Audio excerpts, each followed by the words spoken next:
we have please. From Warrington, number 3, Lee Johnstone. From Lower Hopton, number 4, Ashley Tattersley.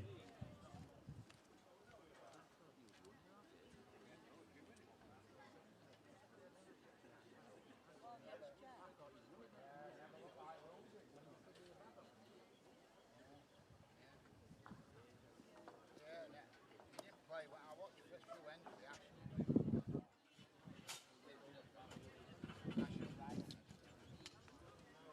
I think just slowed down a bit. Yeah. First game to the second.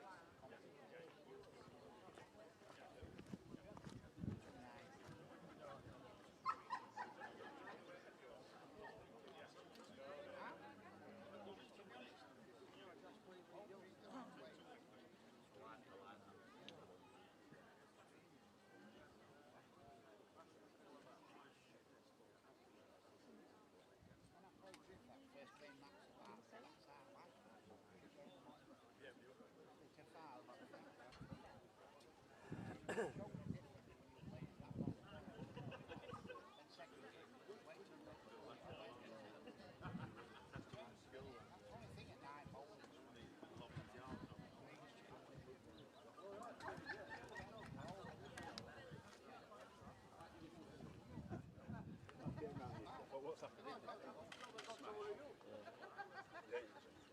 don't know if it's I looked at it. We can't use that this morning. First job, we get a screwdriver inside.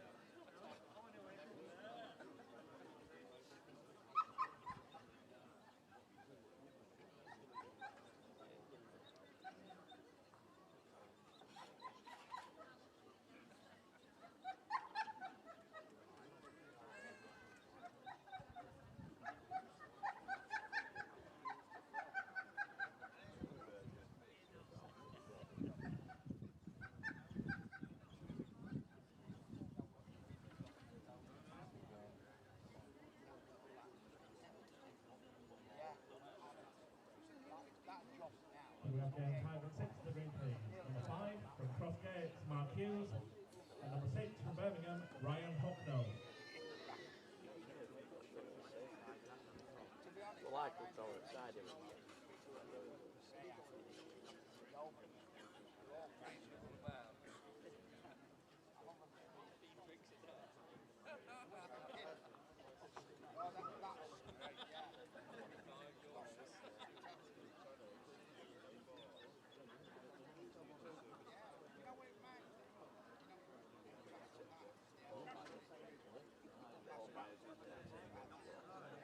Tuesday night, they were late on it.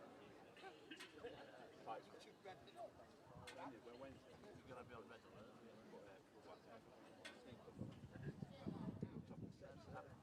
I'm walking across Ball. What was going on last night? Got to be up at 9:30. Since Wednesday.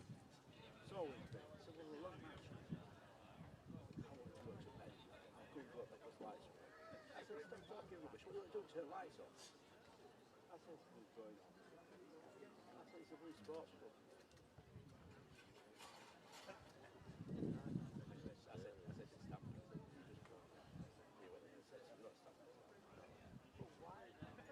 Anyway, just drove past this morning and was to the gate. I thought it just people complain about aircraft and airport. Yeah.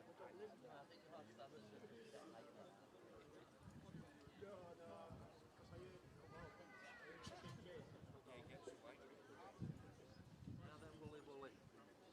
Alright. Gas were unlucky yesterday. No. 64? Yeah, with hard line. They disallowed them when we broke through, and I think if they'd have given that, it could have been a lot different.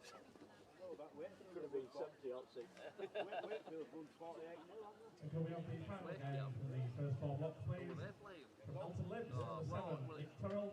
And from Crossgate, Ira Jeffers. Is that what they're putting out the score? They're just making the mockery of it, aren't they?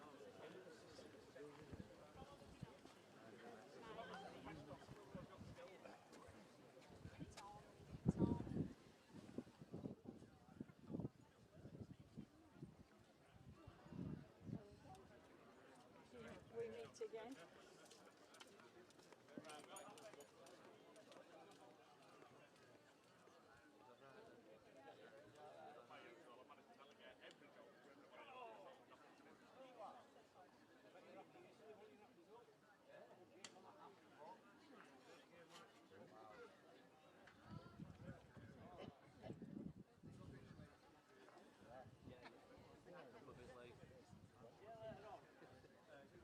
You know what, after them two other day.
Welcome to everybody watching on YouTube to the 2025 Pudsey Classic, brought to you live from Pudsey Bowling Club on this pleasant Sunday afternoon.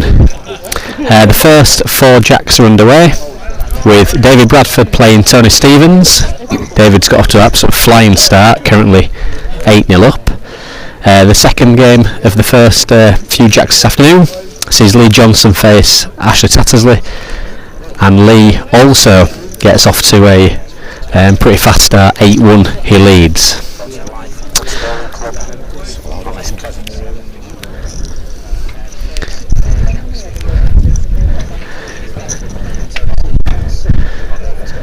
Mark Hughes currently 3-1 in front of Ryan Hocknell, young junior travelling up from Warwick and Worcester.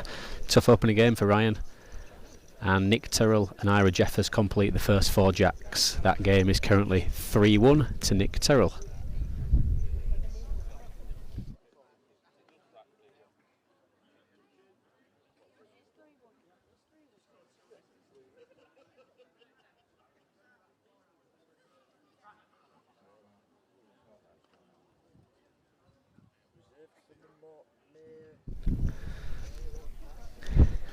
So it's really good to see a fantastic crowd already for the early matches in this final 32. Well supported around the green, all the benches full. A little bit of local interest and a few travelling players. A bit rundown of some odds from Duncan Reeves for these first 4 matches in the game between David Bradford and Tony Stevens. David Bradford outright was 20-1, Tony 40-1, and that was David Bradford 4-9, Tony Stevens 13-8. Second game, Lee Johnson and Ashley Tattersley. Duncan currently has Lee Johnson favourite and is being supported by the current scoreboard at 8-3. Lee Johnson 1-2 and Ashley Tat 6-4, with Lee 10-1 to win the competition and Ashley 20-1. In the third match, Mark Hughes goes in strong favourite against Ryan Hocknell 2-7. Ryan Hocknell 2-1. And Mark is the favourite in the top 8 to make his way through to the latter stages at 8-1, and Ryan Hocknell at 40-1. And the final match, we have Nick Tyrrell of Elton Libs is 4-6 versus Ira Jeffers 11-10. Nick is 40-1 for the tournament and Ira at 50-1 for the tournament. So scores on the door so far: David Bradford 8-1 versus Tony Stevens. Lee Johnson leading 8-3 against Ashley Tattersley. Mark Hughes is 4-1 in front of Ryan Hocknell, and Nick Tyrrell is 3-2 in the latter game against Ira Jeffers. They're only a few ends in.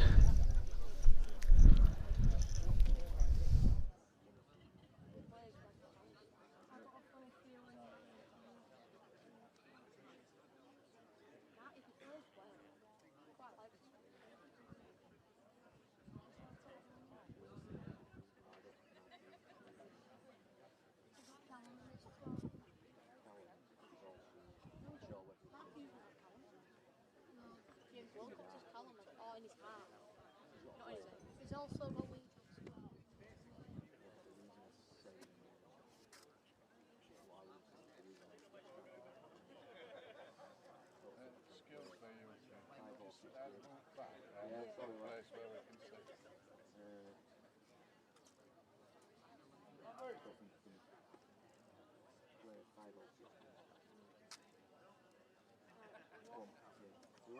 One else off, didn't you?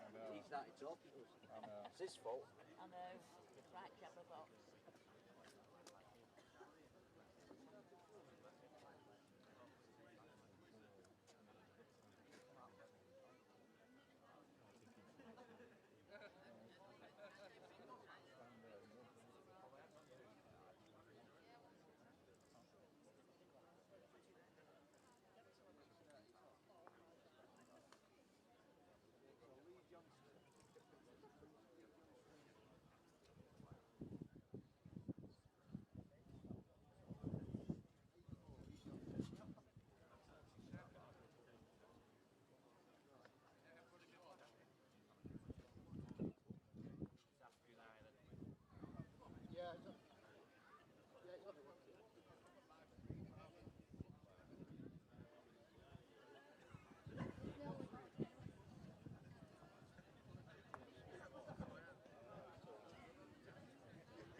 Okay, so we're live at the 2025 Pudsey Classic. We've got the first 4 matches well underway.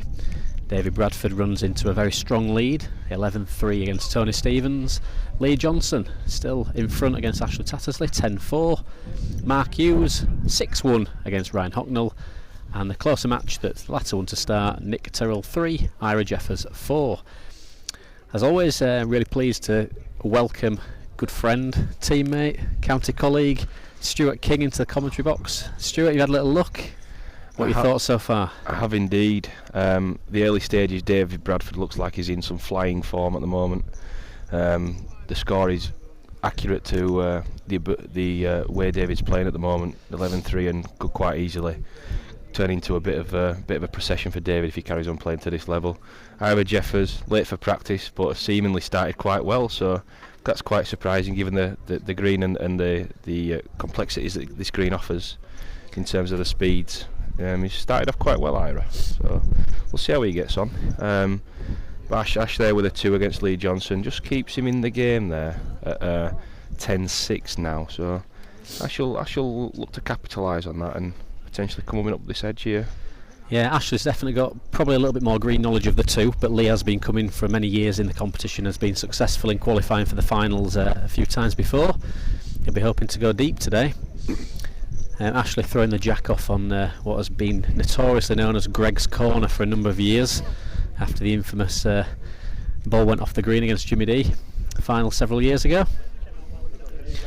Final game we've not mentioned just yet, Mark Hughes, very good on Pudsey, obviously a Leeds player, plays a lot in the league and has a good record of batting deep in the competition against Warwick and Worcester's junior prospect and recent senior county player, made it into the top team, Ryan Hocknell. But a tough ask, I think, for Ryan in this game. Yeah, he's dead up against it, Thomas. Mark's got a bit of land on this green, just under the crown here, where it just seems to suit his bowls and his action. Not many people can seem to put them on the road. I mean, he's laid two good ones here, and Ryan's turned over the first ball. It's very hard to follow his mark on, especially on certain elements of land on a bowling green. He throws it in against the crown with a bit of a weak bowl. And I think he can go far today, Mark. It'll suit him well, this pace as well. It's doing a little bit. It's a mark that is picked up in kind of recent times at Pudsey, but anything. When he played Greg, he beat Greg in the qualifying, did Mark Hughes, and played really well. He played him a little bit more over the crown. No doubt Greg will have had a word with Ryan today about what mark to practice and mark to avoid. Good shot from Ryan there to kill the end. But Mark playing, like you said, just using his delivery on a trickier part of the green, just over the far side of the crown, and a few lumps and hollows and undulations to navigate. And anything for a length's a good bowl. Yeah. So our feature game at the moment is Lee Johnson and Ash Tats. I think both players have sent the jack off there. So Lee's back into his 3/4 corners. Big green at Pudsey, 45 by 45, so it is a long way. And Lee's got a steady bowl. Ash's lead's a long way short there as well. He's got a big adjustment to make there. I was actually lost as to what was going on there. I could see something in the gutter. That's Gareth Coates' ball's in the gutter, and then he's realising that Ashley's first ball's way short round the corner, and that might just hang in, just gone in. So 4 or 5 foot of room, but not easy. Thumb peg straight over the crown, really big lump on it. So difficult. If you miss the road, you're not going to end up anywhere near. Looks a little too far here. He's just going to hold in. Might just find the gap at the back. No, one to Ashley. He'll be pleased to get straight back in there after throwing the jack off. So for those of the watching Stuart who were on the link today, who are familiar with Pudsey, will notice that the green is anything but at the moment. Rather brown and light in colour after the very dry spring summer we've had, but not flying at the moment. No, it's not absolutely screaming. No, it's quick in the parts where it's not held the water as much. With it being such a big crown, you don't realise it's 45 by 45 within quite an enormous crown in the middle, and because it's 45 by 45, you don't think it's quite as big as it is. So the water drains off quite markedly into the humps and hollows and down the hills. So downhill's probably playing not as quick as the guys would expect it to be, especially into the corner where Mark Hughes is now down there where Ash has just played to. Definitely. It's definitely downhill that way, but there's plenty of green to play into, and I think like you've just seen Ash bowl a lead there, front toucher, you'll see plenty of close bowls into that corner. The ends where you come towards where we're stood now, in the commentary gantry, shall we call it, Thomas? I think you'll see a good yard 4-foot ball winning most ends up here, especially as the day gets longer and the green dries out a bit from the watering. It's hard. It'll get faster. Yeah, completely agree. I think as homesters we know that several weeks ago it was really difficult. It was far more polka dot almost in appearance, far more blotchy. Maybe it has evened up. There are the deeper green areas that will drag the balls a little bit in the basins, but there's definitely far more lighter grass and brown grass now, that's going to make it a little bit more even than it once was. But it's not going to be easy today, and it's going to be tough. And I think having the jack's going to be key. Ash Tat resorting early on to just playing some edges. Maybe his plan B, not favouring going in a bit further like we'd normally expect, but maybe just playing against Lee's preferred choice of 3/4 corners. So a good 2 for Ashley there, and gets himself right back in this game. Ash in recent years has played this shorter element of game though, formerly known as a bit of a corner player, Ash, and a bit of a sender, but in recent years he plays quite short, little pegging marks off the crown. I've noticed as Ash, he's just changed his game a little bit. I still think Ash is a very, very good corner player. He is. Maybe he's just finally getting beat in the corners by his eldest son there with Harley. No doubt we'll mention him a couple of times today, but phenomenal effort yesterday, winning the Junior All England against county colleague and good friend Charlie Ripley. Great to see a couple of Yorkshire boys going so far.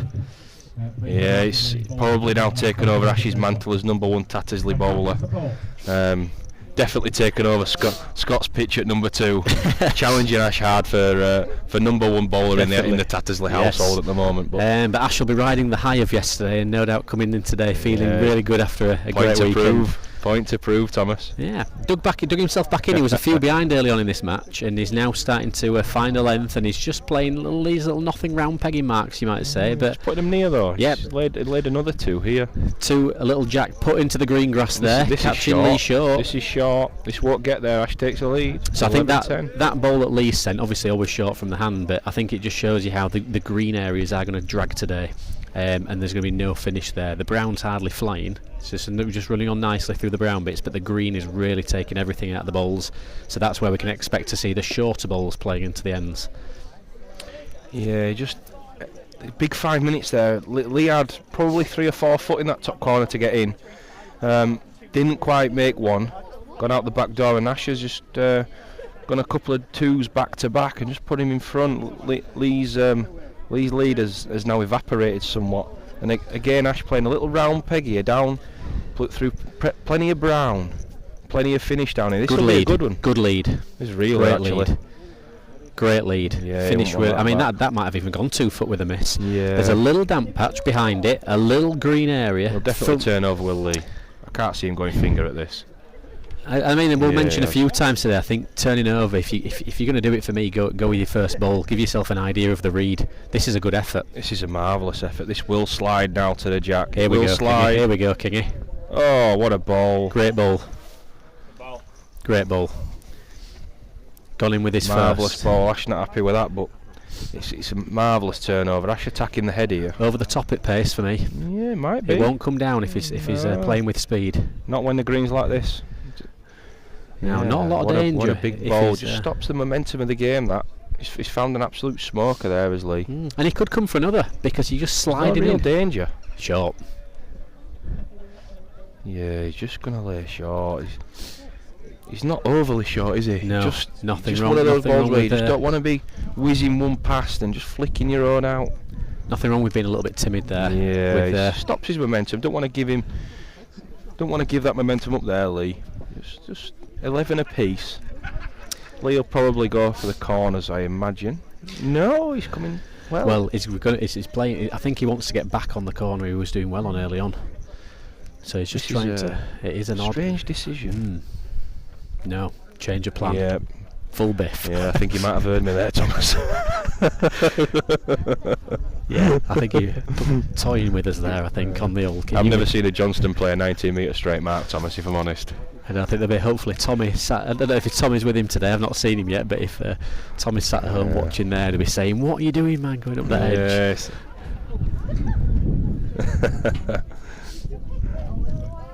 So a little rundown of the scores. David Bradford 14-7 leading Tony Stevens. The featured game is 11 apiece between Lee Johnson and Ashley Tattersley. Mark Hughes racing into a very dominant lead now. I think 13-1 in front of Ryan Hocknell. And we'll talk about that a little bit in a moment. And then Nick Torreira Jeffers 5-5. We've done a little bit of commentary in the last few weeks together, Kingy, and we've said that having actually that maybe too convincing a win doesn't help you. No. However, though, today, Thomas, it's a 32. I see that more of a disadvantage in the last 8, the last 4. It's a 32. He's going to be off the green a sat while. Down anyway. Yes. It'll warm up throughout the day. The green will dry out through the day. It'll get quicker. Mark will know that, and he's going to have a couple of hours anyway off the green, isn't he? Good point, and just save your legs a little bit, chill out, take it easy, and that's exactly right. Not writing Ryan off just yet, but 13-1 is not the start he wanted. It's a very, very long way back. Not against Mark on here. Mark is very, very good on here. He'll take some stopping, will Mark, today. So when Lee watches this back later, he'll be pleased at the moment that he didn't take this bottom edge of the club edge. He's led out into the 3/4 corners again. And we say 3/4 corners, that's much further than you go on many greens, but he's not full in deep, and he's got a couple of inch ball. Ashley having a little think here about what to go for, because he's got, he has to knock it off. He's only one down. He has to go at this, because there's not a lot of value for running the jack through to the back ball, which is Lee's at the moment. So we've got our strike. Still watching it, always read the man. It's close. Oh, just underneath. I thought we were going to take Mark and the jack then at one point. Always just fighting against the slope there to stay up, but it was a good effort. It's a tough strike that, if you get inside it won't come down at speed. It's a very tough strike. Now this is where Lee's got a difficult decision to make, because he'll want to play the corners, but coming back is nowhere near as easy as the mark he's just played. It's definitely not as uphill as it would would normally be. There's a lot of slide. I think it's whether he knows. If he comes in on the finger, he'll get a truer mark. If he comes in on the thumb, he's playing a very difficult piece. But he might just want to come back to it. He's a little shake of the head there. He's not too sure. Finger peg round the crown for me gives him more chance of putting up a lead. That's what he's playing. Finger peg round the crown. A little bit more green grass to grip, and I think Lee's going to have his radar on the green patches today. He's gone through a green patch, through the brown, and into a nice little, just off the edge of this basin. You can expect close bowls on this corner mark. Albeit the green at Brighouse is a lot smaller. Lee played me on a very, very similar mark, just under the crown, just nipping up a touch at Brighouse towards the scoreboard shed, and Lee played him very, very well. And I think he had a good run yesterday, didn't he? He just dipped out to the eventual winner, Scott Fisher. And again, he's led a 6 or 8 inch bowl there as Lee. Yeah. And Ash, knowing the green, has thrown this 7 or 8 yards to far. Well, I like to curse somebody early on in tournaments, and Lee Johnson was my pick today. If it was, so that he can't win it now, but don't tell Lee. I was thinking there's a lot of local interest. There's a few Crossgates boys in, a couple of little more boys in. They all know the green, but just somebody a little bit maybe off the radar. I think Duncan had him priced up at 10-1 at the start of the day, with only. I think James Wilcox and what we're saying there. Let's have a look. No, in the top 8, only Mark Hughes at 8-1 was a shorter price. Great effort from Ashley. Ooh, it's unlucky. Oh, that is unlucky. Just relying on that touch of luck. Good adjustment. Take the saver. That's a good attacking bowl there. He knows he's 7 or 8 yards to far there with the first. Good adjustment from Ash. Very unlucky there. Not to count in truth. But he's got a feel for it coming up there now. So obviously a long day of bowls ahead. Just to give you an eye of the schedule, we'll keep an eye on a few matches in each of the rounds, and try and keep you updated with scores throughout all of the matches as we're going live. We will take the odd little breather throughout the day, and at that point you can expect a few adverts to pop up on your screens. Now we're at 1,000 subscribers on YouTube. Anybody who does follow us on YouTube and has liked us on there, more than welcome to add some comments and questions into the chat. We'll do our best to discuss anything that you've got to say. I've got a good couple of hundred watchers so far, and hopefully those numbers will rise as the afternoon progresses. But very long afternoon at Pudsey, lots and lots of bowls to cover. We'll do our best to bring you all of the results, all of the action, but there will be a few little intervals throughout the day for us to replenish our drinks. But just a big end there, Thomas, as you were going through that in the David Bradford game. Tony Stevens got himself back to 14-10, laid one, coming for two, just knocked himself out. That would have been a big end there, 12-13. Instead, it's 15-10 of David Bradford. Well, I know that a lot of people talk about how Tony Stevens is taken kind of to bowls from being a very, very good golfer, even possibly professional golfer. So being under pressure and being having to turn it on at the right time is probably not something that he's afraid of doing. And maybe this is a bit of a walk in the park as a game of bowls compared to some of the shots he's had to play on the various tours that he'll have been on in his golfing career. But like you said, you can't afford to be knocking yourself off if you get yourself into a better position. Bear in mind, he was 7, 8, maybe 9 chalks back early doors. That's enormous, that 13-12. He's thinking, I'm favourite now.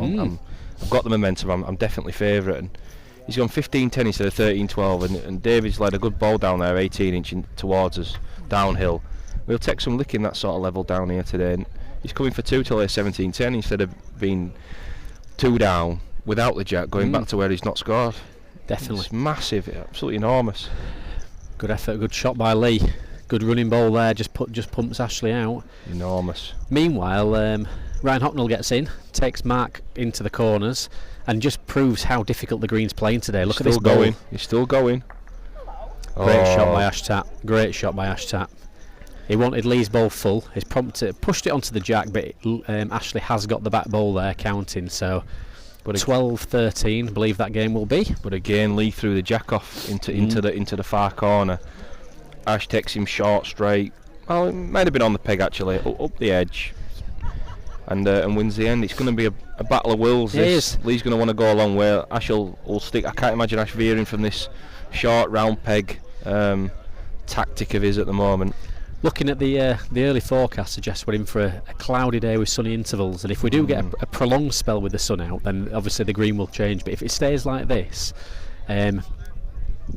players will become comfortable with the pace of the green. It's not too fast. There's a lot of brown, there's a lot of pale areas, but it's not absolutely flying. However, playing over distance into these barer patches does make it more challenging.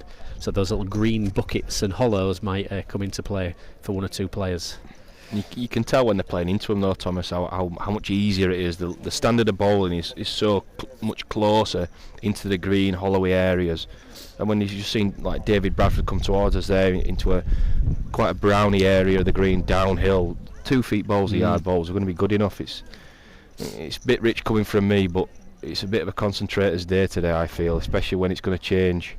And those that concentrate the best will probably come out on top, I think. Real tournament balls today. Yeah. Very, very tough to stay in that zone, and when ends are not being played quickly while you're waiting for the balls to trickle, your mind can wander. Yeah, my cap would be getting thrown on the green a few times if I was playing today, that is for sure. Lee Johnson just gets back in there again, 14-12, just keeping his nose in front, sorry, 15-12. Just keeping his nose in front and just protecting that slight advantage that he's got, and he's come back for these corners again that he was playing early, albeit slightly further into the corner, and this will be very difficult here, Thomas Fingerpeg. It really is. I mean, I'm predicting for Ash to I think Ash will move the game again. I can see Ash playing just up to the crown or over the crown next time he gets a chance. I think he just needs to bring the green into the actual shape of the green into it a little bit. He's played a good one here. Good bowls by Lee. That certainly won't be the last down there, that is for sure. It's 2.5 feet, 2 feet off.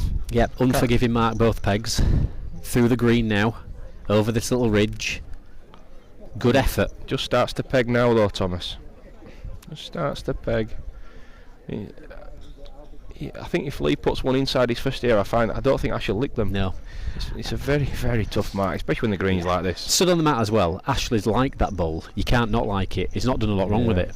And then when you see it swing around the corner and finish 6 foot to the left of the jack, you are scratching your head thinking, how do I get in here? Yeah, let's see how far this goes. How far does this go though, Thomas? This won't stop now. Gets one. Does it? That's how unforgiving it is. It looked to be 2 feet past and it's gone 4 foot. Found now, 2 foot running from nowhere. Can he get through that green patch up onto the brown? He's pegging early. He's played the same ball, hasn't he? He's played exactly the same ball. It's a tough mark that, and that may not save. That won't save. That's 2. That's not scratch it up. So unforgiving. I should be thinking, well, there's not much wrong with those balls I've sent there, and they've ended 4 to 6 foot off the jack, and he's barely done a thing wrong. There'll be a lot of locals who play in our leagues, the Murphy League, Bradford League, Spen Valley, a few Yorkshire players. They'll get a lot of stick at Pudsey saying you've always got the water on the green, it's always a bit old and it's always a bit stiff, but it is such a difficult green that the moment you get pace in it, we've had an unforgiving summer, haven't we? And obviously things like the hosepipe ban coming in have made a bit of a difference, and done our best to get the water on it when we can, but it's a brutal green when it gets to this. And we see, if we just pan quickly to Mark Hughes' end in the middle of the green here, that just shows you that they've just played 22 metres, Ryan's got in, just put the block just over the crown, and we can't appreciate on the screens the severity of the slope going up and over the crown. Yeah, very difficult. Very difficult. And those marks, you will know the fast finishes, but the crown is genuinely a very big crown in terms of bowling terms, and you've got to get up the thing first, and it's so difficult then to stop them a length on those sorts of marks with very little stopping and green around that jack there. Just out of corner, I have missed that. Has Lee sent the jack off? Lee sent the jack off again. I was going to come to that. There's no way he's gone up that edge. No, I was going to come to that. This is the third time? Yeah. Third time Lee sent the jack off, and every single time Ash has played him round peg up the edge.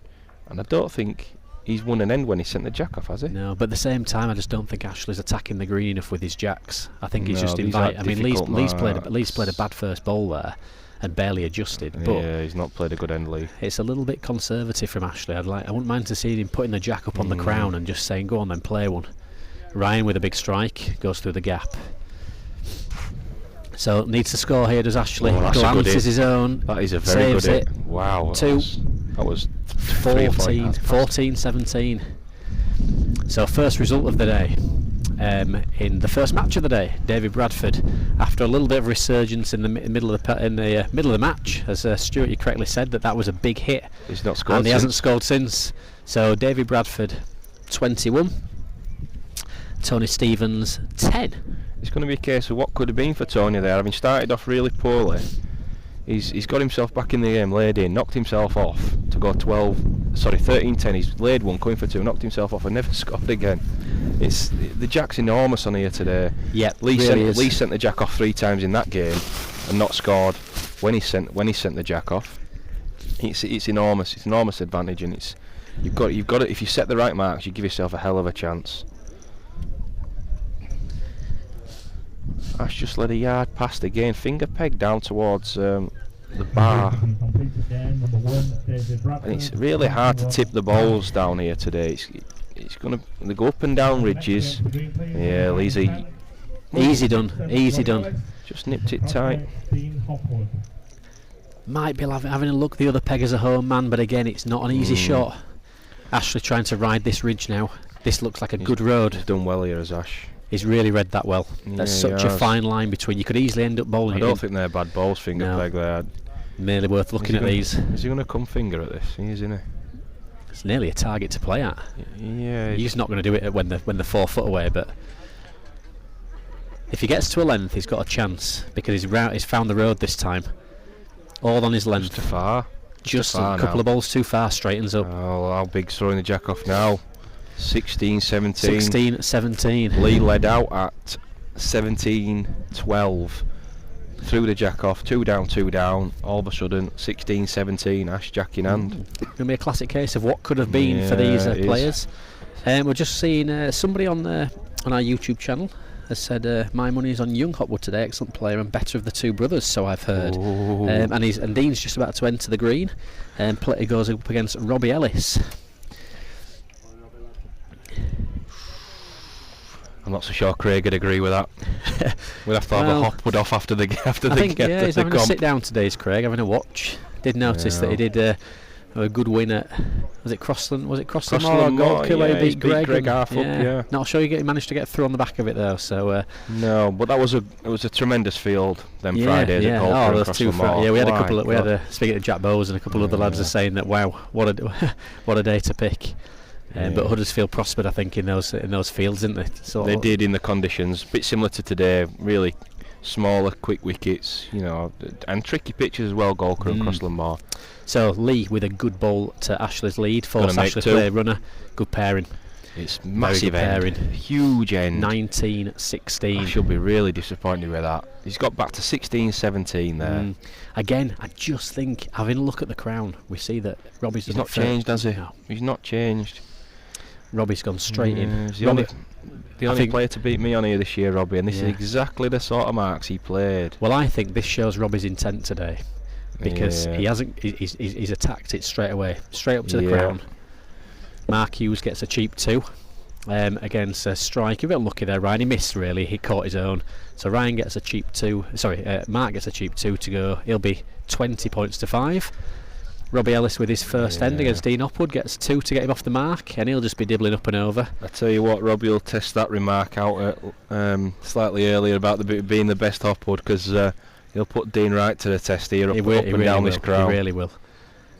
And we know that Robbie likes to play the faster greens. He'll be loving the look of Pudsey today. Former Yorkshire Merit winner at Tadcaster Magnets when that was, shall we say, doing a bit. Yep. You were a little bit unlucky that day, weren't you, Stuart? Let's not talk about that, Thomas. I'll still have nightmares about that. So what's Lee done here? Has he improved on his early He has, lead? it's a good one. It's a good one. Real ball. May even have made 2, but a bit hard to tell from here. Just one says Phil from the side. Yeah, so I mean, Lee's got himself here now playing that he's beating Ashley on the edges. So if he wants to swap the corners, he can do, and he knows that he can read length. Good effort by Ashley. Oh, he's chipped the ball. Oh, that's unlucky. Not enough. That is unfortunate. Very unfortunate for Probably Ashley. always over the top, and maybe just a little bit hopeful to grab it, but Lee Johnson now. Very unfortunate there from Ash. It was just not the time for a bit of bad luck. Played a good ball. 2016, yeah, 2016 up. Now Lee. Ashley's, after it is, Ashley's kind of like he wasn't in the game, and then he got right back in, and a little bit like Tony Stevens. Yep. Um, That's exactly right. Ryan Hocknell having to strike here against a great lead by Mark Hughes. That's looking like a convincing win for Mark. There's a lot of marks on this green, does Mark Hughes, where he throws them in against the crown with his action. With it, and I think they're weak, his balls. Everyone tells me it's his action, but I think there's no in them. But he throws them in against the crown, and he's just fishing for a road a little bit. He's definitely my tip to come out of these top 4 games, I think. I'm going to go against Thomas, and I'm going to pick Mark Hughes. Tremendous player.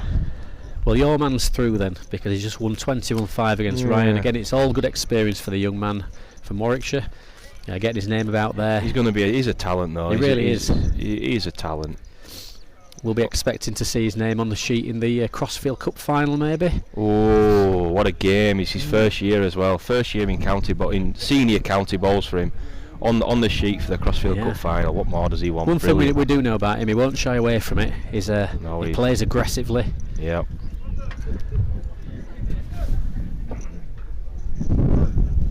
So they're asking who's on in this bottom corner in front of the clubhouse steps, and it's absolutely fine to ask here because they are a good probably 3 yards away from the jack, but anything past those bowls is in jeopardy.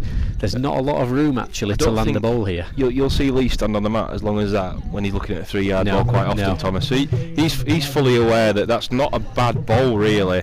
Ash is a roll off going in, and he's turned the peg and come the hard way in here, and this looks... It's a really good effort. It's just going to stick on that top green ridge. Oh, is it going to come? It's just going to stick up there. It might get one. That's a valiant effort, that. Ashley stays on his own peg. You just got to pass your own. But when you peg, yeah. You line game against. He's definitely further. Now then. Any other day of the week you're saying this is a winner, but it could go off today. This is off. This won't stop now. Steepest part of the green now. Hang on. Yep, it's gone. So Lee Johnson 21, Ashley Tattersley 16.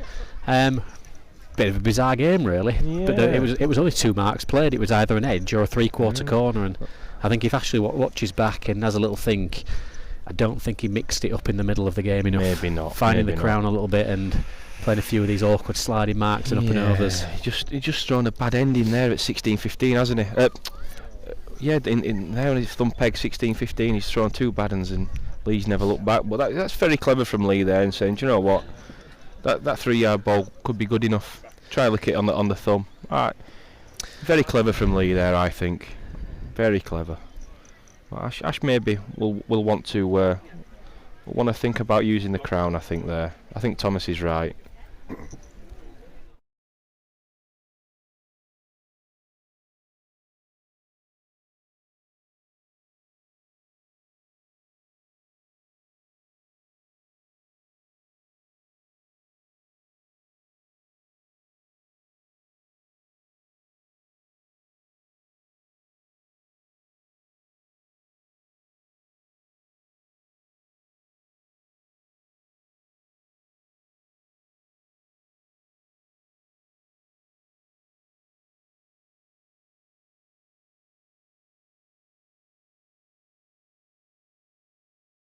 Yep.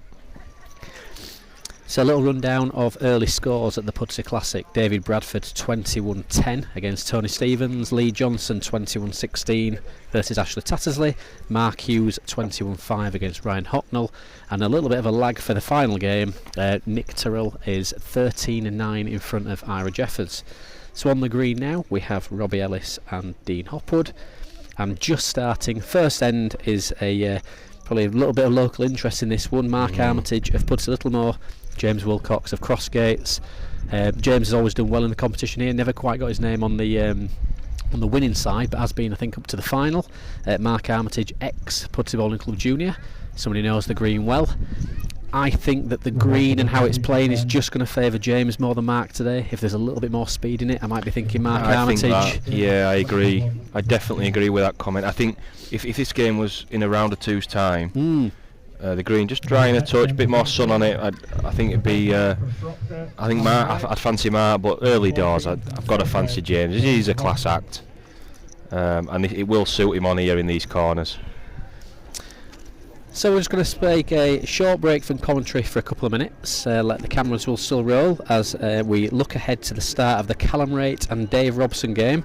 I'm picking this game as a good match. Dave Robson's maybe a lesser known player on the national circuit, certainly doesn't get his name in many competitions outside of Yorkshire, but a really, really well respected league player in the Yorkshire area. Somebody that one or two people have said that maybe could be looking at a county shirt, particularly if he gets himself in the top division of the Murphy League and keeps putting his name out there. So we're going to come back to that game in 2 or 3 minutes after a quick drinks break, and we'll give you all the action from Callum Wraight and Dave Robson.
Welcome back, Pudsey Classic. Some of you will have been still watching during our interval there with the scores up on the screen. We've got the concluding ends of the Nick Tyrrell Ira Jeffers game. That's the last from the first 4 Jacks game. Players 7 and 8. Nick Tyrrell 17, Ira Jeffers 16. So still a few more minutes. It's been a very long game compared to the other games in the first 4. Robbie Ellis against Dean Hopwood. Robbie Ellis is 8-7, just going 9-7 in front. We've got James Wilcox, a very, very strong lead against Mark Armitage, 13-3. Again, we just thought the green might not be quite quick enough for Mark to stamp his authority on this match. James playing very, very close and having Mark reaching. And in the feature game, where the scores are on the screen at the moment, you'll see that Dave Robson is getting back in a couple of chalks now, and he's 3-7 behind one of the tournament's favourites, Callum Wraight.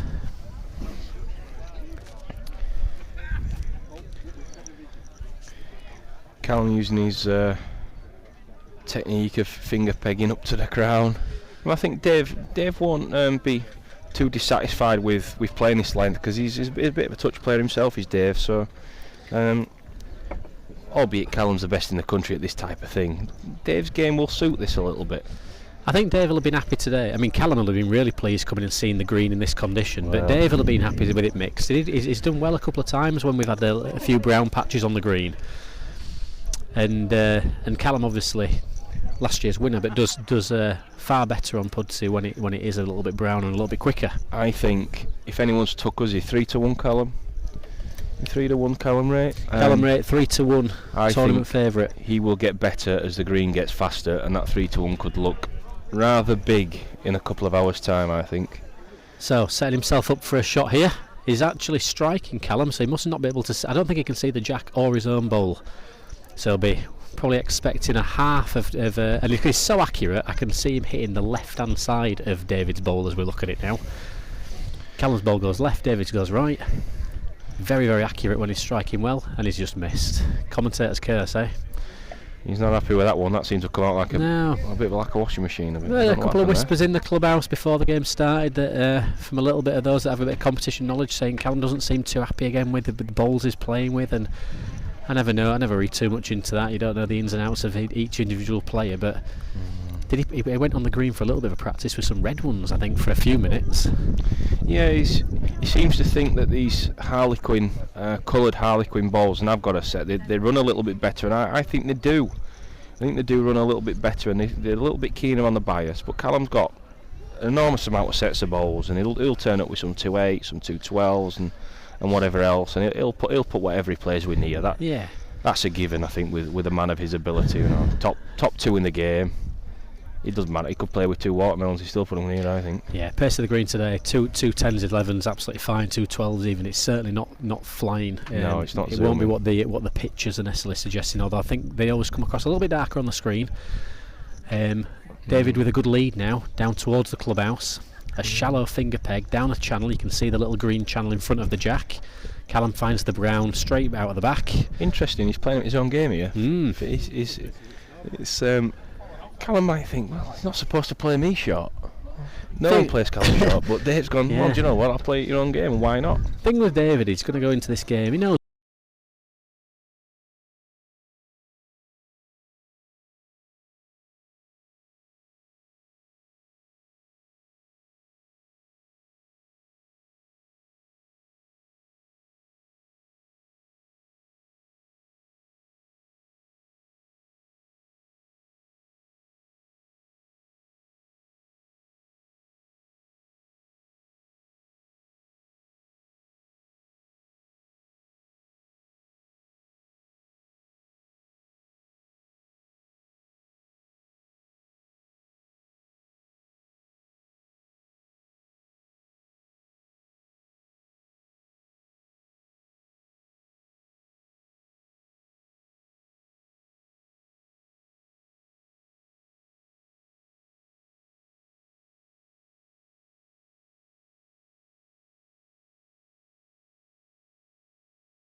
Yeah, welcome back to the Pudsey Classic. We've had a slight technical mishap there. We've obviously got a lot of wires and cables plugged in, lots of extension leads, and it turns out that Richard Hodgson went and plugged his hairdryer in and it tripped the wires. So, but we're back. Apologies for the slight delay with what's going on there. Just lost the feed for a few moments. Not a lot's happened in that time. We have seen the end of the Nick Tyrrell-Ira Jeffers game. Nick Tyrrell has won 21-18. So that completes the top 4 games. So just a rundown of scores. David Bradford 21-10 against Tony Stevens. Lee Johnson beat Ashley Tattersley 21-16. Mark Hughes beat Ryan Hucknall 21-5. And Nick Tyrrell beat Ira Jeffers 21-18. Currently on the green, Robbie Ellis 13-12 against Dean Hopwood. Not having it all his own way. Dean playing well. Mark Armitage is now on 5. That becomes 7. But 19 against James Wilcox, so James Wilcox 19-7 in front there. The game that we'll be picking up and resuming with our interest in a moment, Callum, Wraight, Dave, Robson. Dave's had a really good middle of the game and gets back to lead Callum 10-9. And final game of the top half of the draw, Danny Silito and Dan Petcher just starting. They have their first end. So even though we did lose the feed for a few minutes there, there wasn't actually a lot happening. A few long tapes, a few measures, a few people waiting to strike. So apologies, but you have only missed a few ends of bowls. As always, we appreciate your comments on the screen. We will try and keep people and keep everybody happy. We'll keep the scoreboard ticking over the best we can. We'll keep the feed going best as we can, but we will need to have little breathers throughout the day. It is a long afternoon doing a 32, so please do bear with us as we bring you all the action from the 2025 Pudsey Classic, live via Blue Border Sports, and hopefully you are subscribing to our YouTube channel. The better for us, we can get the more coverage, the more people we have on there. So, very interesting game we have in prospect here. Dave Robson 10-9 in front of Callum, and as you said just off comms a couple of moments ago, Stuart, we had David playing Callum at his own game, finger peg just up to the crown and back, and it is Callum now has changed the mark and has gone just off of the crown towards the scoreboards in the top right hand corner of the green. Yeah, David's played an absolute smoker here. He'll do well to lick. Oh, his ball's already on the way. I was about to say he'll do well to lick this, but I don't think this will be winning anything. Dave's going to come for 2 here to go 12-9 in front. He was 7-2 down, Dave Robson, and when we lost power, played him at his own game, as Thomas said, and ended up going 9-7 in front. 9-7 in front, and then you're going to add 2 more to his ticket here. 12-9. All of a sudden, Dave's well in this game, Thomas. Not just well in this game, looking really good at the moment. Yeah, he is. And probably expecting him now just to drop another little jack over the top of the crown. He's certainly got Callum scowling a little bit there, scratching his head thinking, what do I need to do? It's the first time Callum's going to have to go to plan B here. Dave wants to play this short length, this little finger pegging, this little pegging off the crown up to the button. He won't go much further than 30 metres here, it'll be less than 30. Callum's going to have to find something here, something a bit different. Dave's got a length. David's just got a little squat action, just a little flick of the wrist as on delivery.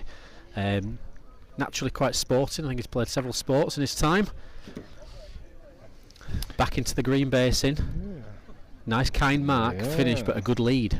It attracts near bowling, this mark, as we saw earlier with Lee Johnson and Ash Tats. But Callum's nearly played one here. Nearly played one. Ooh. Just shy of the head. Room for David to get round. Not overthought it, which is good to see. Looked tight and short to me. It did look tight. It looked very tight.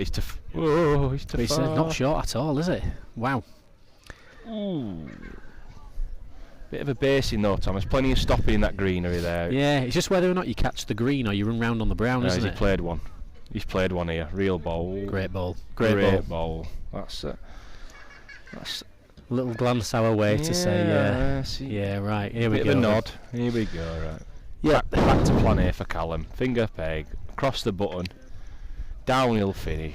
What he loves. Very surprised to see him throw Dave in the corners there, Thomas. I don't think I've ever seen Callum throw a jack in the corners. No, just unless he's just trying to disrupt the length a little bit. Sometimes I do believe that if you can kind of play a couple of ends on a very different length, you can just throw your opponent off the length a little bit. Yeah. I once played the great Tommy Johnstone at Hillcrest, 30 apiece, and he sent me on a mark. Neither of us played, and they went a ball within a 6 foot, and it just nipped out on me. Good reply from David there. Has it nipped in? Nobody knows. Must have won it. The ever reliable Andrew Sykes being asked to go and have a little look. Does anyone even know how old Andrew is? He must be about 150. He's been around forever, Thomas, eh? It's always looked the same. He's never changed. So, Callum's striking. That's what it is here. Oh, never. Is he? He is. He just needs to... fair enough. A striker as good as him, why not? He's just waiting. They're just waiting for the end behind. So, Silito Petcher's end. He's just causing a little bit of distraction in the background. It just goes to show that many people play this game in many different ways. There's very few people that will strike at this, but Callum being one of them will fancy this, and as expected, smashes the jack off the green. But again, Dave will take some positives from that. But this now, again, I think this helps Callum. He's got the jack in a far corner of the green, and he'll go up to the crown and back, but he'll suddenly start playing a very different mark.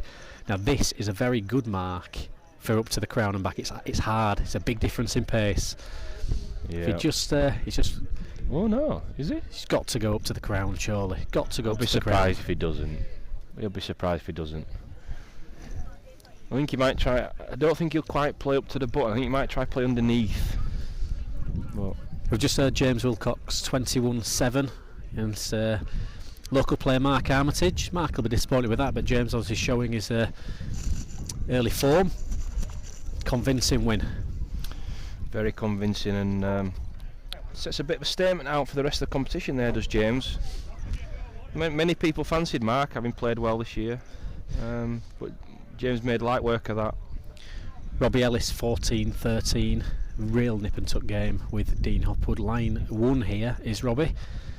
Dean not really able to play much of a runner because his own ball's looking a little bit ominous on the bottom side. He's over the top with this. He's no chance with this one. Yep, so Robbie goes 15-13. Dave Robson, the game on our screen, he's 12-10 in front of Callum. Callum with a couple of big strikes but taking the jack off.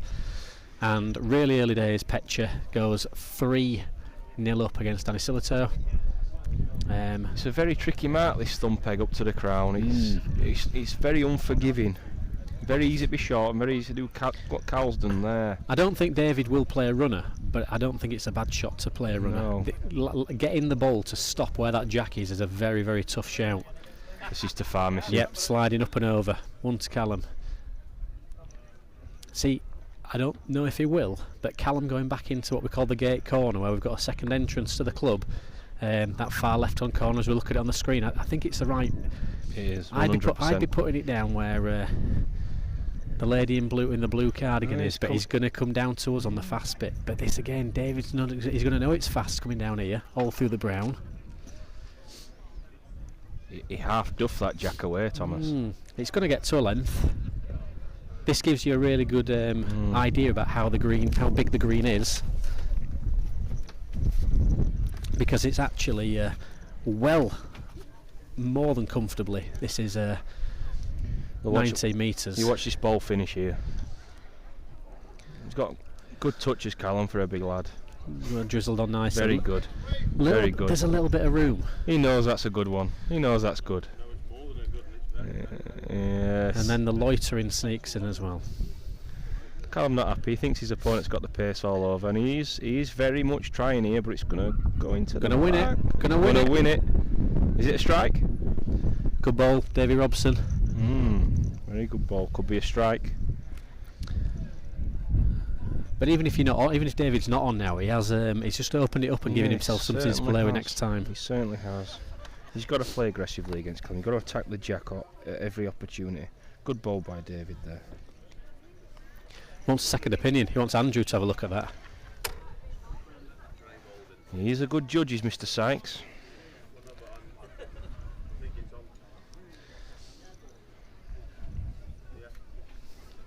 So Callum saying he thinks that the grey ball's on. The grey ball belongs to David Robson.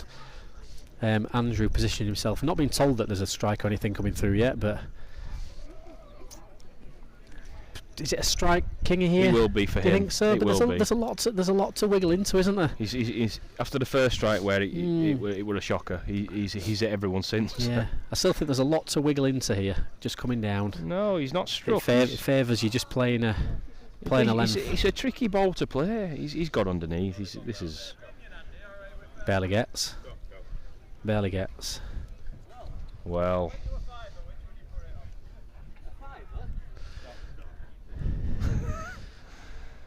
Cal not happy with that. It's not one of Cal's best balls there. But Davy's playing well. He's got a length almost everywhere. I just think he doesn't need to try turning over here. Don't try anything silly. Just set it on the top side. Slide it in on your own. You're not going to knock yourself off. Just got to play to his own, hasn't he? Yeah, it's understandably that He's it's still getting safe. nearer than he thinks. This, by the way. Mm. He says this was top side, but it's almost going to come back. He gave up on that a long way out, and he's 6 or 8 inches off making one there, Thomas. Callum concedes.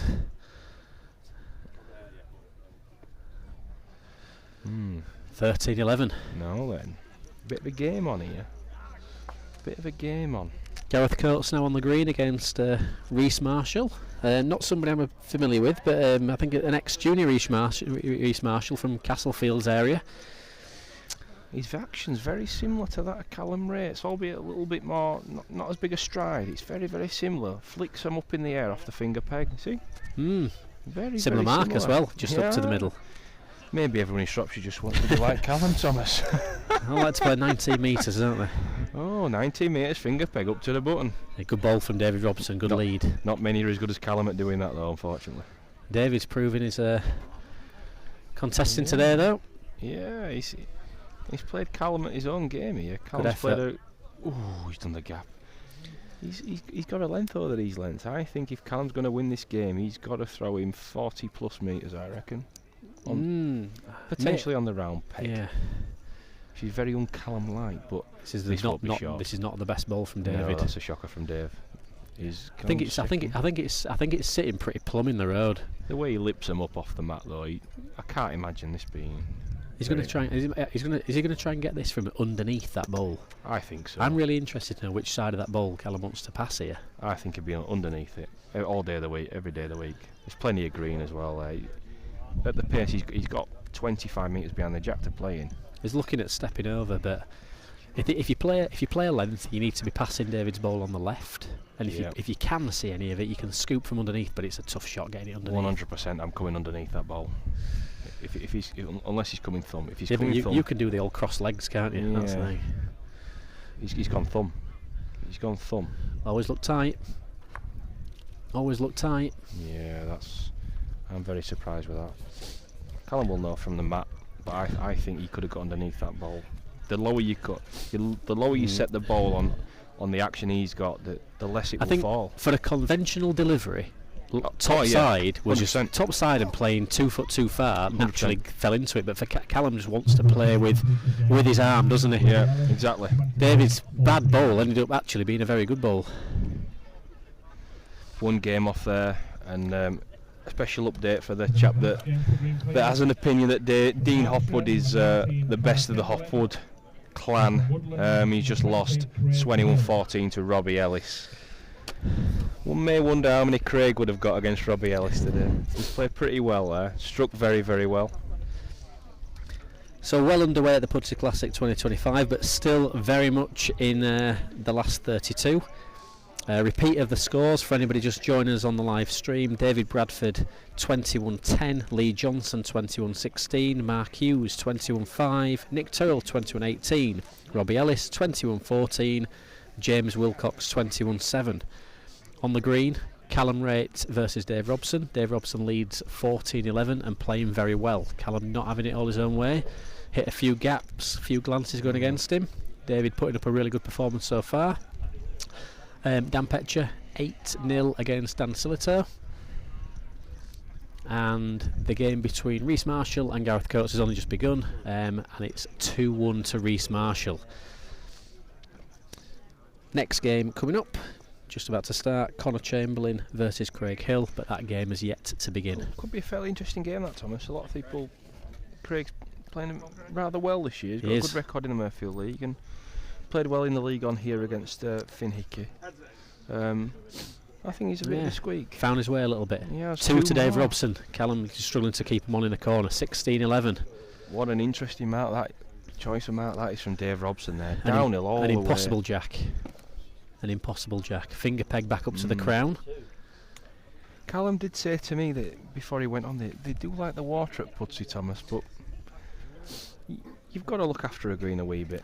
You can't let them go with no grass on them. You need some friction for the balls to stop on, otherwise it becomes a lottery. It's just, there's nothing wrong with the green today. It's immaculate. It's playing as even as it can do, considering we've got a few green patches. And yes, it's been watered a little bit over the last few weeks to try and preserve it, because it's starting to go a bit bare in some places. And when we say bare, almost where the grass is kind of struggling. Yeah. There's a fine line between letting a green brown off a little bit and then actually the risk of losing it, but also too difficult. We don't want it like this as home men, do we? We don't want to be playing guess how far to send them. Absolutely not. But it's allowing for close bowling today. Good lead by Dave Robson. Pushes it out with a fast corner. Yeah, it makes for a good spectacle as well. No one wants to see 6 and 7 yard balls winning. Might be funny from the side of the pitch, but for the players it's extremely irritating, frustrating. And there's also a big point that people might be less appreciative if they're not involved in running competitions, is if you're having a 32 on one green on a day, it needs to finish at a reasonable hour. Yeah. And if the green's absolutely zipping, you're adding another 2 hours onto the overall tournament. That's exactly right. Finish early mid-evening as it is. Last thing we want is it going on until the latter hours. Callum just plays to a length. Goes always on the bottom side. 1 to Dave for me. And it's just snuck through. Now then. 17-11. Now, David's play. If he comes back into this fast corner now, there is a bit of. This is a real mark of jeopardy. There's nothing behind the jack. No. All about touch and feel. And there's one player here that's playing a length at almost every single end. Just changed it a bit. I'm surprised at that. I think you could have won with a yard ball into that corner, Thomas. I think that was a yard 6 foot ball would have been pretty darn good. A lot easier playing to this. I think Dave's is happy playing the mark where there's a little bit of dragging in the green, and just trying to skirt past the green bits and then say, "Can you stop it there?" See what he's doing there? Just dragging on the green. Yeah. Good ball again. Another good lead. Callum quick. Callum quick now. It's to a length. Just.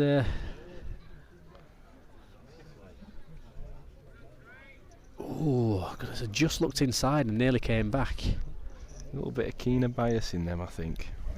A little bit, maybe a bit of difference in the action there that caused that ball to go narrow. Full concentration from Dave Robson, watching this one in as well. A bit further, but he's found the green patch. Again, but it's to a length. Yeah, he's playing a length really quite well on these marks. I think if the score was a bit different, Callum has a go at this, but there's some shoulders dropped a bit there. Looks far enough inside. Davy Robson 2, 19-11. Now then, that 3-1 looks rather short now. Yeah, not something anybody would have expected. Again, it's one of those where if you travel all around the country, there are good players in every region. They don't necessarily enter all the big sweeps. They don't always travel beyond the league bowls. Doesn't mean they can't compete with the best. Might not be seen his name winning many big tournaments or even going deep, but David Robson's as good as any when he's in the groove, and he's proving that today. A good lead here again, Thomas. Very good lead again, and Callum's off like a ground out of a trap here. Yeah, turn his back on it, throwing him up. Yeah, but he's just try to play it down now, isn't he? Try to play it down, get in, and then it might. Certainly is. You wouldn't write him off just yet.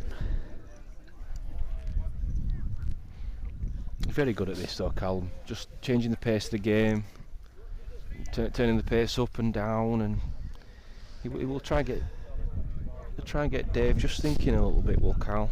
Yeah, block up as well. So Conor Chamberlain's block just gets in the way. David playing a runner, trying to preserve his lead of 19-11.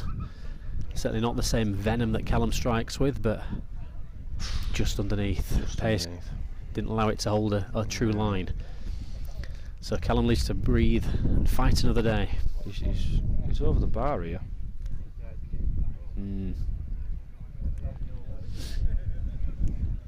Well, 2 quick twos could change the game all around. it could quite easy. He's well capable of doing that, and he needs to go a long way. He's got to go to plan B or C here. Dave Robson playing 20 metres up and down this crown. He's right up his street.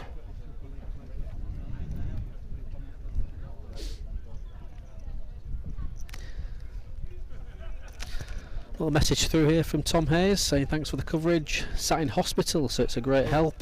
Thanks Tommy for that comment. Hopefully if it is yourself in hospital, you on the mend. Get well soon. Somebody asking how Dave Bradford's getting on. Dave Bradford's played his first game. He was number 1 on the card, 21-10. David Bradford won against Tony Stevens, and he's awaiting a second round game, last 16 game with Lee Johnson. Callum laid 2 guns here. I wonder what Dave does here. I like the idea of being aggressive here. Can he see enough of the jack, Stuart? I think he can probably see. He can see half of it maybe. He's trying to play He's just trying to keep his arm in a length, isn't he? Keep it tight. I think you got a chance to win the game. You go and win the game. Good effort. Good effort. Very good effort. Very good ball, Good really. saver. Good saver, but 13-19. again, I think that needs to be a bit more aggressive. I think you're almost allowing a concession of a point there. I just wonder if he couldn't see enough of the jack. I think if he could have seen full jack there, he would have gone for it. I think the fact that he couldn't see the full jack, I think he's been reluctant to play a runner. Yeah, maybe so. Maybe so. Just goes. You see games in different ways, don't you? You don't. Not one person plays the same as another. That's why it's a sport we all love. Like every green's different. The conditions are all different. Wind, rain, sleet, snow. We all playing everything. Everyone plays differently. They have different tactics. It's a game of chess, really, isn't it? Dan Petcher maintaining his lead 10-4 up, but has allowed Danny Sillito in at this end, so we're expecting to see that become Danny Sillito 6, Dan Petcher 10. Reece Marshall with a positive start, quite a slow start. There's been a little bit of action on the green, a lot of people waiting round. Game's not flowing necessarily as fast as we'd expect, but Reece Marshall leads Gareth Coates 6-1. Dave Robson currently 19-13 up, with Callum just scoring at the last couple of ends now. A couple of singles to keep himself in the match, and Conor Chamberlain 2-1 against Craig Hill. Craig Hill scoring at this end. Well, Cal's gone 35 metres, would you say, Thomas? 30. Yeah, he's just trying a slightly different tactic, but it's so hard to read a length. He's coming. If we watch from the mat, we've got 6 or 7 yards of brown, a couple of green patches, then you're back into brown, then green again, and I don't know if he's just trying to disrupt David's length more than he's trying to. He's just whispering a little bit in David's ear now. Is it a good one? Have you played one? He certainly has. Yeah, it's not bad. Good ball. Not bad at all. Oh God, this didn't come away well. No. This did not come away well. Catching in all this green now, barely gets to this lump. Well, David's going to have a shot for game here. Is it just going to wriggle over, Thomas? Oh no, surely not. Is it? Surely not. Still going. Tells you. What was he saying? That we water it too much. Ooh. Now then, is Dave in here? Carl's looking at these two with a bit of anxiety, I think. I'm not Dave's sure got what Real size ball balls from David plays with. Real ball from Dave He's nibbling Robson. the Run the pig. jack. Game Two over. Penneth, game over. What a great performance. Dave Robson 21-13. Marvellous performance from Dave Robson there. Carl not at his best, but Dave played a length pretty much everywhere he went. Carl tried 30, 35, 40 metres there. Yep. Didn't work. He tried in the corners. It didn't work. Dave just fell on the length. It is played well as David. He can take a deep breath now, have a sit down and wait to see who comes out of the Danny Sillito Dan Petcher match. Tough little 4, but again not a lot of local knowledge in that particular part of the field. 21-13. They're just overhearing there, so David saying the brown bits are flying and the green bits are dragging, so it's maybe the players are not finding it quite as consistent as they'd like. Just had no rainfall, have we, for the last few weeks, few months instead. That's a result for Dougie Reeves, the bookie there. I would have thought many people would have fell into backing Callum Wraight there. 3-1 look big enough to me, but Yeah, there'll be one or two smiling around that as well if they're a bit more successful. Carl very gracious in defeat there, praising Dave, and I absolutely agree with him. Dave has played very, very well there. Callum played below the standard we expect from him. Never got into the swing of it. Struggled with the pace, but Davey played him at his own game, put him close, and the best player on the day got through. Cal also struck him off 5 times maybe. Just to hang in there. Just to stay in the game, and you know he's still won 21-13 as Dave. I think he's played really well there. Dave plays at that level all day. He'll take some beating, will Dave?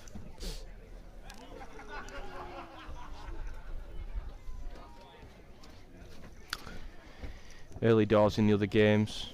Danny Silito 7, Dan Petcher 10. Danny creeping his way back into this match from a good start from Dan Petcher. Reece Marshall 6, Gareth Coates 4. Coates in the corners here, coming for 2 with a decent enough lead down there. So we'll expect to make 2 decent enough balls, but thinks he's narrow. In the other game, Conor Chamberlain just started 3, Craig Hill 2, and Conor coming for 2, finger peg just across the crown. Interesting game coming up now. We've got Lee Bomber Brown travelling up from the Potteries. Big Leeds United fan is Bomber. Playing another Leeds United fan in Lally. How'd you get a Leeds United fan from the Potteries, Thomas? We'll have to ask him that, won't we? We might have to inquire into how that happened. We'll be chatting about the transfer market before starting this match, I think, here.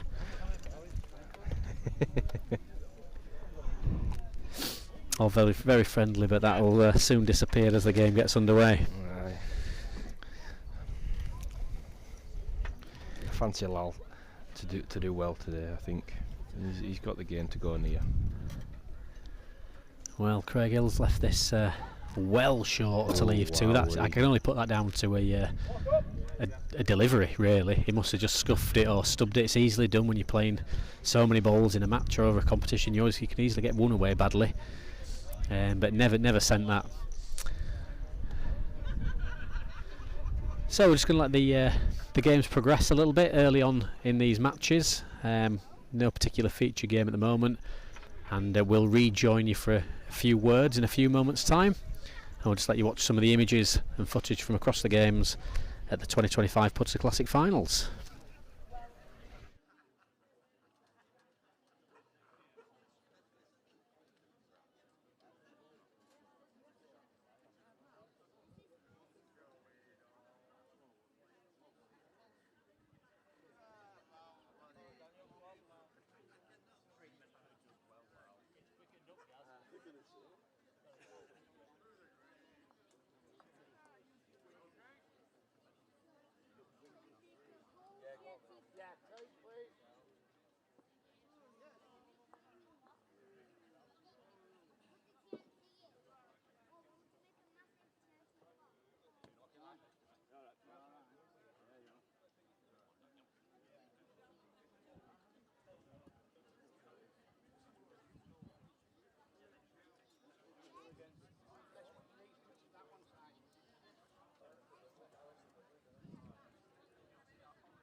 Pudsey. Yeah. How's Wednesday coming?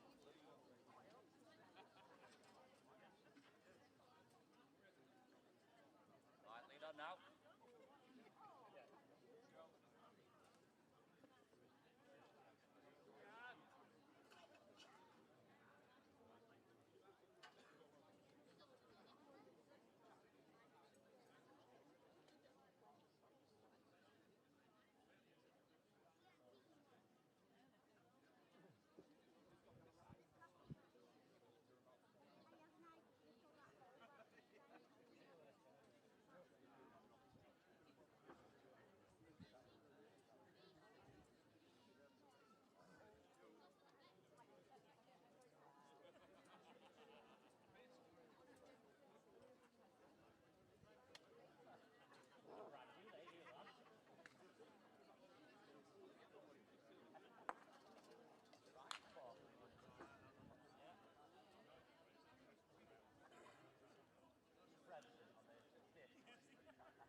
broadcast that's on the internet. Yes, I come to see you go up there.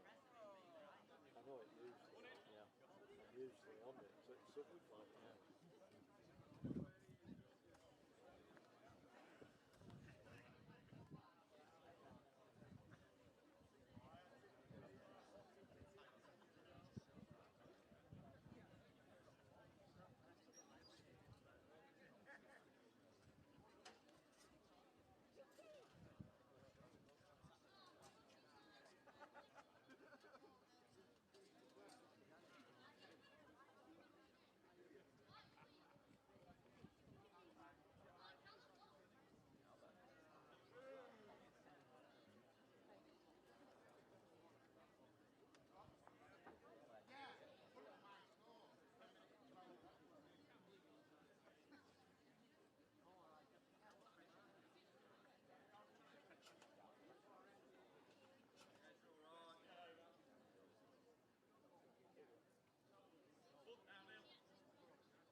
Yeah, I got it.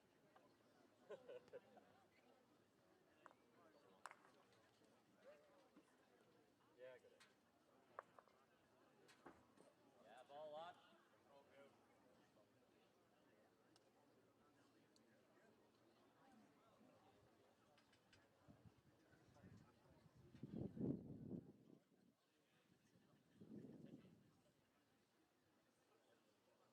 Another.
Be that lad.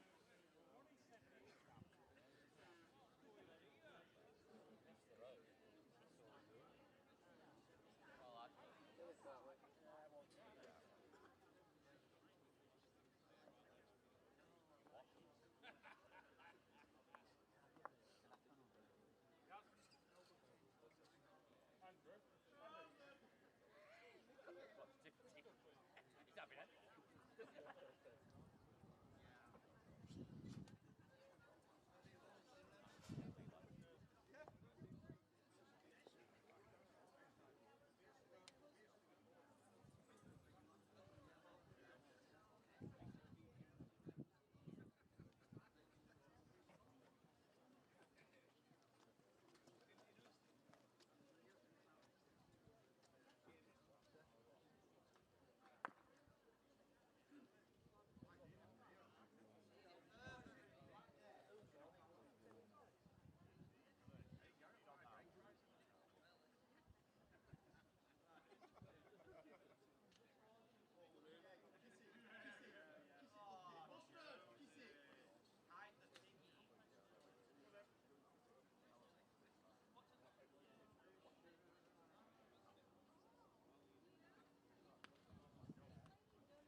So those of you watching on the stream will have just seen the end of the Gareth Coates Reece Marshall game. Really impressive result for Reece Marshall, 21-11. On what I believe maybe is his first visit, definitely first visit to the finals day at Pudsey. Young man up from Castlefields, that's an impressive win against former classic winner Gareth Coates, and certainly one of the best in Yorkshire at the moment on the competition circuit, if not across the country. Conor Chamberlain is 12-9 ahead of Craig Hill. Lee Brown is 11-9 in front of Gaz Lally. Two close games there, lots of balls to come in those matches.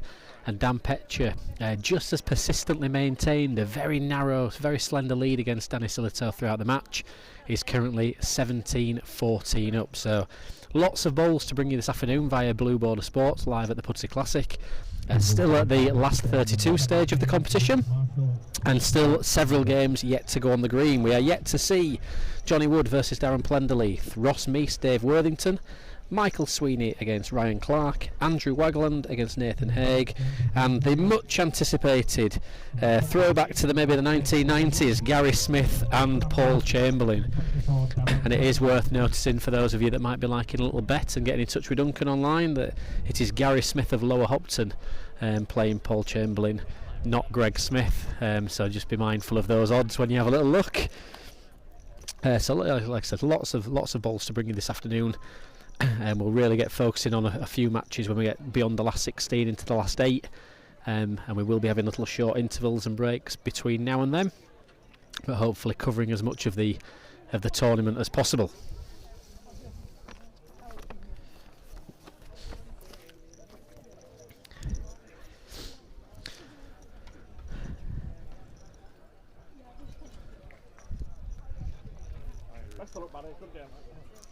Well, shout out to our competition sponsors putting their hands in the pockets. We've got Howden's, thanks to a member Steve Harwood who works at Howden's, kitchens, bedrooms and so on. We've got Two Plan Wealth Management and our very own Floydie, the Grass Doctor.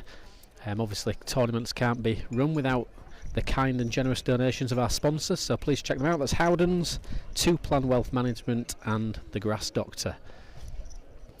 Although the Grass Doctor would like to see this pitch a little bit greener than it is. Very difficult summer this year for greenkeepers up and down the country. Lack of rainfall and very inconsistent, lots of hot dry spells means that the greens have been difficult to manage, but we have got a nice smooth surface to play on at Pudsey, which we're always grateful of, and it should allow for some close bowling as we get to the latter stages of the tournament, with a few players drifting through their first match. In a 32, it's for those of you who don't necessarily play competitions, it's about pacing yourself throughout the day. The first game is always proven to be the hiccup, which it has been today for Callum, Wraight and Gareth Coates, who were the competition favourites in either side. Callum Wraight just losing there quite convincingly actually, 13-21 to Dave Robson of Smurthwaite, Cass Wakefield Way of West Yorkshire, and Gareth Coates losing to Reece Marshall, who's travelled up from Shropshire. So Shropshire has still got something to shout for, those of you watching online.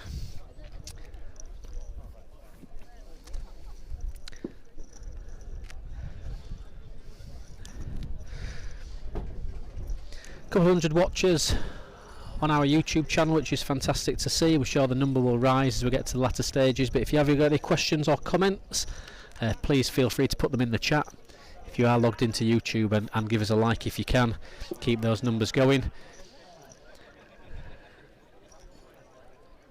Danny Silito playing a runner against Dan Petcher, takes one out. That game is now 19-14 to Petch, so you'll be hoping a couple of ends time that he'll be in the clubhouse buying a drink.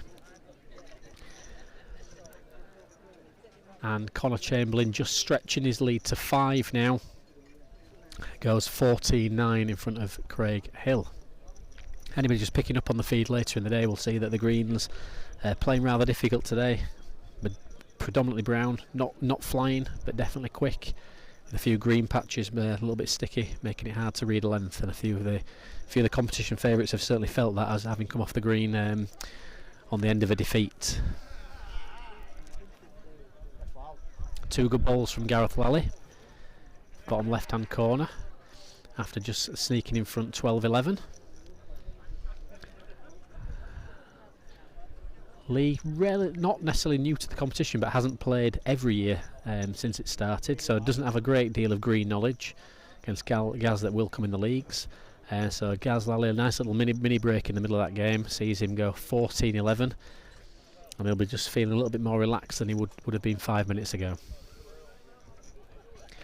And the game just about to start. Johnny Wood against Darren Plenderleith, who's certainly making Johnny wait. He's been on the green for a couple of minutes.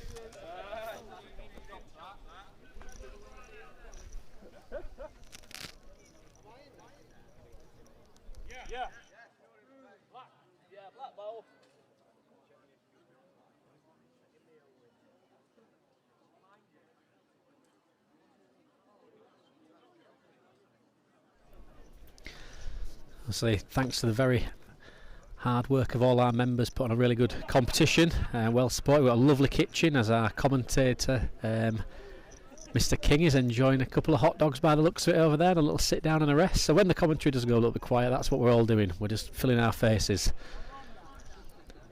And the world famous Boosty just on the bench to the side of him there.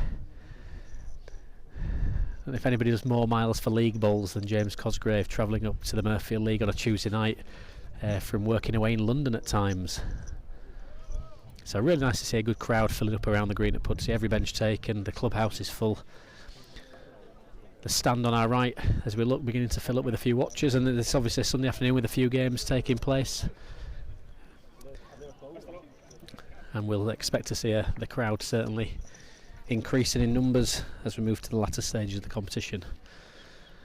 The Shark has finally made it to the green to start his opening match against Johnny Wood.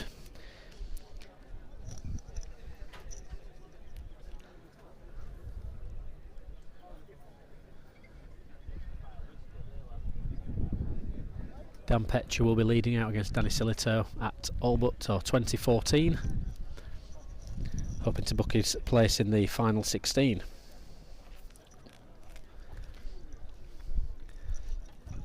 Again, a couple of significant scores from the first round.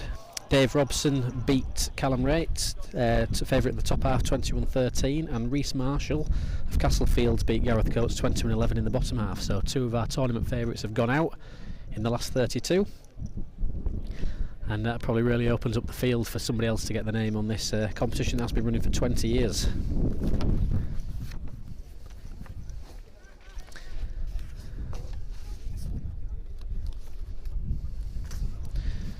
Kindly provided with some stats by our research team today.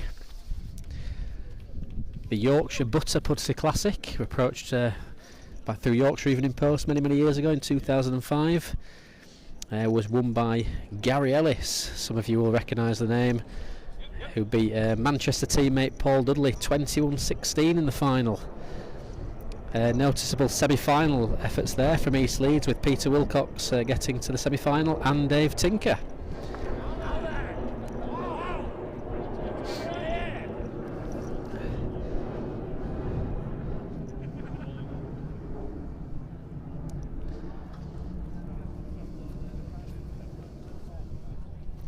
So as we get into the latter stage of the competition, might run through some of those historic occasions, some of the names that have won it in the past, including 2007 Chris Brown was victor, currently playing at that time at Swinton Park View. It's good to see Brownie back on the stage again, performing well, playing in the top division of the Murfield once more.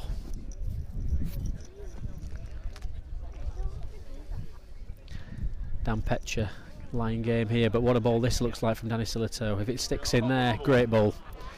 Line game against, one down, opted to play dead end rather than play the reach, and plays a marvellous shot. 15-20. Still a way to go, but gives himself a chance.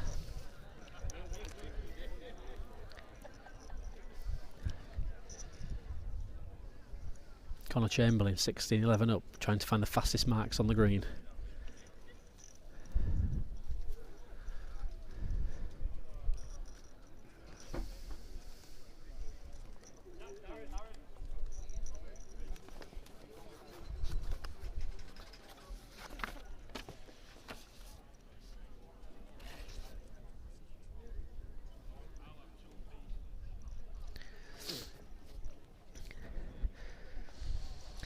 Comment here from High Vibration. Glad that's not any feedback on the commentary, hopefully. Thanks for the great coverage, much appreciated. Any curious to know if there's been any coverage of next month's Champ of Champs from Owley Wood? Won't be able to help you with that one. I know that Blue Border are not necessarily going to be there for that one, but it's whether British Crown Green are running some other coverage through their other means, possibly.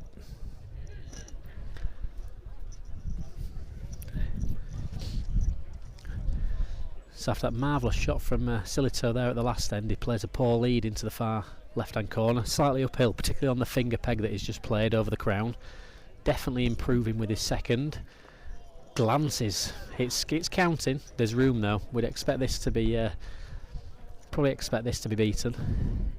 I think a home man would probably opt for the thumb peg here, but Dan Petcher staying on the finger, not knowing as much about the green. Definitely a little bit outside. Should come enough on a length. It should peg in to finish on a length, and should be enough for him to progress through, unless it's gone out the back of the end. Now Danny Silito nods his head. That's game over. 21-15. So Dan Petcher 21-15, and that concludes the top half of the competition in the last 32. So a little rundown of last 32 matches there.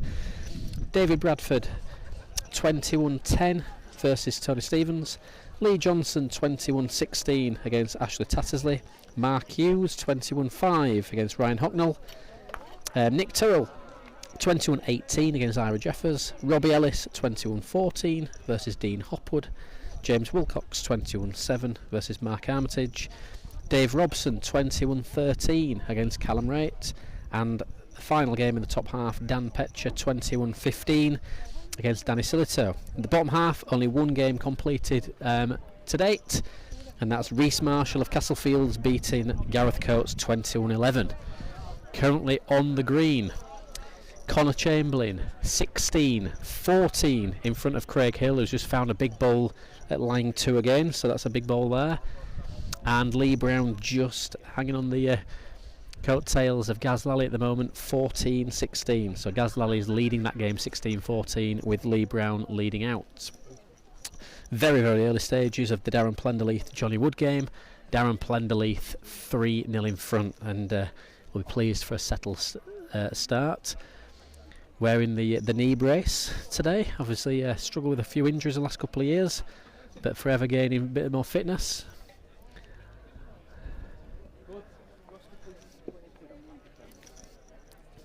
And we're about to see the game between Ross Meese and Dave Worthington be called to the green.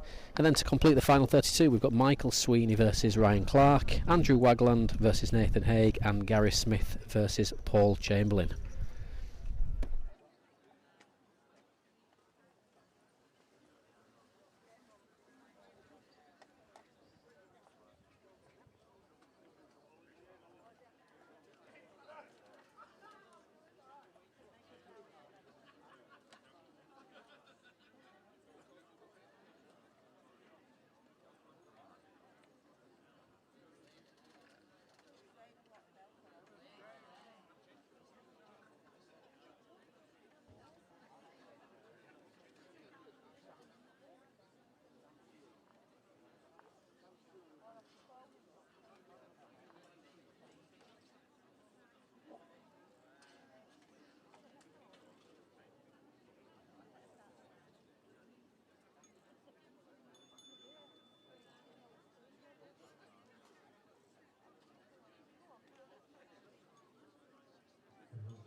So I'll take you through the last remaining ends of the Lally Lee Brown game. That's currently 17-16 to Lally, leading out in the corners. He's played a good lead, it's about a yard short.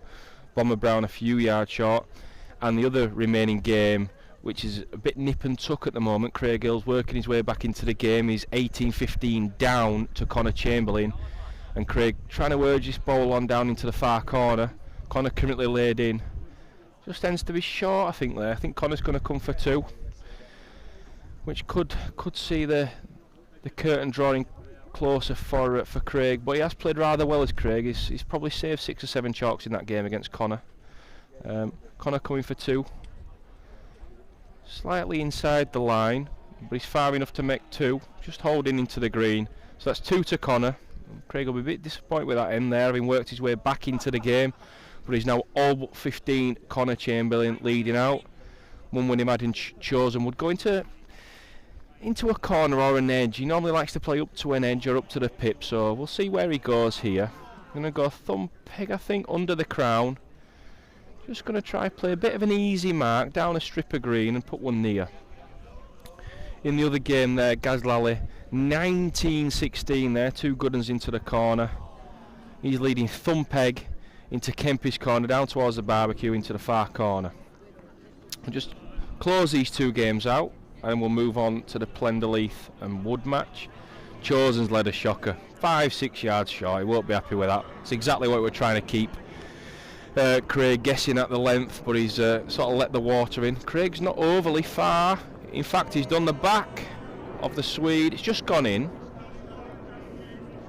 Conor will look to try and play one within a yard or so. I think you've just got to put within a yard. It makes it slightly difficult for Craig there then, at all but to come past them short balls. But he has turned over his finger peg. The road looks okay. It's just going to go narrow, I imagine, but he's slightly too far. Nibble it was the cry. Oh, what a good ball. That's a great ball. Now can Craig see through the gap? He's going to strike thumb peg through the gap. Looks underneath to me. Oh no, no! Oh, I can't speak. Are these balls going to stop on? One's gone off. Does the other one follow? Oh my word. Oh my word. I can't speak. I don't even know what to say about that. Chosen won't be happy with that one. And to be fair, neither would I. That is absolute filth from Craig Hill. But do you know what? If you're not far enough, you can't do it. He looks slightly embarrassed, but you take the rough with the smooth. And Craig will now lead out at all but. John's just turning his score over. All but 16 down is Craig Hill leading out now. Conor will have been thinking he'd been in the bar there, offered him a drink, but not to be. He's got quite a good mentality as Conor. He can ride those types of things, whereas someone like myself would absolutely lose a plot and my head would fall off. But he'll come back from that, will Con. In the other game, Lally 20-16 leading out into this far corner. He's 6 feet short. Bomber Brown 3 feet short. Lally's ball coming under the crown, finger peg. Looks further than his first. He's giving it a chance. Does it miss those short balls? No, he's just shipwrecked it, is he? Well, that may have just wiggled its way in on the brown. Not sure who's in. Lunny's having a look, but he's absolutely blind, so it's no good him having a look. Lunny points to Bomber. Lally's not sure.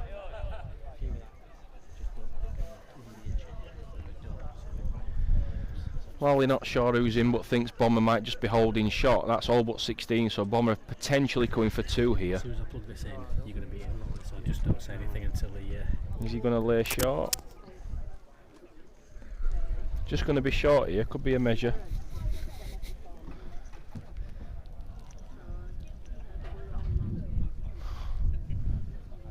Lally concedes a chalk. 1 to Bomber Brown. In the other game, Conor Chamberlain going to come finger peg strike across the crown. Reckons he's inside. Needs a bit of luck. Oh, he's done his own. Oh, wow. That's 2 horrendous bits of luck there for Conor Chamberlain. Not a well executed ball by any means, but played 2 down. He's now 18-20. All of a sudden that rub of Craig Hill's looks very, very important in the context of this game. Lee Brown played 20 metres, straight peg, up an edge. Laid a good ball, Lally a yard too far, and this game is all but 17, so he's laid 19 here. Lally will come for game here, I imagine. He has done. He might have just squiffed this inside. He has done. He squiffed it inside. I wonder if it's saved.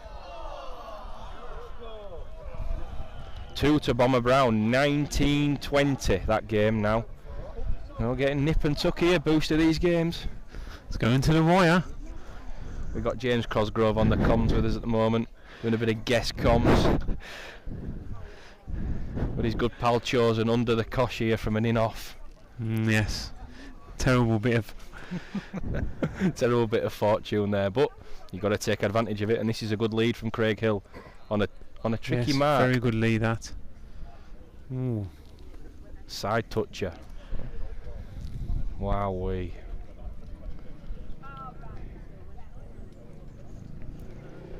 So with thumb peg under the crown. Slightly difficult mark. You've got to go through the green, up the hill. Meets the top of the hill now. Now downhill. He's trying if he's on the road. Oh! Wowee. Albeit too far, and he's almost going off the green now, but good attack there, really. It's gone off? It has gone off. Wow. Oh my lord.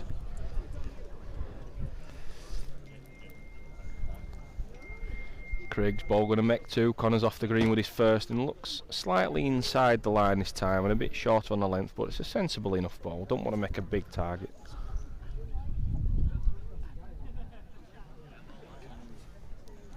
In the other game, Bomber Brown laid 2. Lally coming. He's definitely reached as Lally here. Can't see this holding a length. Oh, he's absolutely done him. What a ball by Lally there, under the cosh, 19-20 down. He's found an absolute pearler to win the game there. Bomber Brown, hands on hips, thought he might have had that one there. Good reaching ball by Lally, always attack the head. And I'm not sure who was more upset in that game, Brownie or Lunny on the bench. Yeah. He's distraught, the lad.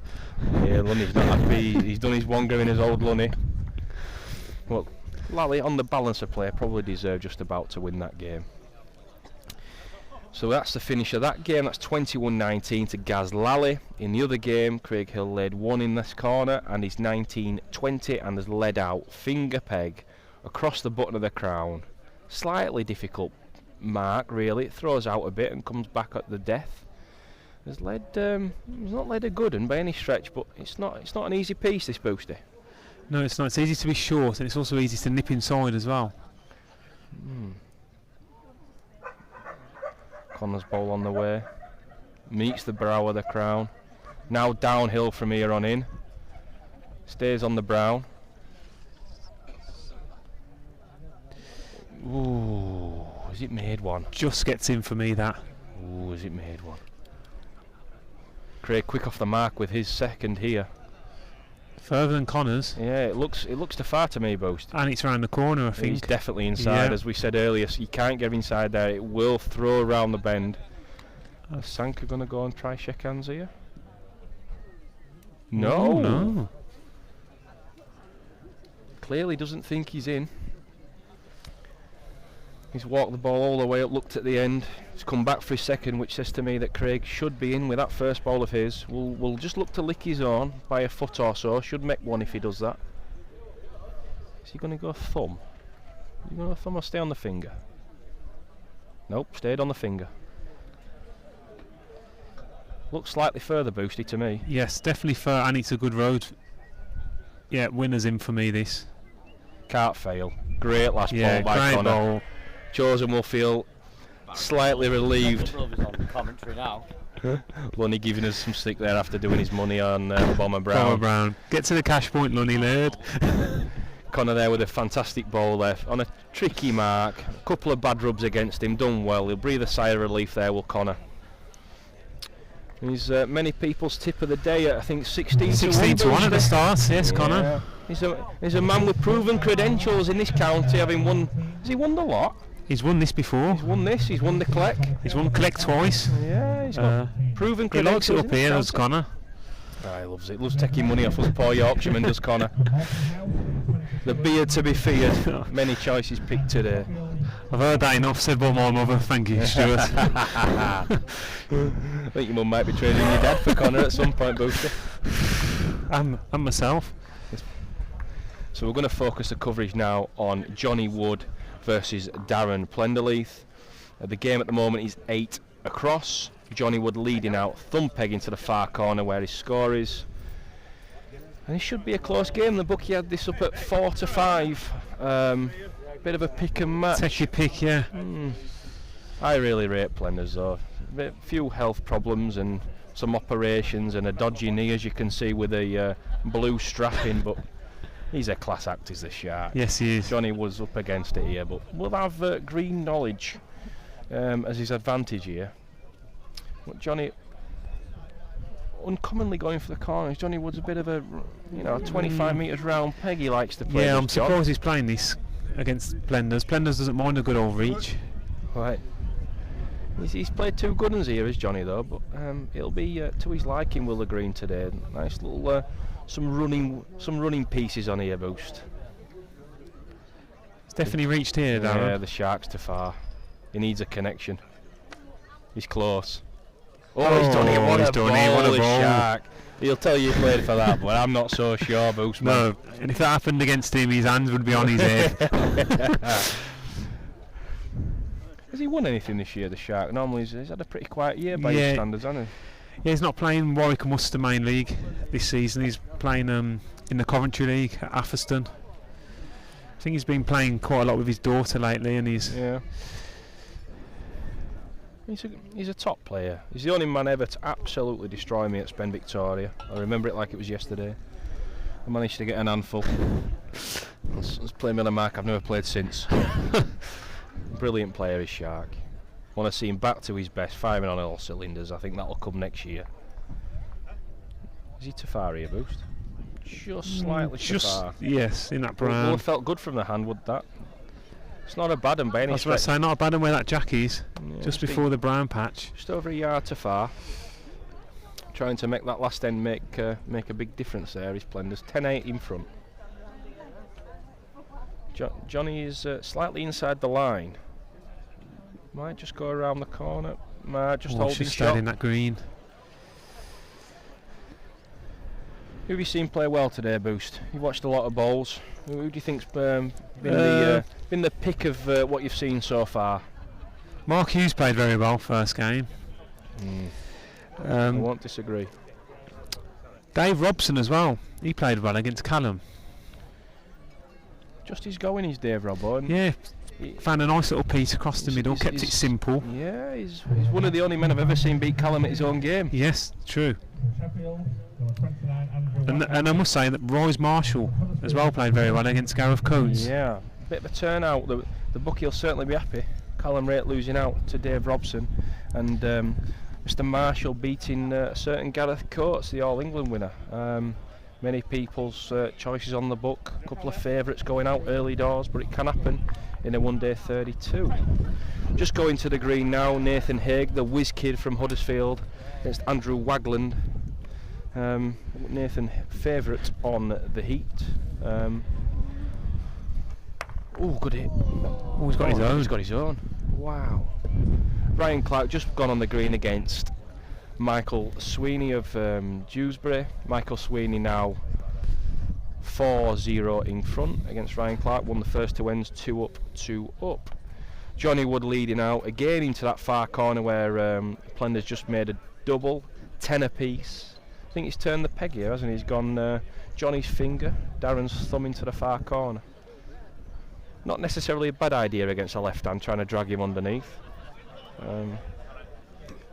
But lefties won't mind this, Mark, will they? No, everything kind of comes back at the end, doesn't he? Yeah. It's overreach though. Yeah, just a yard, 4 feet to far. Woody round the corner with his first, which is probably odd given the mark he's played there, Woody. He's definitely reached with this booster. Yes, he has. This is nearly in the barbecue. Where's this going? That's a definite rush of blood there from Woody, lad. Dear me. He's let the water in. Oh, this hasn't come out well from Darren. Darren's condemned this already. And this looks short, narrow, absolutely everything's wrong with this. So Woody will feel it's an opportunity missed there. There's not one ball within, well, probably 2 yards there. Plender's failed to make 2. And Shocking and kick him in quick. Woody will feel there's an opportunity missed. 11-10 now to Plenders. 11-10 to Plenders. Game on. I imagine he'll probably try come under the crown now, Boosty. Finger peg. Come up towards where we're us we are, yes. Yeah. Is that what he's doing? Yeah, that's exactly where he's gone. Finger peg. His finger peg, that is, as a left-hander. Under the crown, trying to get Johnny Wood underneath. Just not as far as I thought he would. I thought he'd come a bit further than that. He's short. Yep. Just going to be short. Everyone knows it's running towards this angle where we're stood. Just under reaching a lot of the time. It's definitely uphill with a quick finish. Johnny urging this one on. Again, he's going to be short. And again, we've seen yard balls and 4 feet balls be good enough up to this side of the green where all the brown is.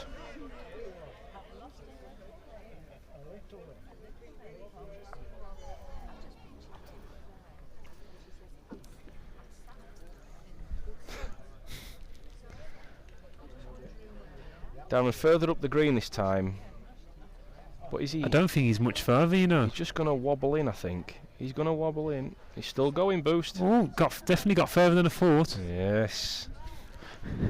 That's why I don't win many on here, Stuart. That's why you're always away from home, the That's Boost it. man. Johnny Wood struggling here to make one. That's struggling to make short. One to Plenders now. 12-10 as they go. 10 as they go. Where will we go from here, Boostman, do you think? Back to where he's come from? Yes, I think he will. I think he'll stick to that same length as well. The shark there with a customised top booster. Oh, that's when you know you nearly conquered the game. Only Mr. good Shark. players wear customised That's tops. true. Thumb peg back to where he came from. Throwing down the crown. Slightly slower than one would expect that corner to be, boosting that corner. It's all downhill, but there's plenty of green, plenty of stopping. We've also got another game on the green now, Dave Worthington versus Ross Mees, and that is Ross Mees 5, Dave Worthington 9. Ross Mees conquered you on this green, Boosty. He did. He played very, very well that evening. Yeah, he did. He's got a good one coming in here as well. Good player, Ross. Gone a long way in the All England at least once before. Oh, Dave Worthington not to be underestimated. The shark into the bottom corner there. Thumb peg. Nibbled the jack. Good ball. Looks a good ball. Has it just wobbled out? Oh, Johnny Wood. The signal Johnny Wood's on from the side of the green. Woody lad, he's not short. He's definitely reached with this. He's going downhill now, Boost. Any touch on this jack's a bad result. Oh, he has. Oh. Oh my word. Is he still in? No, it could be. Plenders is definitely one. Could be two. Is it everything?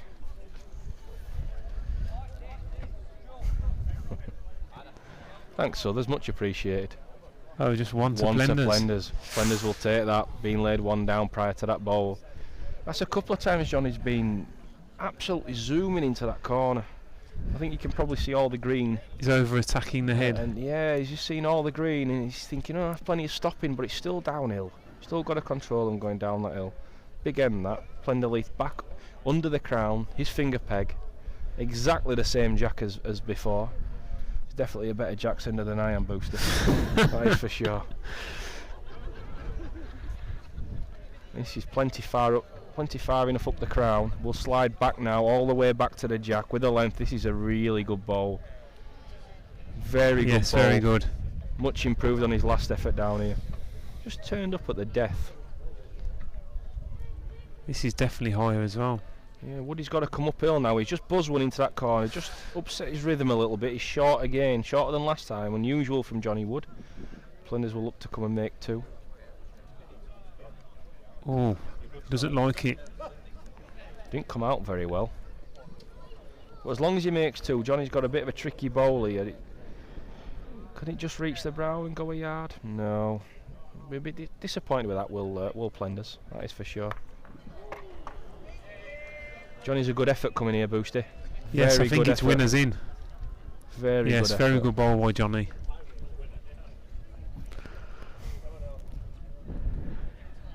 Very good ball. Johnny Wood makes 1. 11-13 as they go. He surely won't be going back into that corner. No, good idea. Change the length and the mark. This is more of a Johnny Wood mark Yes. for me. Johnny Wood, renowned for playing these little 25-metre round pegging marks, using the crown. Very good at that is Johnny. Great county record. Unlucky in his last game versus Rob Wiltshire at Elland. His record come to an end unfittingly with a couple of bits of bad luck, I think. Rob will say that Johnny had a couple of bits, but at the crucial time Wiltshire just had a couple of bits of luck. Good reply by Shark. Did he go something like 19 county games unbeaten, Johnny Wood? About 19 games unbeaten, Johnny. That's some going. That's some going at county level. Great bowl there. Blender's a couple of feet short, laid one down. Can't imagine this will be short. He's using the mat, Boosty, that is for sure. Some may say the mat's only a guarantee. Thumb peg strike under the crown. It's got Johnny's. My Blenders is That's very high miles away. standards. That's not very good No. by any stretch of the imagination.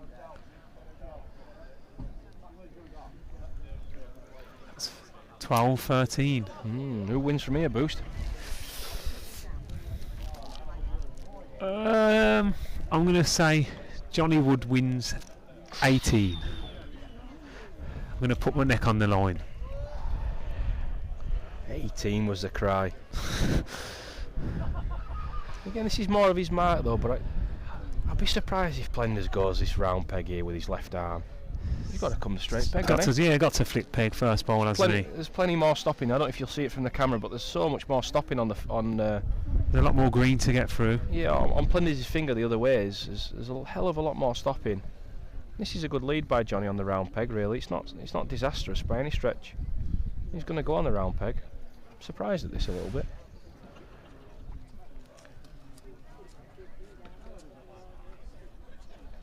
How far does this go, Boost? I'd say he's definitely far enough. Yeah, this is what I mean. There's no stopping on the downhill. Once you pass the jack, you're off 4, 5, 6 foot, still going. Surprised if he plays the same land and peg next ball, Darren. Yeah, I can't see him coming on the peg next time. Johnny running this one up, it's a good one. Johnny just giving it an old stamp. Very good. Very good from Johnny Wood. Blenders might choose the old straight peg runner here. So he hasn't really got another shot, has he, to be able to win the end? He's looking around the scoreboard. Yeah, looking at the score. Might be worth a gamble. Might be worth a gamble, this. Has he come on the peg? He's come on the peg. Oh. Very surprised by that shot. Very odd shot, that. Yeah. Very, very odd shot. I'd love to know why he came on the peg there. Measure call from Johnny.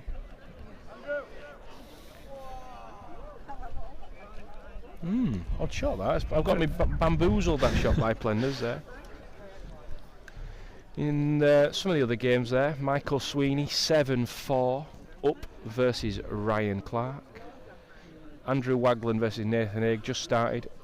2-3 to Nathan Haig. Ross Mees having a bit of a bad time of it first up. 7-12 behind against Dave Worthington. And as we said, Johnny Wood 12-13 with these still to go on the ticket. Oh, he's just saved. Dead end. 13 apiece. Bit of a lucky saver there for Plenders. I think they'll take that. Definitely. Just trying to slow the game down, Plenders now. Going for a little drink. All the best do this boost, you know.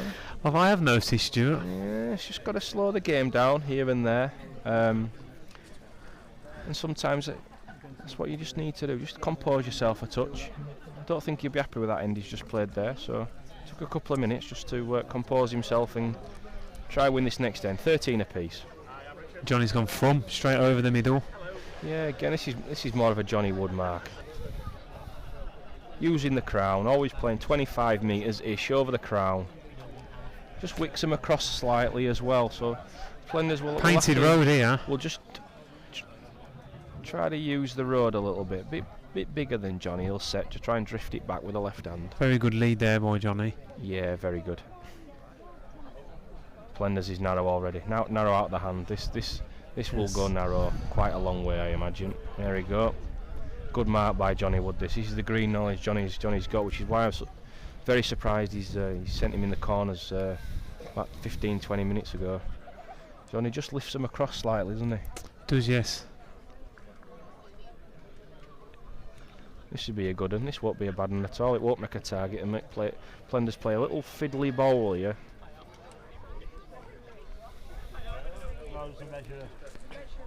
I've got him narrow again. Yes, he has. He's gone again, as Darren. That's not Plenders' finest hour. He's played two bad ends. Two shockers there. Two shockers at the wrong time. We just put Johnny Wood in front, 15-13. Johnny leading out. I imagine he'll come finger peg again, back towards the camera here.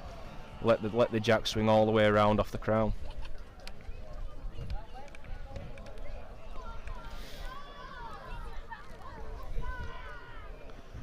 Just not quite as far with the jack this time, Boost. No, very hard jack. Front. Just as you say, a lot of green in front, and then it will finish past where the jack's stopped. I've got him just inside the land, but is he short? Yeah, I don't think he's going to get through that lush green there. I think if it had been a length, it might have gone round the corner a little bit. It's not a bad result there, ended up there. Plenders have got to pass it, going to get to the brown. He's definitely gone wide enough. He's got to the brown and some here. Yeah, that'll go a long way now, that will. Yeah, that won't stop for another 10 seconds or so, that. And they're just scratching about here a little bit, just struggling.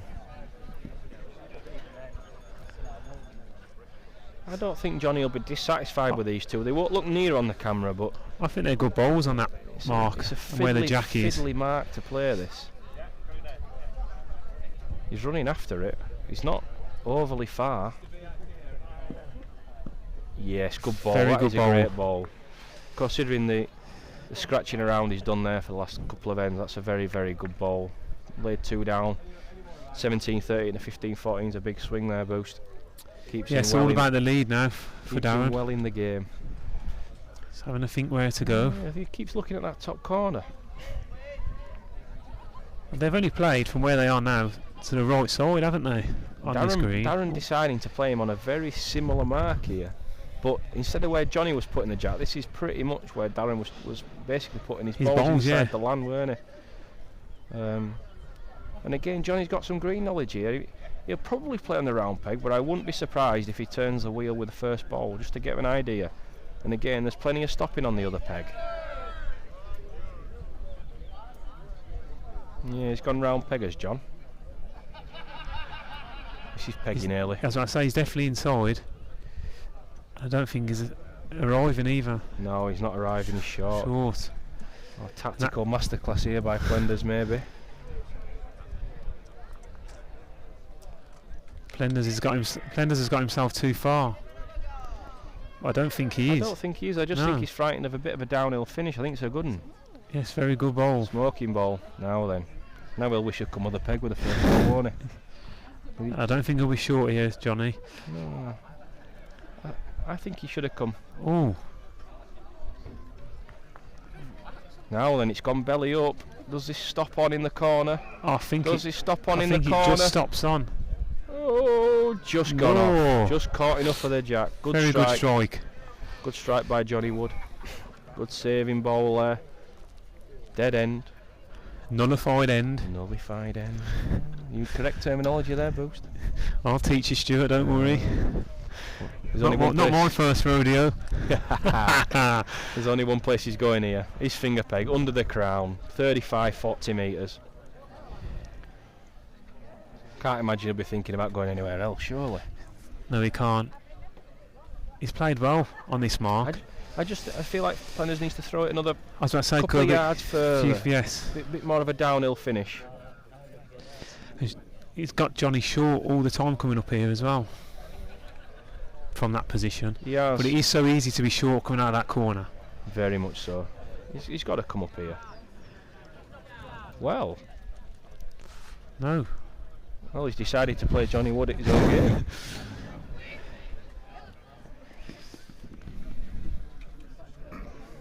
Bit surprised by this particular jack. He's going to try catch Johnny short. He's a long way out of that corner. He has played a good one. Find a little bit now. Just find a bit of run. Yes, it's very a real good ball. lead. Very good. Very good. Johnny Wood type of mark this though.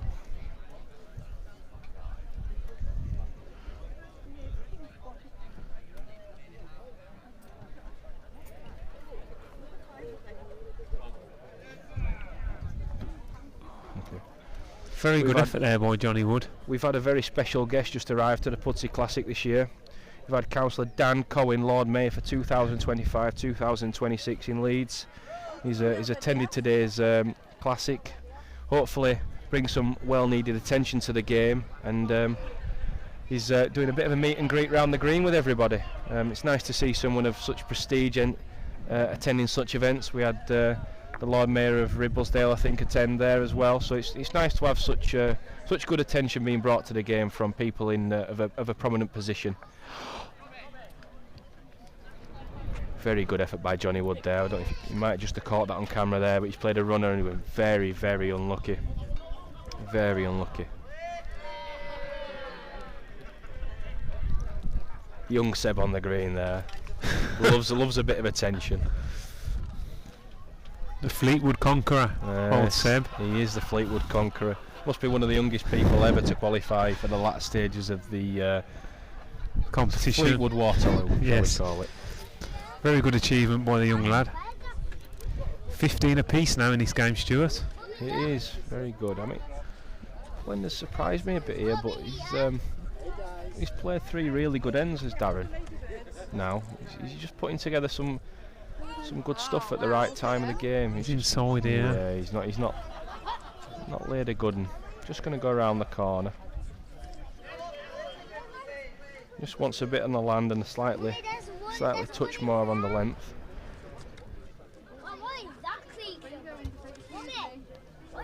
Definitely wider here, Johnny.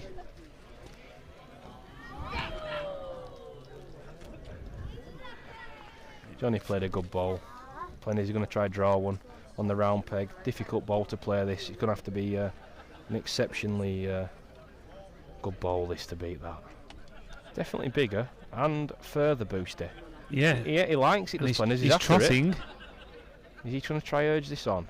He's too far, if anything. Is he too far? Oh, just gone out by the looks. Yeah, just pegged round the corner. Tough ball to lick that. Tough ball to lick. Just do a rundown of the other games. Nathan Egg, whiz kid from Crossland Moor. 9-2 in front of Andrew Wagland. Michael Sweeney just scoring a 2 there. 12-8 now. 8 to Michael Sweeney. Ryan Clark favourite on that heat, but Snapper a serial qualifier in this event. Ross Mees 8-17. It's not getting any better for Ross at the moment, but he's just won with what can only be described as a 6-yard bowl, Mr. Bruce. I think even I would have got in there, Stuart. Yeah. At At a push. At a push. Yeah. At a push. Would have let's just be scabbed honest. one. Your form on this green, you're not so good. Psycho doing the measuring and unofficial ref, some may say, but he's a good judge of a ball. Is Mr. Psycho? He's a good judge. Johnny Wood now, Jack in hand, 16-15 in front. Does he come back over to us on the finger peg? Well, he's doing. Yes, he and is. he's played an almost identical mark to what Darren's playing. So we're in rink 2 here, Boosty, I'm afraid. Slightly odd.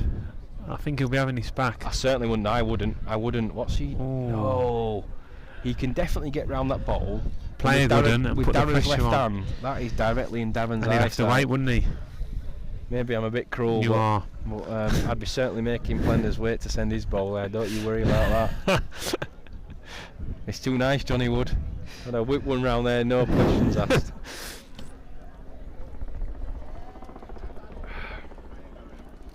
He's just gonna wait for. Oh no, he's not gonna wait. He's just sent it a bit wider now. Just a Finger touch. peg. Not much wider, just a touch.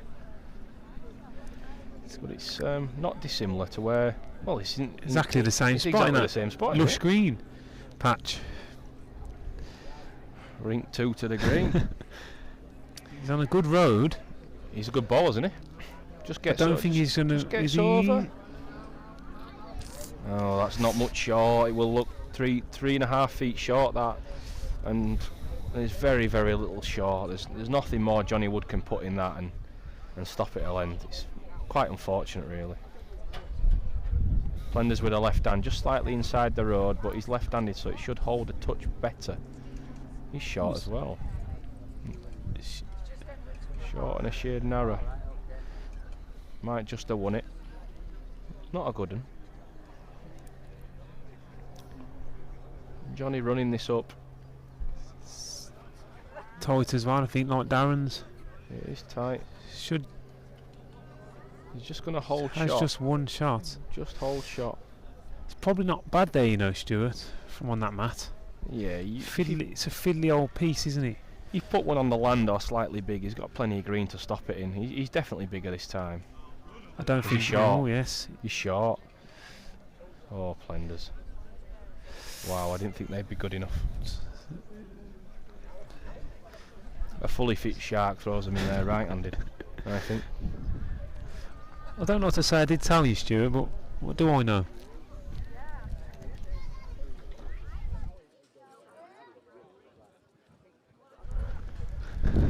We've got the Lord Mayor speaking to the now British champion Harley Tattersley in the corner on his Facebook Live. Again, there's probably a big difference in brain cells between the two, but Harley, the new national champion under 18s, he's a supreme talent, is Harley, and it's nice to see him getting the recognition he quite rightly deserves from the Lord Mayor. Getting his congratulations there. His best friends to the left of him as we look, taking the mickey out of him, but I'm sure there's plenty of banter coming from those three. But again, he is the national champion and deserves all the recognition he gets. So well done, Harley Tattersley. The number one Tattersley in the household, I think. Right, Johnny Wood, 17-15, leading out. His thumb peg, slightly higher on the green, again to try get Darren to throw underneath and drag it round the corner. I was just about to say I'm interested. We're not playing short, man. Long tapes it. Rink 2's getting shorter and shorter. Is Plender's querying the score? Plender's just querying the score here. I think it's right. Pretty sure it's right. Mr. Brian Scarf wouldn't get the score on, would he? Brian, the number one marker in the game. He's even got Brian questioning his own card now. Just wait for the long tapes across the green. We'll cover the rest of the games, give you an update. Ryan Clark making a little comeback here with Michael Sweeney. It's now 11-12 to Michael as they go. Ryan's going to lead out at 11-12 down. Ross Mees has just struck an absolute stormer off front touch from Dave Worthington, but Great not ball. good enough. Not good enough. Nullified end. Yes, another one. There's some good striking going on here today. That's 12-17 as they go, because Ross is leading out, so Dave Worthington winning 17-12. And in the other game, we've got Nathan Hay. He's 11-4 up on Andrew Wagland. Is it bright enough for sunglasses, Boosty? Mr. Wagner's playing in sunglasses. I'm not entirely convinced that's the right thing to do. Might be because of the reflection he's getting off his old orange bells. Ah, yes. They've got some like fireballs going on. Fireball, yes. They're quite a unique bowl. I'm not sure. Are they drakes? Are they drakes? They look like a drake. I think they are. He's looking a bit like Sean DePaul. Oh, Mr. Wagland. Yeah. He's Whiz Kid enjoying a fine run of form at the moment. He's just leading out at 11-4, as we said. He's not led a particularly good ball. Andrew will fancy beating that. Darren called the long tapes in our feature game versus Johnny Wood. As it turns out, it's not a mark, just as we thought. Darren sent the mark finger peg just towards the left-hand corner, but not into the corner, just off the crown. Quite an interesting choice of mark by Darren. But I questioned it earlier and he got that right, because he had a 5 or 6 break, so what do I know? Oh, where's... Darren not particularly happy. He's ended up with a bowl in his way, and Johnny Wood led a shocker, really, in truth. So he's caught him where he wanted to catch him. So that tactics worked. He just needs to execute a punishment of that poor lead by John. He's going to wait for the end to finish. Nathan Higgs adjusted a considerable distance there and beat a really good ball of Andrew Wagland's with a storming ball of his own. This is just going to go underneath. So one more to Nathan Haig, 12-4 as they go.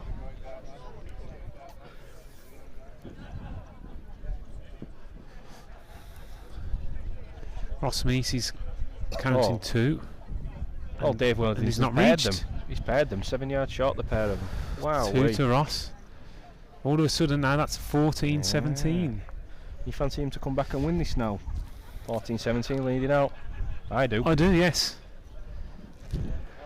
So, Darren Plenderleith, finger peg, just slightly under the crown, trying to lip it up with his left hand. He's beaten short. it, but it's not a good one by any stretch. It's still a yard off.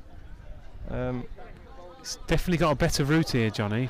Yeah, he's a better land. He's Did he miss the ball? Oh, no. Wow. Wow. I'm not entirely convinced that's won it. So this is a humongous end now in the context of this game. I think Darren may be coming for 2, Boosty. I think he may be coming for 2. Good land and good pace. Great ball. Good ball, that. That is a good ball. That's 17 apiece now, Stuart. Marvellous doubling by Darren. Now then. Ross Mees. I've been wrong every time I predicted where he's going to go. Led a reeling. Yeah. Now then, where's he going here? Is he going to go his finger? Johnny's thumb into the entrance corner. But I think this is a good jack for Darren. Playing this kind of length. Got to stay on first, Boosty. It's got to stay on first. Oh, you're right, Stuart. Rush of blood. He's caught everybody out this corner so far today.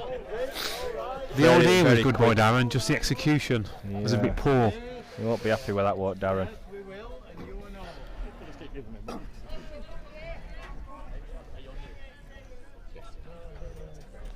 Where does Johnny go? Nip it over the top towards us? His thumb? I think he does, yes. Or will he go, he'll whip the peg, go a little bit finger further across the crown?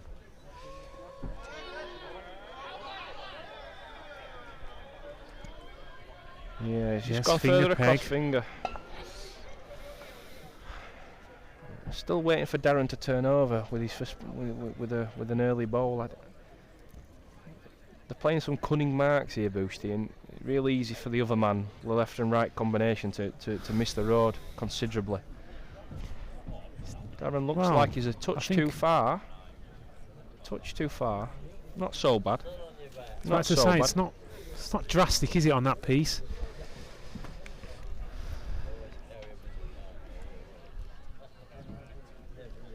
Oh, Johnny. I don't think Johnny's arriving. Johnny's not arriving. It's downhill now, but it's not that downhill. Oh, Johnny. Down a look to make 2 now.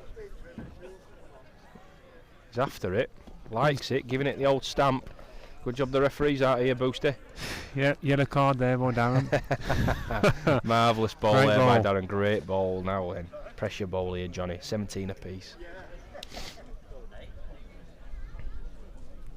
He's further. He's definitely further.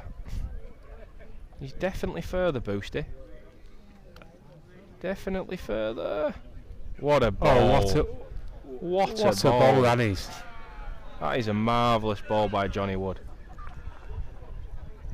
Plenders can't believe it. He's probably thinking he's 18, maybe 19 there. It's a great ball by Johnny Wood, having been so short with his first. Great adjustment. Now then, they've not gone further than 30 metres between them, Boosty here. And that trend continues. It's going straight down the spine of the crown. Finger peg. Yeah. Not a hugely difficult mark, I don't think. No, but I do think it's easy to. I do think sometimes it's easy to whip inside. He likes this. I think he's too far. Yeah, it's just that too far. Yes. A couple of feet too far. I'm not so sure that'll be good enough against Darren.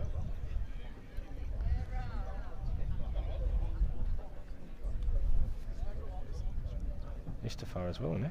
Yes, he is. Well, it's good enough for the he's time got him a bit being. wide as well. I think the road's pretty good on the length. Is he a yard too far there? I think the road's pretty good on the length. Johnny Wood's ball making its way across the green again. It looks very similar to his first Booster. Yes, he's definitely past the jack. Oh, it may not be even mid 2. Now then, Chance here big now ball. for Darren. Big. Ooh, Has he put this down, Lloyd? He's not sent this. He has definitely not sent this. This is not Darren's finest ball. Wow. And if it's 2 as well, that will be too good. He's looking. He's taking the one out. That's an enormous 2 ends there. Johnny Wood plays an absolute stormer to like a 4 or 5 inch ball. And Darren just not found that mark again. Measures had been called to see if the second one's in. Good Definitely jack one. choice. Yeah, good jack choice by Johnny there. We're waiting for Psycho to come and measure.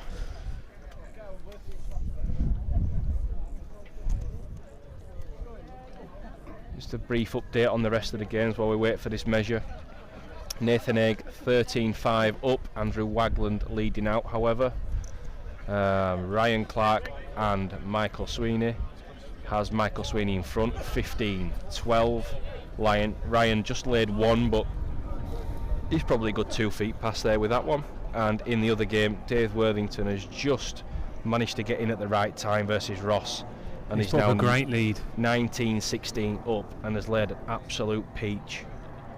And that may well be good enough to win this end. But Ross is giving it a good effort here on the old thumb peg. That may well be... it's not pegged. Oh, wow. Only one to Johnny Wood in our featured game. Yeah, just that's what? 19-17. As it turns out, that was an enormous ball at the penultimate end there. Enormous ball. Might just have took the wind out of Darren's sails a touch. Johnny back to his tactics of 30 metres-ish on the round peg. Very hard jack this though, in all this brown. A yard ball will be good. He'll take a yard lead ball here at 19-17, I think.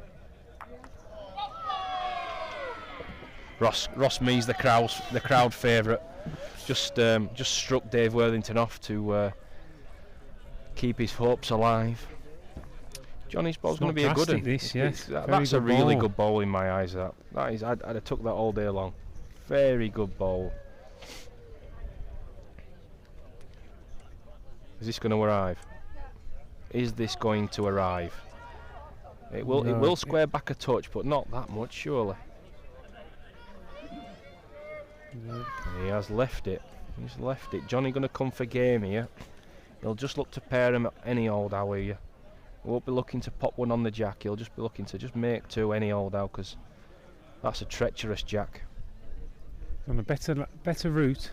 He is. And I think his pace. It looks good, doesn't it? Yes. Looks good, this from Johnny Wood. Real ball. Very good from Johnny Wood. Very good ball. I can see a strike here. No. Oh no. Oh, I can't believe this. This is a very, very fiddly ball to play. Well, he's far enough. Now then, what a road this is, Boosty. What a road this is. I think he's. What a ball that what is. a ball that is. That's a marvellous ball. That's Plenders from 2018, that is. That's marvellous. What a ball. Ball of the day, that. Johnny will have been ecstatic with those 2 balls there for me. And I think in 7-8 times out of 10 he's going to win the game. He's weighed in, yes. He's weighed in. It's an enormous ball. 18-19 as they go. Darren leading out. Johnny just needs a 2 to secure the win. He's going back to where he just pinched a couple off Johnny last time. Finger peg back to where he were before. Bit easier coming from this angle though, Boosty, for a right-hander, I think. Yeah, oh, he's narrow. He's a narrow. long way in, a long way inside he's here. definitely reached. Yeah, that's not a good one. Johnny will be hoping to capitalise.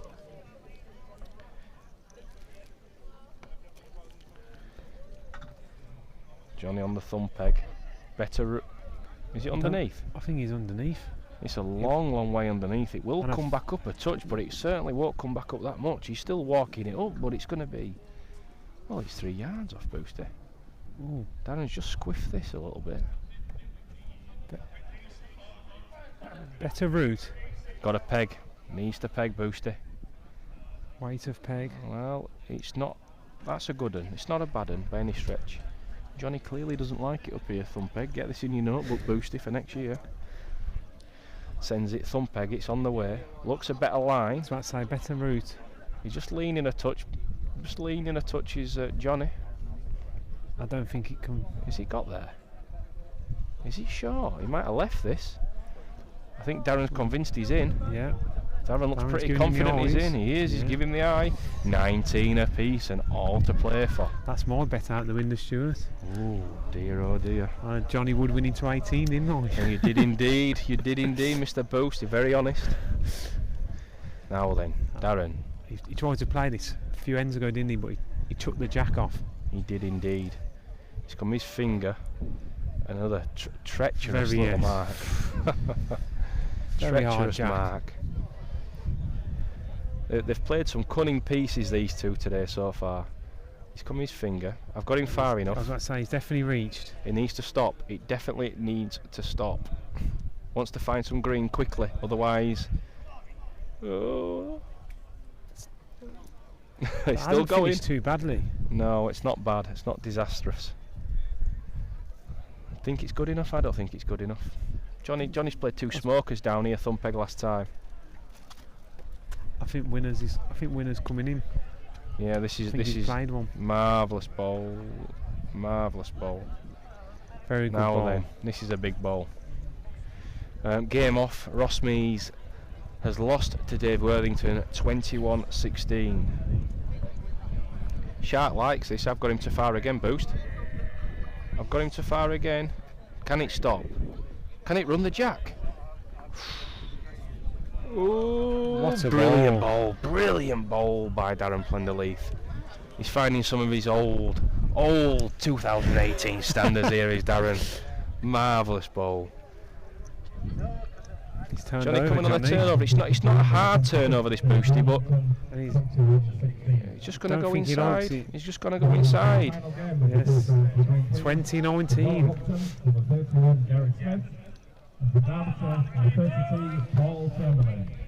You may have heard on the microphone there, the last game of the first round is about to go on the green now, and it's a battle of the old guns. 2 old county stagers, 2 brilliant players. Combined age of 300ish, that'll do. Derbyshire's finest, Paul Chamberlain, versus an old Lower Opton stalwart in Gary Smith. This will bring the crowds back. Yes. Yeah, some may think Paul Chamberlain price at 7-4 in this game, Mr. Boost. Yes, I think a few people have had a bit of a flutter on Pappy Yeah, Chambo. they might 7 have to done. 4. He's of good stock. Former All England winner. Yes. Marvellous player, as is Gary Smith. And These, we've almost- these knee braces of Oh. Stuart seem to be a big thing Well, nowadays. I think I in might this have to game. purchase That's one, what to Boosty. say. I've got a couple of dodgy knees myself, but I'd have more I'd have loads of straps me if I were playing. I'm creaky like an old rusty gate, I am. Oh, we're going to the bowl store after this commentary and see if we can purchase one. I know. The pop-up bowl shop in the corner needs to be selling knee braces, Boosty, make a fortune. Now then, Plenders back to the mark we thought he would go, finger pegged to the top corner. He has not lost an end in this corner yet, hasn't. Boosty. He leads out at 20-19. He'll look for a better lead than what was last time. He's got it It's out on the well. way. It looks far enough. It is comfortably far enough, this bowl. We'll need to stop coming up the hill now. His finger will finish on the peg a touch, and it's by far and away better than the last effort up there. But still, 3 to 4 feet off, I would suggest. I can't see. Johnny's not dragged it underneath this Definitely time. reached. He's further definitely he's further than arriving. Plenders, isn't he? Yes. Don't know the weight of the ball. Don't tell me, is he going to lodge Plenders? No, just nipped inside it. Plenders will look to absolutely smoke one on now. This is his opportunity. Now then, Plenders finger peg. The ball's crossing the green under the crown now. It's definitely on a It'll better start route. turning. It is on a better route, Booster. You're absolutely correct. It'll start turning from now. What a ball this is for game. Oh, that's marvellous. Oh, yes. Astonishing ball there from Darren. He's played some absolute smokers these last 5 or 6 ends. I think Johnny will this feel is like up there he's within the top 1 or 2 games of the first round. absolutely. Now then, Decent. Johnny's going to gamble for game here. He's going to play thumb peg runner under the crown. He He's likes it. He's looking after at it. He's yeah. looking at it. He's looking at it. Does it peg? Does the ball peg? Oh, What a great ball! What a ball! Wow. And the crowd go wild. What's your definition of wild, Boost? The old seal clap. Marvellous ball there from Johnny Wood. 20 apiece. Plenders will feel like he could do no more. Brilliant bowl. Now then, 20 apiece. Where's he going, Boost? One peg towards us. Yeah, that's exactly where he's going to go. Ring 2 again. Yeah, back to ring 2 we come. Unless he just bamboozles us and goes somewhere completely different. But Oh, he's lucky. Oh, is he? Oh, no, he's bit of kidology here, I think. Now then. Now he's then. looking though, Stuart. He's considering it. They've played 30 metres on the round peg, That's absolutely left. everywhere. Now, where's he going? Is he going thumb? He has. Yes. He's come thumb peg to us as we thought, but not just Not quite as far as we quite may the have same. predicted. But Plenders' left hand there is a bit of a ridge. You see the jack just square back a touch there. I don't feel like Plenders can be far off a road for mine on this little piece. Johnny's coming across the green. Looks inside to me. This won't square back that yeah, much. and That's it's a not poor arriving. lead. Very poor lead. Bit indecisive where he wanted to send the jack there, I think. Big chance now for Plenders. Now then, Plenders coming down the crown. Doesn't This look is- far this- enough. I was about to say, this is only just arriving. He wants to square back. It'll start going back a touch, will it now? Oh, it's tried, but not quite. Shouldn't be good Oh, enough. now then, 20 apiece. Steps back from the mat. Coming thumb peg. 25 metres down the crown. Better road. No, this is a great ball. Played Great ball from Johnny Wood. Played one. Great ball from Johnny Wood. Now then, this will be a strike. I can't. He's got to be raspering at this. I can't. He's not gonna. He's gonna play one. No. Ooh, false start. Is he gonna play one here? It can't be, surely. Surely he can't. It might look different from the mat with maybe a gap there. Oh no, he's not. He's attacking the head. Oh, and he's just underneath. Future wins. Johnny Wood wins 21-20 in an absolute epic, and neither man will deserve to lose, but unfortunately there has to be a loser, and Darren Plenderleith will feel slightly hard done to there. But marvellous second to last end with his last ball there. Johnny Wood laid game down. Marvellous ball. Very, very good game. Oh, great game of bowls. Great game of bowls.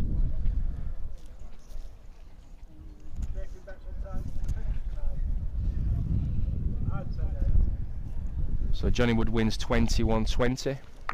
In the other games on the green, Nathan Haig leads 15-7, has just scored a 2 with a very unfortunate strike from Andrew Wagland, so that is now 17-7 to Nathan Haig. In another tight tussle, and we're going to focus on this game now, we have Michael Sweeney 17, Ryan 18 Clark. now, he's just scored. He just scored on that measure.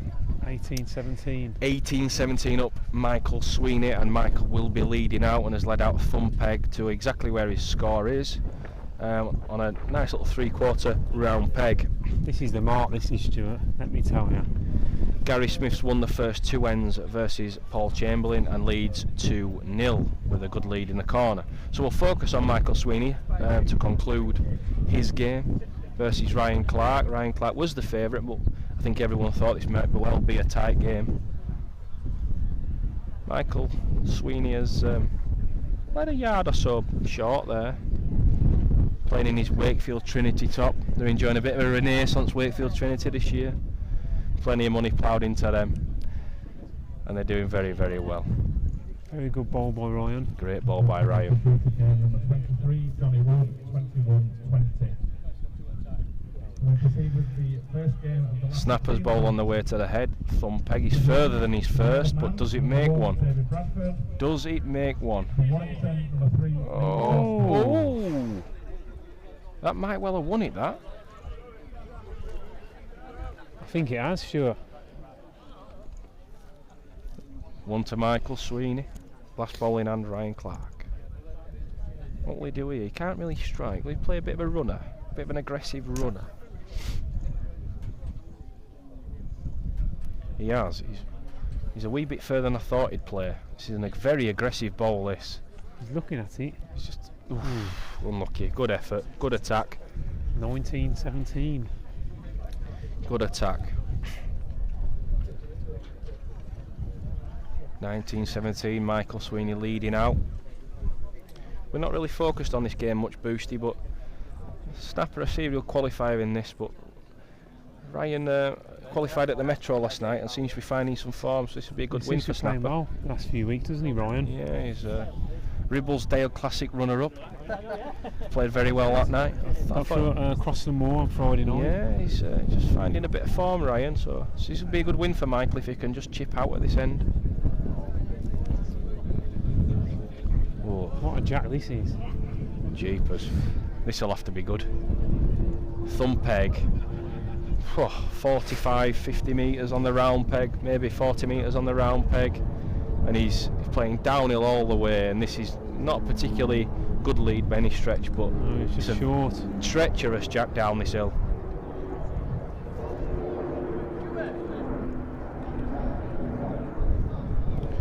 Ryan Clark's ball looks to be further than Snapper's at this point. He's just going to wobble in, is it? There you go, just going to wobble in. Zoomed in. I can tip him, I just can't send him. Snapper's ball's not overly far here. It's not overly far. He's trotting after it. I've got him miles short. He's let the water in. He has let the water in here. And he scared himself with a jack. One's turned over.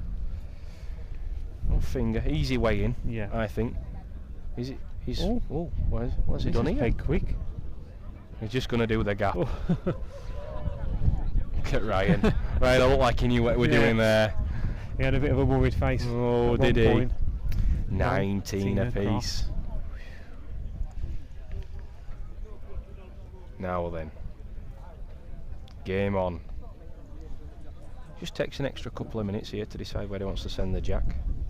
I won't be surprised if he sends it right back into that corner where he's just come from. Maybe on his thumb. Papa Chambo getting some support from the crowd there. He's on the board at 3-1 in the Titanic tussle of the vets. All going off.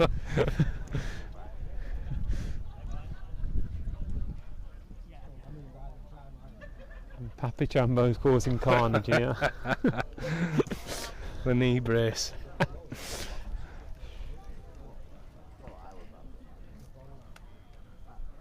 Ryan's gone and collected his jab back after a collision in the middle of the green, which was an interesting choice of mark. I was about to actually. say. 22, 23 metres. Peg. Yeah. Odd bit of land to choose that. He's having another think. Still going finger. Ooh, maybe sticking to it, Stuart. He must really fancy this. This will be jack up, I imagine. Yeah, it is jack up.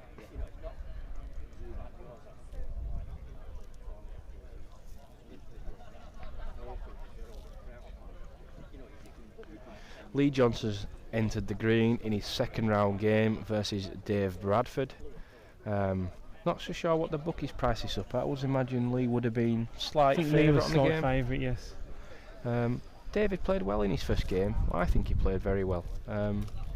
These sort of round pegging marks. He'll offer a different challenge with Lee Johnson to David though. He'll probably go a long way, just as he did with Ash. Should be a close affair, I think. Now back to Ryan Clark again. He goes finger. He looks to have sent this a little bit further this time. He does, and slightly more to the left as well. Now then, we'll see how good of a tactical decision this was. Squiffed it I was out. about to say that did not come out well, but and he's definitely reached. He's definitely reached. Now going uphill to the jack, but plenty of brown around there. Yeah. Won't be happy with that lead. Last night's curry might be having an effect on Ryan's game this afternoon.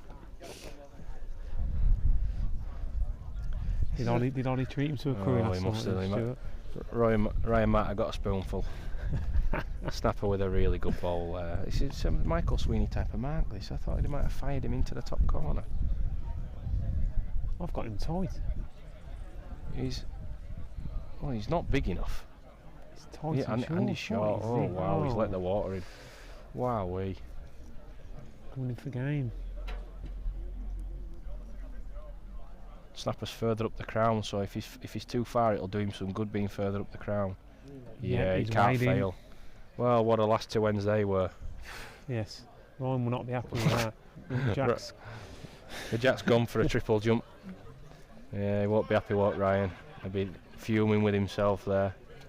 But Michael wins a tussle with Ryan Clark. 21. Is that 20? 20 again. 21, 4 21. games. We've had some good games to commentate on Boostman, some nip and tuck, Titanic tussles. Oh, we do love Crown Green Bowl. And now we've got Papa Chambo and Gary Smith to look forward to.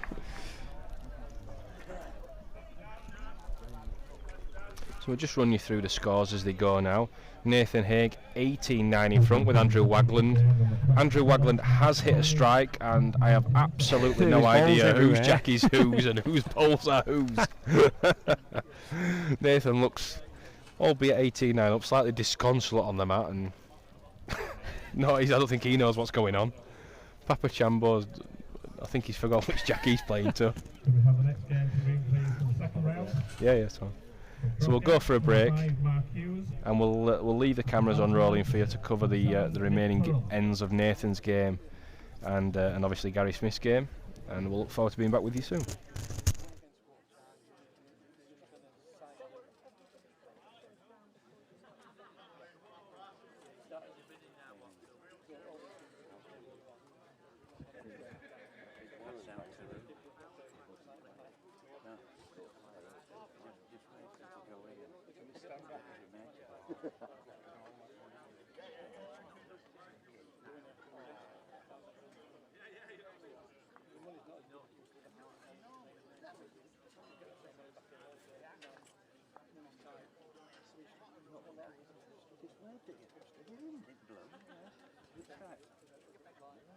Oh, that's John. And we went twice the other day.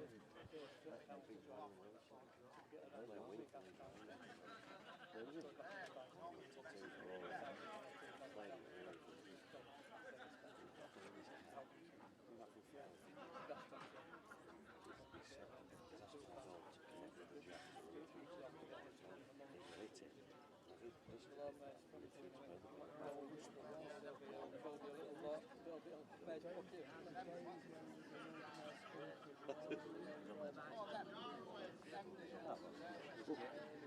be ideal.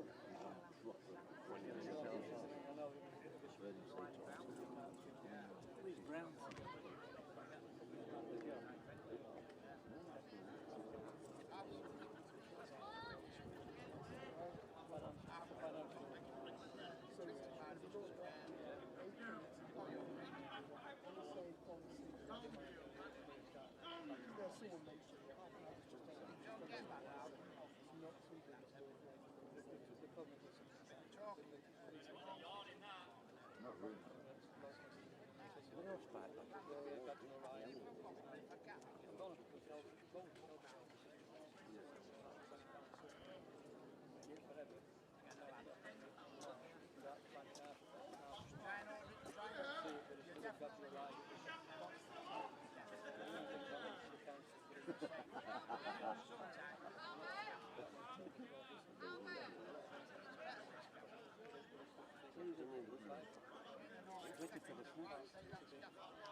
You didn't want to get through, you should have just said before you started, like, yeah.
Chopper off.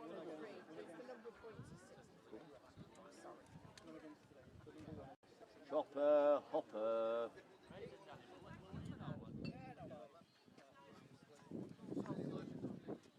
Now then.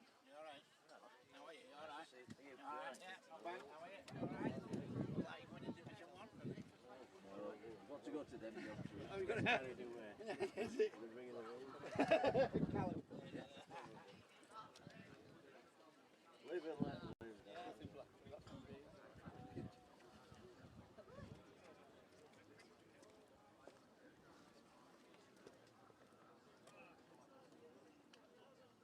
Chopper in this, or is he out? He's what? Right.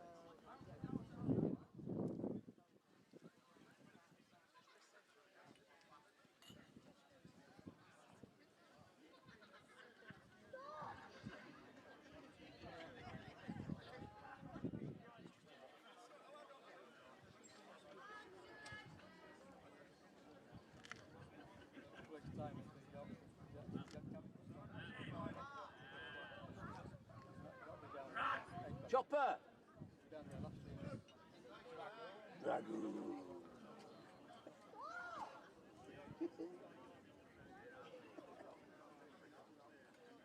Just pretend you're on Triple X, laddie.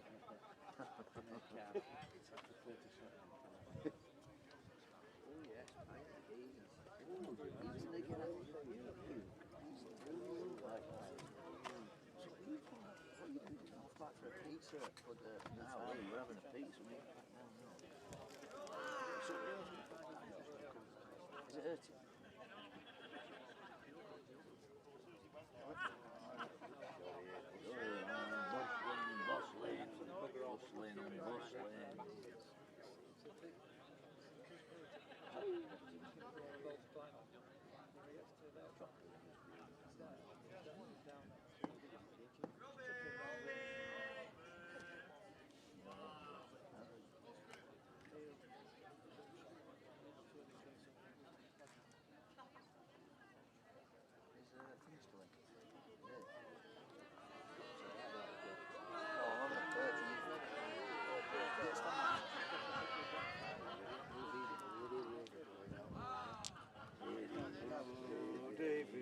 Dad, go that way.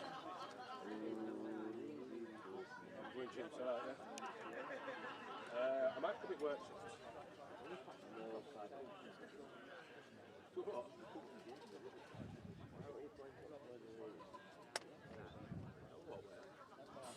So yeah, good about anywhere too. That's where it started. Yeah, well, that's where it started. So that's where we all went. We all went wrong straight away. We're never going to go right. Unbelievable, isn't it? Oh yeah, when it was instant, when it was coming tree, it was coming. Yeah, brilliant. There's just a Swede as well.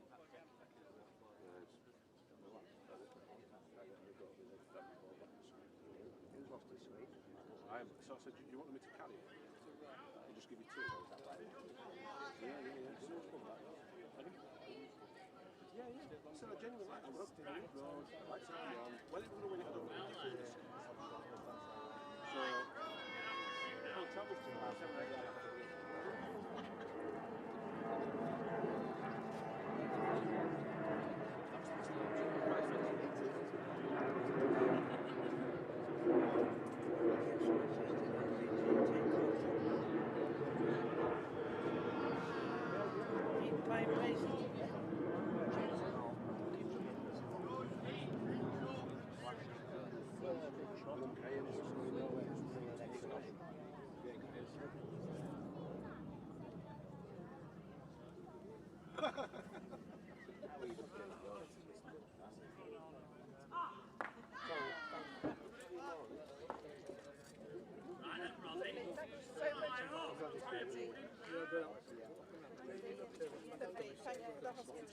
Enjoy the rest of the afternoon.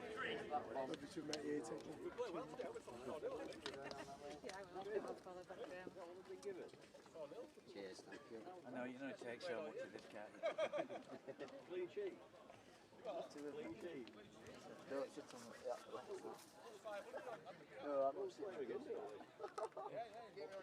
Oh, yeah. You've got the best seat in the house there. You absolute sod. In front of the memorial garden. That's a photo, is that? That's some photo. It's the right photo.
Thanks to Kingy and Boosty for their insight during the final few ends of the last really interesting couple of games there. Exciting games with particularly Johnny Wood and Darren Plenderleith match. Really, really good finish. Some top balls from both.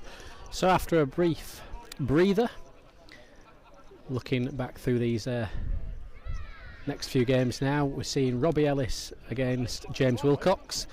A lot of local interest in that. Good Crossgates support today, and obviously the Little boys are up to support their Skipton import. Robbie, James having the better of the start, 4-0 up, although Robbie has hit a really good strike a couple of ends ago.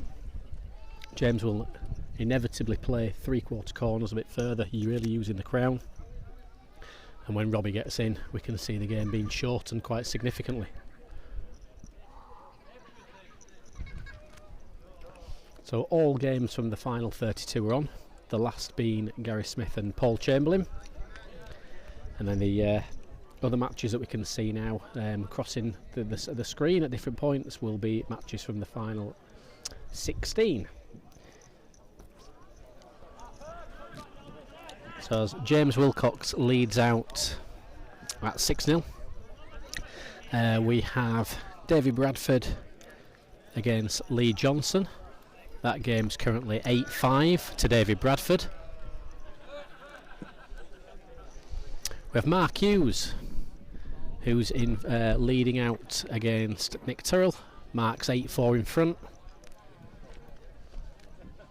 And the game of our focus for the next 20 minutes or so, maybe a little bit longer, is James Wilcox 6, Robbie Ellis still yet to score on 0.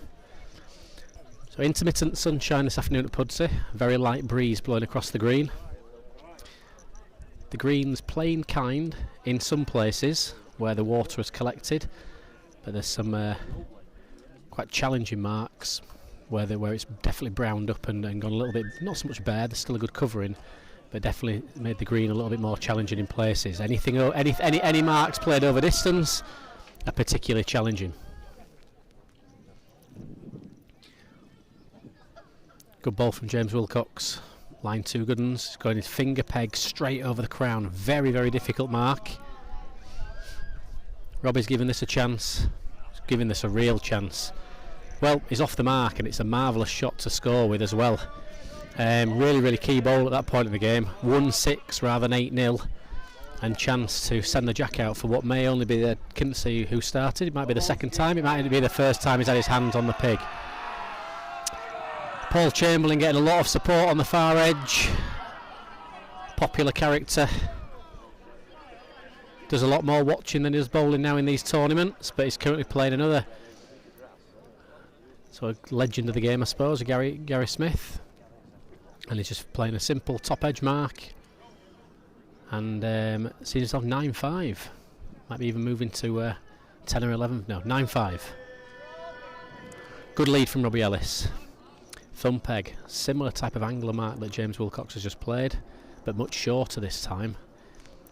Still longer than the corners on the Skipton Craven and Pudsey Little More, the two clubs that he spends a bit of time playing. James Wilcox just overreaches and finds the green grass at the back. Robbie gets this away nicely, watching it intently. Needs to find a little bit of trickle past this green patch. If it does, it'll be a good one. And he's asking the question. 2 good balls, one either side, both a foot off. James thinking what to do. Any sort of runner here, any connection will be a good connection, but he'll be wanting the jack. He's playing with pace, a little bit of weight on this, looks a ball big. Just nipping back, takes the saver. Does it save? No, it's not quite saved. 2 to Robbie. The arms go up slowly. A little bit of noise starting to sneak in now.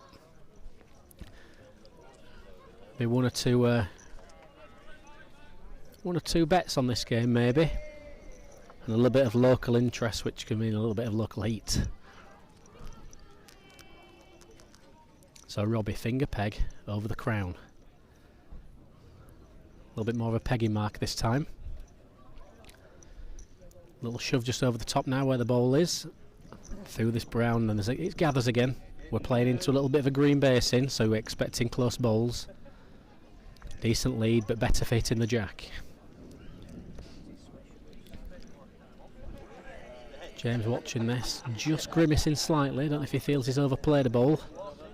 Depends if he grabs anything, and his miss just goes out the back. It's not a bad effort, but it's gone 2.5 feet behind. Robbie stalking, marching, slapping the soles on the green, wanted it to run on a yard.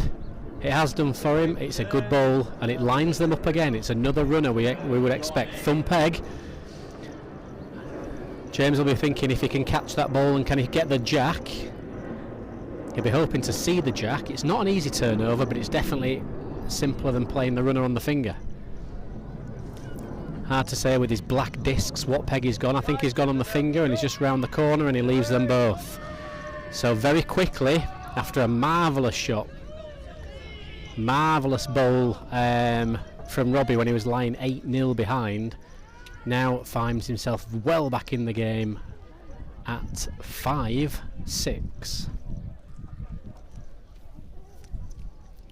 Gary Smith's got back in on the top edge, so plays back towards us. He's now 6-9 in his last 32 match with Paul Chamberlain. David Bradford is 10-5 up against Lee Johnstone, although Lee's just scored at this end. And Mark Hughes just in front, 8-6 with Nick Turrell. Robbie starting to get after a few now, wearing all black today.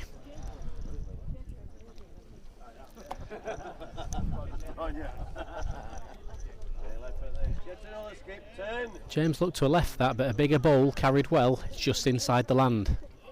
So two decent bowls. Robbie holding shot at the moment. Patiently waits for a little bit of calm around him. Wafting it on, but he knows it's good. He knows it's good. Needs to drag in the green, because it could go out the back if it doesn't. He wasn't expecting that to go as far as it did. He was wafting it on. He knew that was a good one, but he's found an extra 5 foot of running. James playing the strike, or half strike. Through the gap. Maybe just a little bit non-committal from James, that shot there. Normally strikes with a little bit more venom than that. A little bit in between a runner and a strike.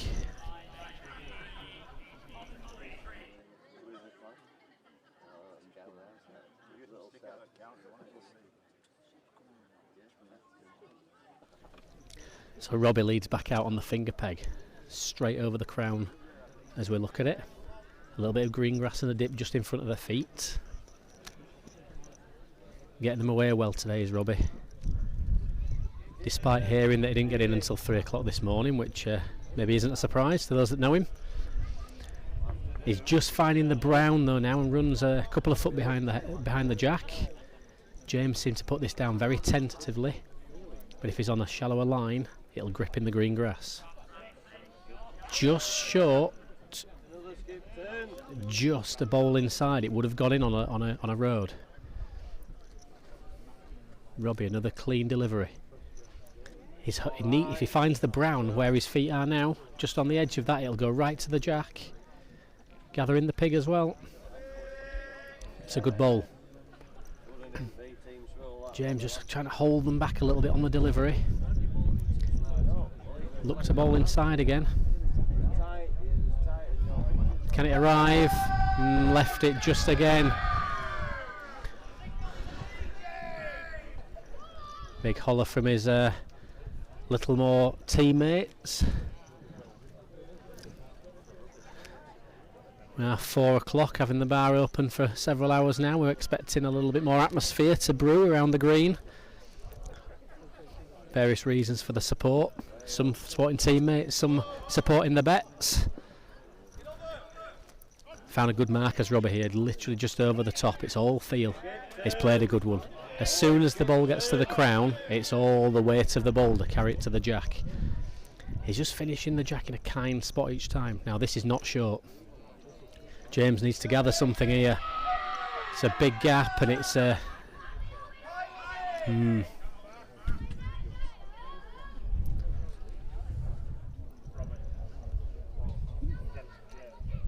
say with the shouters, as long as it stays speaking to Gary in Wales a couple of weeks ago on one of our other Blue Border productions, we're saying as long as it's within the spirit of the game, not on a bowler's delivery and nothing too personal, then kind of all's fair really.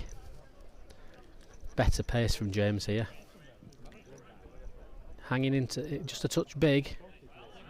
Still running as well. Don't think it leaves the pair. Ends up being a good saver. Robbie Ellis now 9-6 from 6-0. It just proves how big that ball was at the start of this match.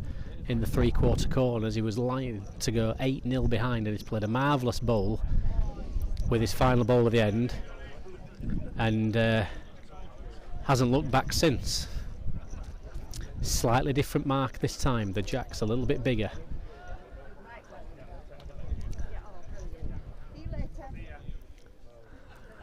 So there's every chance the balls will just cut inside the jack here and finish on the left hand side as we look at it. Touch short, but that's a great lead. It's a great lead. James hasn't thrown a ball outside the road yet on this piece.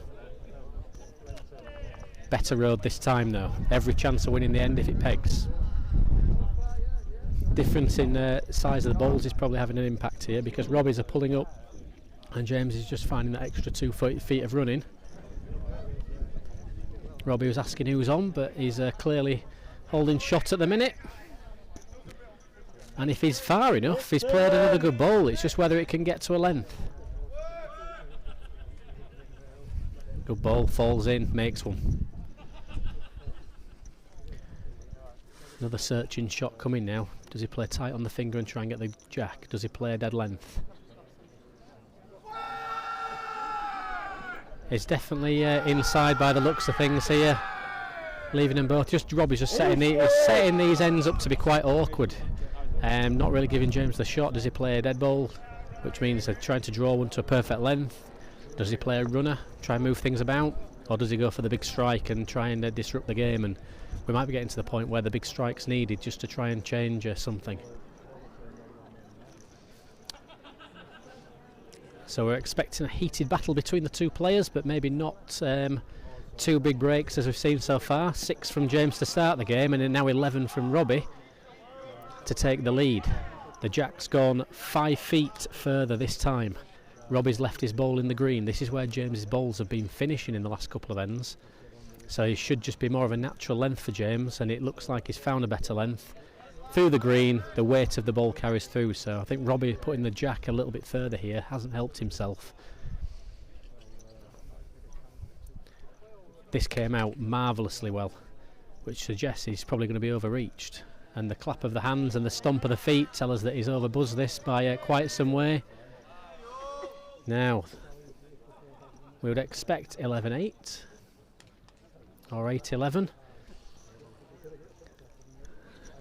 Again, the subtlety of positioning the jack in the right place. The last few ends had it just up and over the middle. This time, 4 or 5 feet further, and leaves the somewhat easier pair. James wanders off, having won the end, for a drink, as does Robbie. No doubt these two are drinking very different liquids at the moment.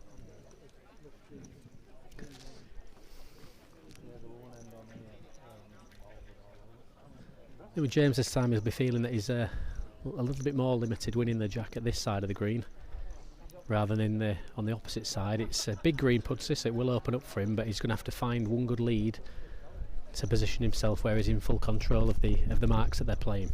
So reverts back to thumb peg, just off of the right hand side or the far side of the crown as we look at it.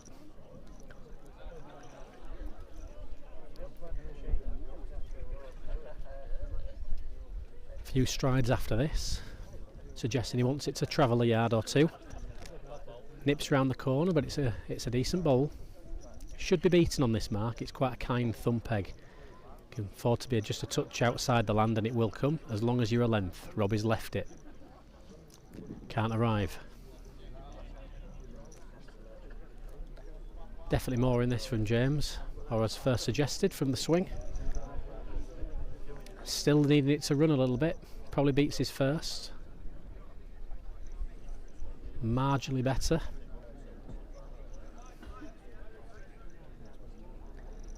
Big long delivery from Robbie. Very, very controlled arm.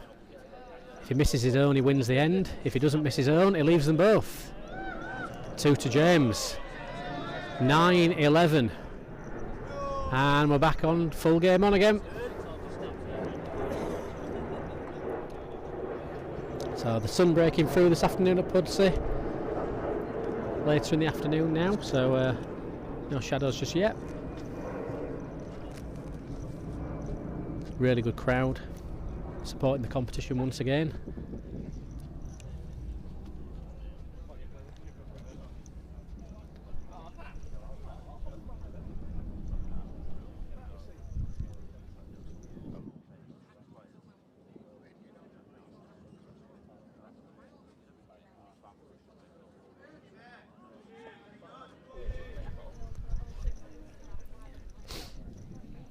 Great lead from James Wilcox on a long thumb pegging mark.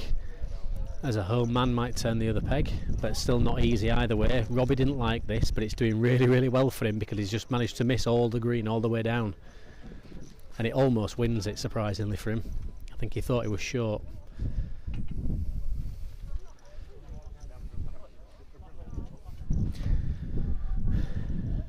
Mark Hughes 11-12 with Nick Tyrrell. David Bradford 15-7 against Lee Johnson. I cursed Lee by saying he might go deep today.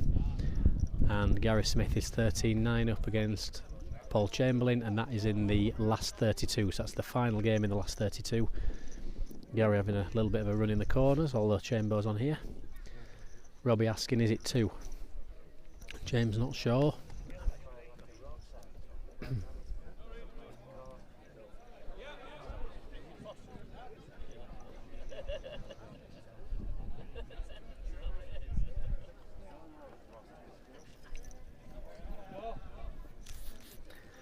Not sure is the call.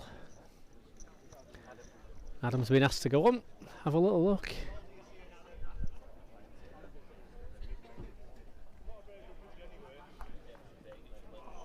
If we saw at the back of there, Mark Hughes was having a little bit of a chaos bowl and hitting 3 or 4, moving 3 or 4 balls around to kill the end.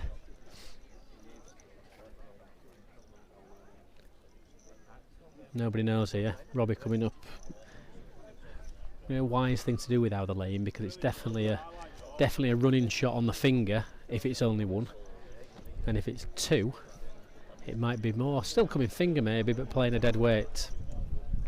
It's all what you see from the map.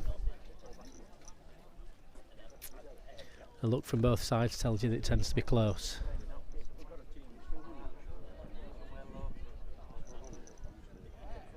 Robbie said, I'm having a go at that. A little bit disappointed to turn round and see a jack in the middle of the green that may be causing a bit of a nuisance to him, but by the time he gets back, that end will be nearly over.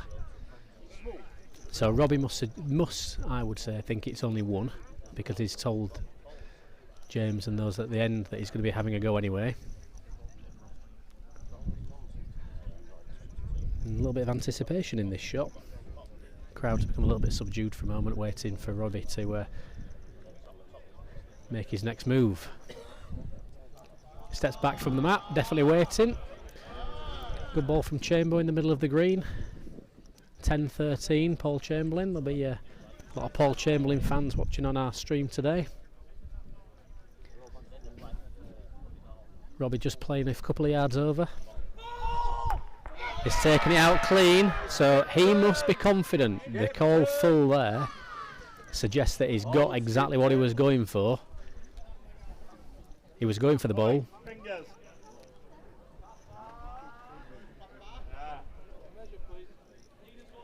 Going for the balls. Got the ball. So there's going to be a measure, but it looks like he's expecting to be a scoring here, is Robbie. Great strike.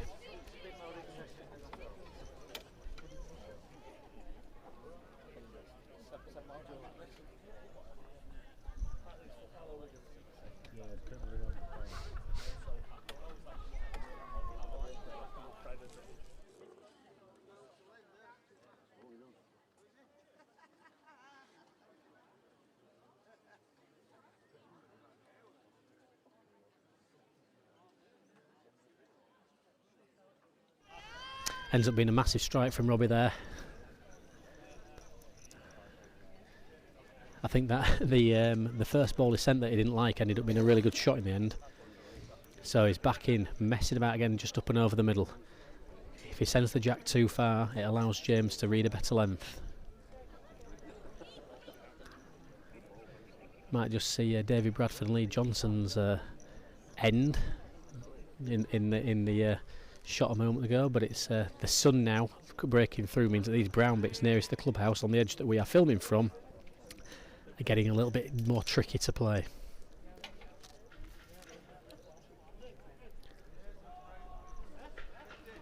Robbie plays a good lead up and over the middle.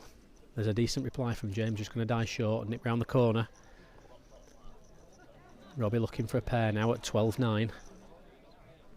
Good strike from Lee Johnson, just out of shot there. Kills the end. Robbie marching after this, but he's left it. I think he's just sending the jack a little bit too far at the moment to be comfortable on his own length. When he was playing a short length a few moments ago, he was playing a very, very good lead with all his bowls. Good length with all his bowls. Now he's just leaving a few balls a little bit short. James needs to get up and past that short ball. If it gets there, it's only just going to get there because it's not running well. 1 to Robbie, 13-9. Nick Tyrrell playing a really good card against Mark Hughes, who's very good on Pudsey and had a very comprehensive win in the first round. Nick Tyrrell leads out at 14-12.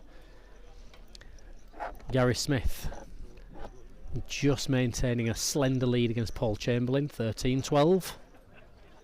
David Bradford has found a mark to his liking, and he now finds himself 16-7 in front of Lee Johnson.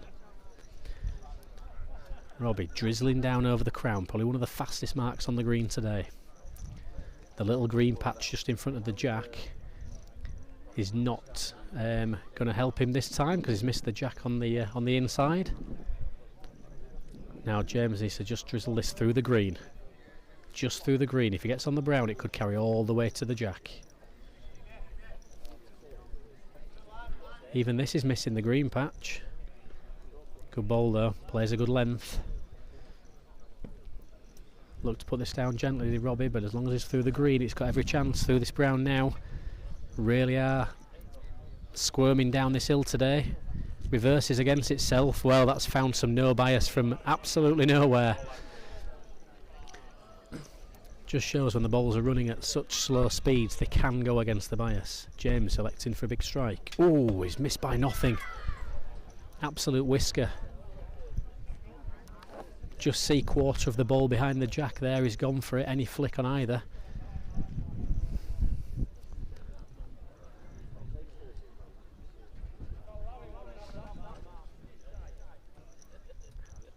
Robbie Ellis 14-9.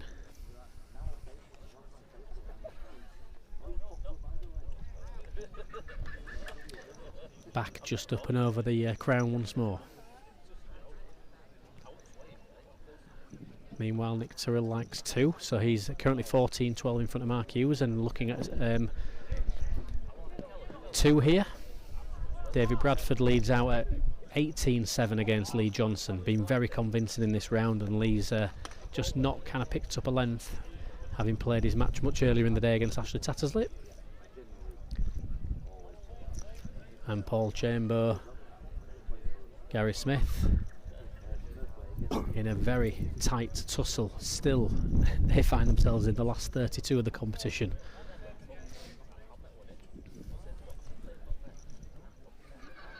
Advantage of being at the bottom of the draw is you're still in the competition in the later stages of the day.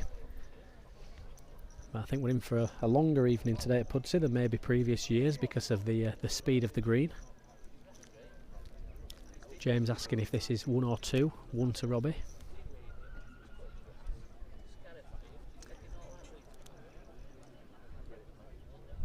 Again, just a little bit of weight on this, playing a runner. Block or bowl. Block or bowl. And it's a great bowl. He's picked out the jack. It's a marvellous shot. To play at that pace on that mark and just pick out the jack is a great shot. Big end as well, 11-14.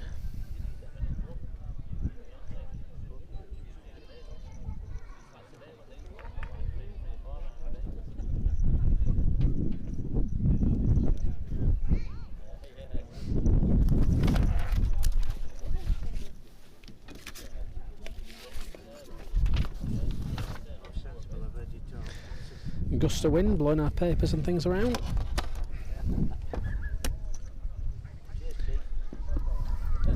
So James reverting to come into a corner that he does tend to play in league matches when it comes to Pudsey. Finger peg. He feels he's short, but it's only just short. Very quick in this corner today. This is a decent decent lead. This is a case of just trying to pass it. Just trying to pass the ball, but Robbie's left it. Smaller balls don't carry through the green patch. James wants to be on the far side of the balls as we look at them now on the finger. Doesn't want to be near on the camera side of his balls, otherwise it'll come around the corner. Anything on the outside and he will find a little bit of peg towards the jack.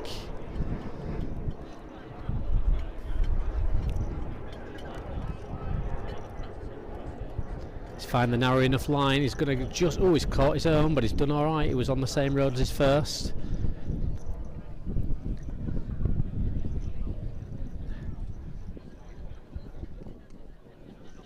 The danger here is getting too tight and it comes right round the corner. He can get a ball outside, it will come back in. Robbie needs to find one here, otherwise this is bare. We're looking at nearly a level game again.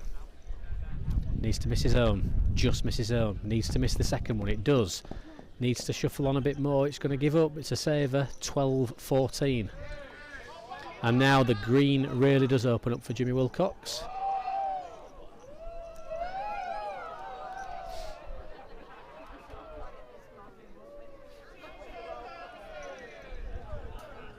Now then,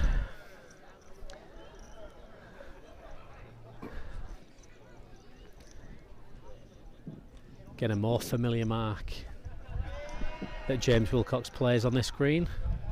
He'll want to extend the length of the jack from Robbie's 22-25 metre marks over the crown.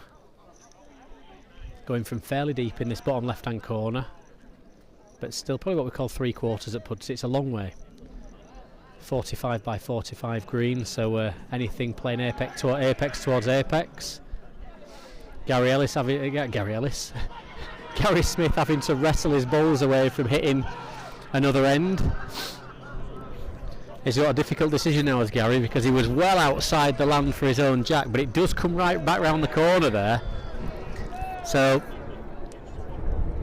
Gary might be thinking, or Paul could be easily thinking, you're not having that back, are you, Gary? But however, if it's thumb peg, it will come round that corner. So I think if I was offering advice there, I'd say go and play it again, because it's got every chance of getting in to get one.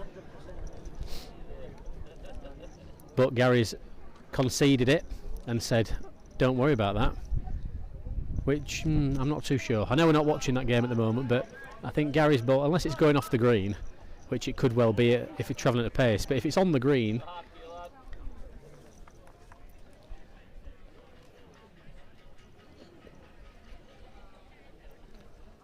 14 apiece, James Wilcox, Robbie Ellis. Possibly the right outcome there with Chamberlain and Gary Smith, with Gary scoring after deciding not to play his ball that was running into another end, which is very sporting, very fair. James Wilcox on his probably favoured finger peg into this faster corner.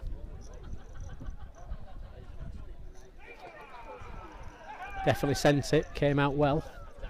Green patch, slowing it down. Second green patch to skirt around, and he has done. This is a marvellous lead. He will not want this back. He will not want this back.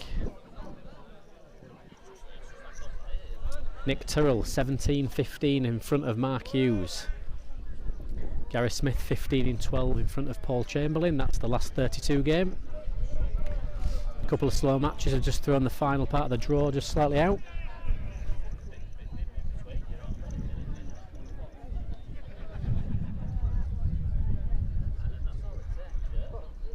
Robbie just a yard short, and it's barely anything from the hand. James is going to navigate round for a second here. It's just going to scratch for another one. Slightly bigger ball, just gets one. I think all Robbie can hope for here is a good saver. Mark Hughes gets away with a couple of balls up to over the middle of the crown, nowhere near. Nothing was anywhere near, but Mark will be happy because the scoreboard's still ticking over. He's 16-17. Robbie's played a marvellous effort here to get right round the back of these balls, and it's a very good saver. Very good saver. How they were all lined up there, unless he struck, that's the best he could have hoped for.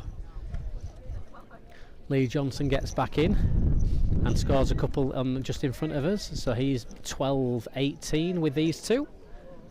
So a little bit of life left in that game maybe.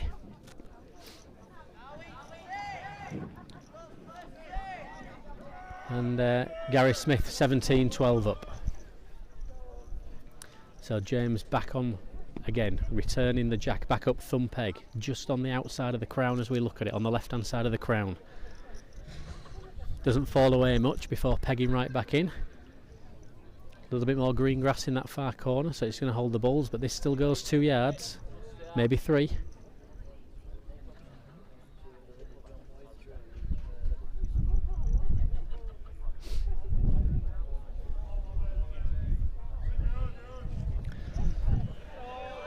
Robbie just going to get one in here, shorter than he'd like, but it's done all right for him.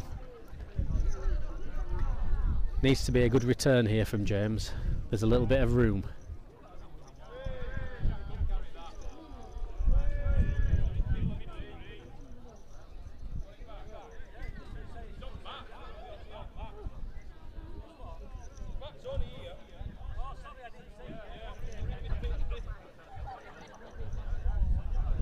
Gary Smith sent his jack right into where Robbie Ellis and James Wilcox mat is. Robbie's up the green watching what's going on, so the jack up's being called from the side of the green, which probably the right thing really. Otherwise Gary's thinking, why is it jack up, what's going on? But it's the jack's fallen a foot in front of Robbie's feet where that mat would be. Not quite sure he was on here. Robbie returns to the mat, sets himself. Big stride and a big swing. Probably just about as far as they're going to be going today, these balls. He's getting after it. Looks to be similar to his first. Identical to his first. I think James has said take one out. So 1 ball to Robbie. Robbie scores, he'll be pleased that he's broken up the little bit of rhythm that James was getting into on this mark. A measure and a drinks break for both players.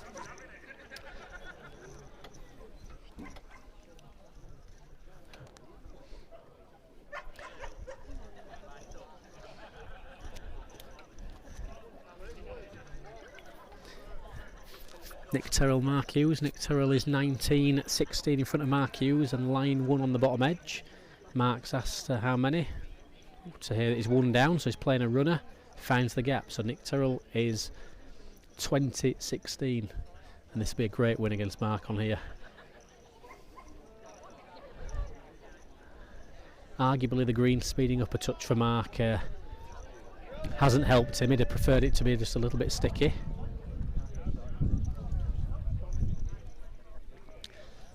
So maybe just the speeding up of the greens just played against Mark Hughes, who prefers this green just a tad more holding, probably by his liking.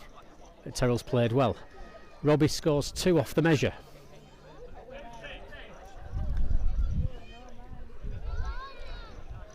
(16-15) to Robbie. Nice little jack over the middle. Another tricky mark. You're just getting it.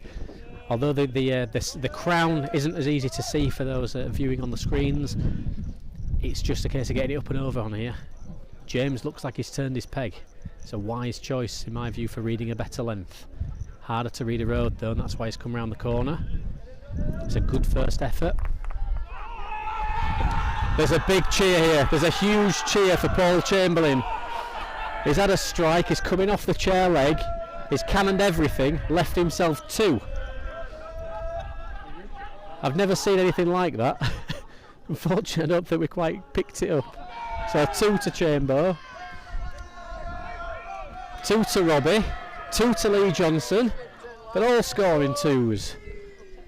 Lee Johnson 15-18. Nick Terrell 20-16.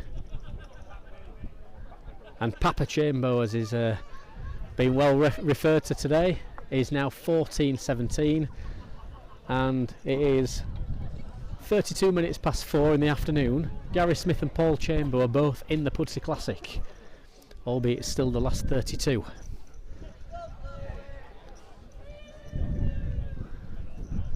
Lee Johnson asking questions now of Dave Bradford, 15-18. Mark Hughes needs to find another bowl, otherwise he's getting knocked out. Robbie needs to find some brown. He needs to give it more than 1. It's just a bowl shy. It's nearly good. It's nearly really good. Just waiting for the balls to pass in front of them. James, just a little bit of activity going on around him with balls crossing his line. Finger peg. Drizzling down over the crown. James needs a clear run. He's got a clear run. Picks the jack up. Gathers nicely in the green patch. Good bowl. Don't think it'd have gone off. Anything close from Robbie. Anything close from Robbie here. Nick Terrell 21-16, just off screen.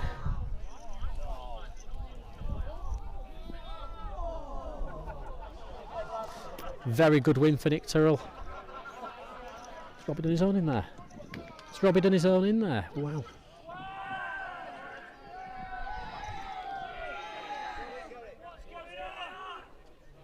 Nearly. 1 to Wilcox. 16-18.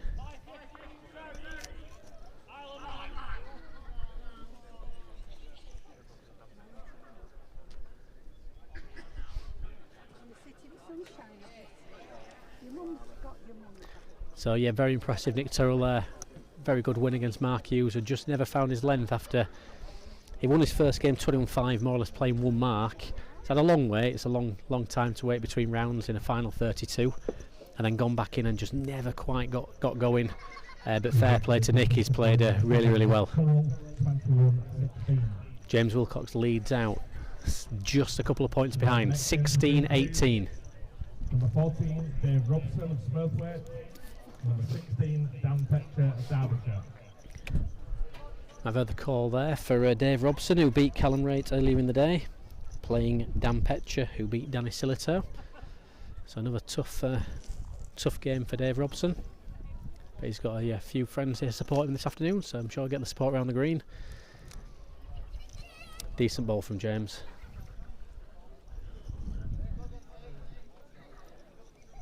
It's a kinder mark than it looks that they've played this long finger, but it's all about reading a length.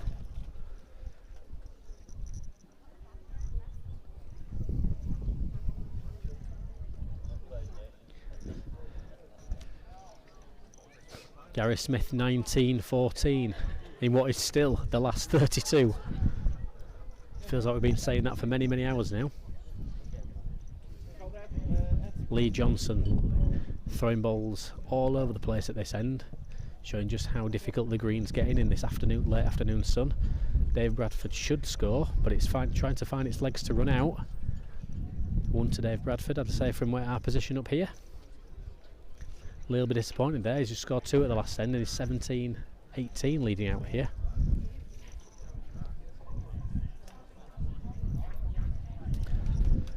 And this is all just slowing down Robbie's delivery, so just being patient and waiting. Having to have a measure with the balls being a good 12 feet or so away.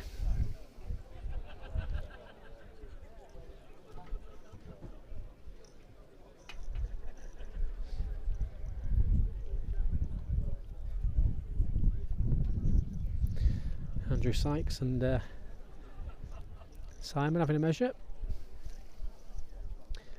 A lot of promotion for us this year as Simon Metcalf. It's on social media, done a really good job. A valued member at Pudsey, but lots of those of you on Crown Green bowling competitions online or follow Pudsey Bowling Club on Facebook will see a lot of the information that Simon's been sharing, lots of the promotional videos and clips, so fair play to Simon.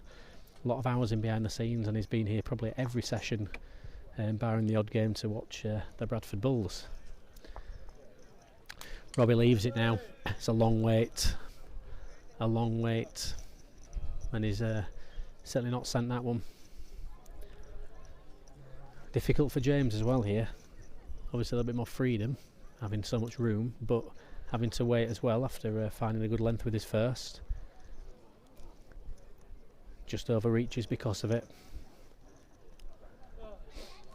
Easily done there after a long wait.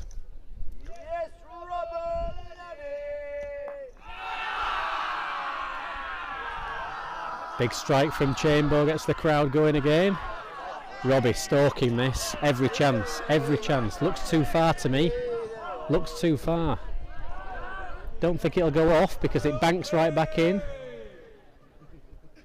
Nearly goes out, but it saves in the end. Probably take the saver.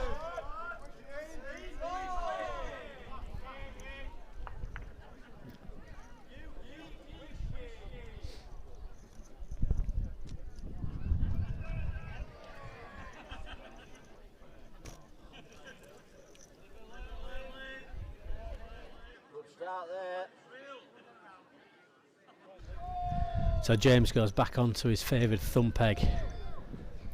Robbie managed to score 2 last time they came up here, but it is a mark that James prefers to play, and it's one that he's had a lot of success on in the competition in the past. So it's understandable that he's going to revert back to what he likes. Strong support for Paul Chamberlain that you might be picking up on the odd microphone. James Wilcox 17, Robbie Ellis 18. Robbie's definitely sent this. Big reach out of the top corner, but it's running well today as the green. Can't hit anything, gone right through the gap, and he's just letting the water in his Robbie now. He's had a handful of loose bowls in the last few ends.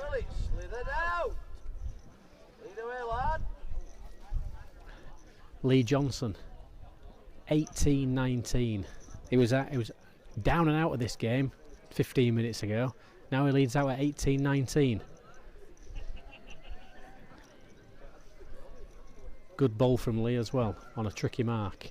Robbie stalking, definitely taking some out of this. He needs some brown. He needs to find some brown if it's going to get to a length. It's got to a length. He's picked up the jack. It's a great bowl from Robbie. That's a great bowl. Giving some wafting now. 19-17 Robbie Ellis. Paul Chamberlain waiting forever to send his bowl in this corner. He's 15-18 behind. Lee Johnson 18-19 playing his second bowl of the end. Playing through the green up onto the ridge of the brown. Probably just going to be leaving this. Now Dave Bradford needs to find out who's on here because he doesn't want to be causing any problems if he's lying shot. Who's on? Got the sun in his eyes on the far side. He's waiting for Chamber to get out of the way. Paul Chamberlain 16-18. It's definitely an epic for many reasons, this game. Been some striking, some wayward bowling and some very good bowling. They've been on the green for a long time. Lee Johnson not sure who's on. Meanwhile, Robbie Ellis leads 6 foot away up to the crown. James leaves it short. Robbie hoping to scratch past it. Does it clear it? It's cannoned into James's bowl. It might have even knocked him in. Surefire 2 with a miss, and instead he's not guaranteed to be on. Dave Bradford leaving his last bowl short. Lee didn't know who's on. That game's currently 19-18 to David Bradford. James slightly up on the top, a better Robbie's left it short. Who's on? Robbie Ellis only needs 2.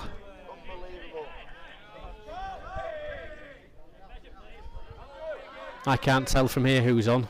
The mat's gone down. All I say is I don't think Robbie's final bowl is counting. I don't think Robbie's... I think it's a measure between Robbie's first bowl and James's first bowl. Robbie's nearly picking up his other one.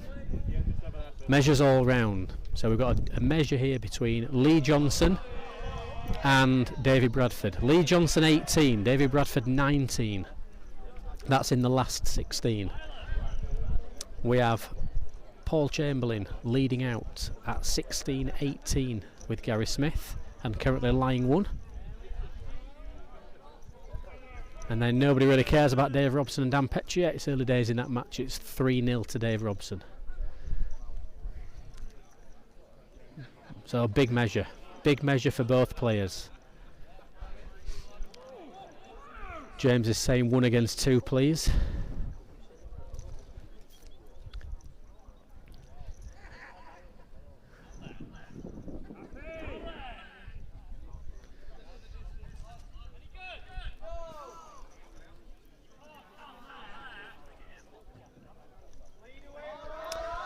One to Robbie, 2017. Another bizarre little mark here from Paul Chamberlain's played this jack about 24 metres straight, and there's not a ball within a yard. It's just showing how difficult this near edge is playing. 1 to Garrick, just gets in on a length with his final ball. Not a good ball, but it's any ball that scores is a good ball. So Robbie likes this. He wants the pig. He's picked the pig. It's a good ball. He's all but 17 up and he's played a great lead. But it is a mark that does allow close bowling. It is a mark that allows you to pick things up if you're on a road. Just on the inside.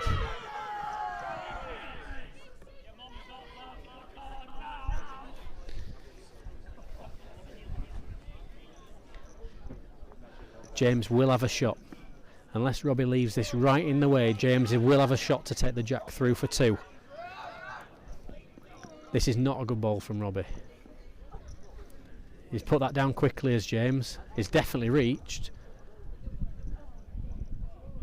He's got the ball full. He's got the jack full. He's got the jack full. Does it stay on? He's played it with too much pace. He's played it with far too much pace. There was everything right with that shot other than the pace he's played it. We were looking at 19-20, but it's not. It's 2017. Robbie has the jack in hand and he's going back to the crown.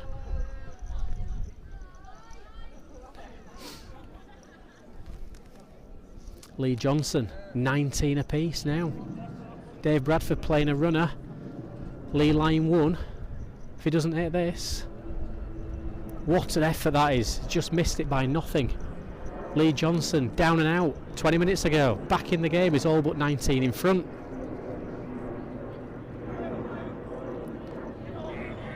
Robbie just can't reach the pip. But it's not a bad bowl considering, because anything past this jack is going down the bank. That jack is right on the middle of the green. It's about being tentative, but you've got to reach. This is a good bowl. Robbie needs to improve without being overzealous at it. Beats his own, it's a railing. He's hit his own. It might nearly do enough. The shoulders drop. He's not said anything. Doesn't matter to James, he's going to try and find the gap between them. Again, he didn't put it down with much conviction, but it's going to scratch up to one. It definitely wins the end. So James takes one out. Both players really wary of passing the jack there. Anything past the jack. Robbie's not happy. Misses his own bowl, he's played a railing. But he caught his own and it's cost him. Gary Ellis, keep calling him Gary Ellis, I don't know why I'm calling him Gary Ellis. Gary Smith. Lee lies 2 against Paul Chamberlain for game. This game may come to a conclusion, it might finally have an end.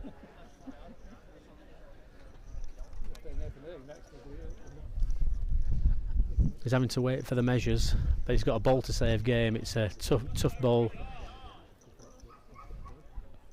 2 to Wilcox, 19-20. The only thing that Robbie can be happy about now is they're right in the middle of the green. There's nowhere for James to go.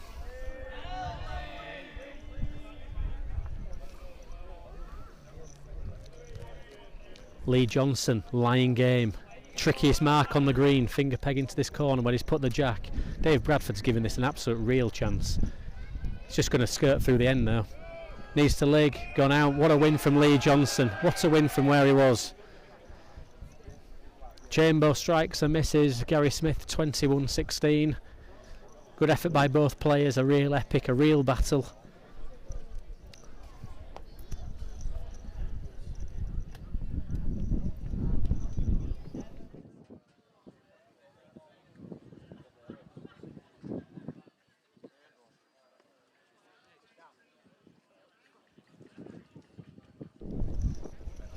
So Lee Johnson comes from nowhere there to come back and win 21-19 against an impressive Davy Bradford that just lost his length on the longer marks.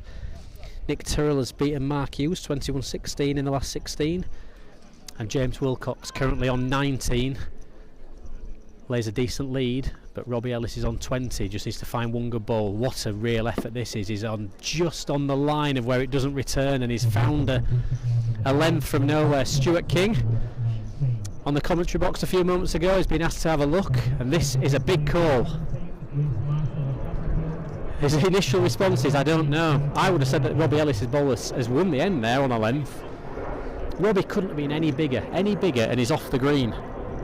He sent it as James, he's not waiting any longer. I think he just wanted a definitive answer when it couldn't be given his bold one. What an effort this is. What a great effort this is. It's a big ball and it's just finding the downhill bank and it's going to skirt and it's gone out at the back. Juan says, he says, I can't, come and have a look. I don't think James could have done anything more with his bowls there. He's unlucky that the jack's not travelled 18 inch further.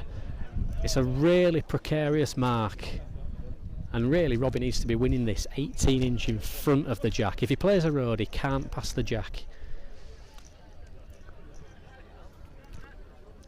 James obviously isn't going to give anything here at all, whether he likes it or whether he likes his own or not. He's going to say play one. Robbie's saying I like mine, but the only thing that goes in Robbie's favour is he can drizzle in on a length. It's not a massive amount of danger if he plays on a length.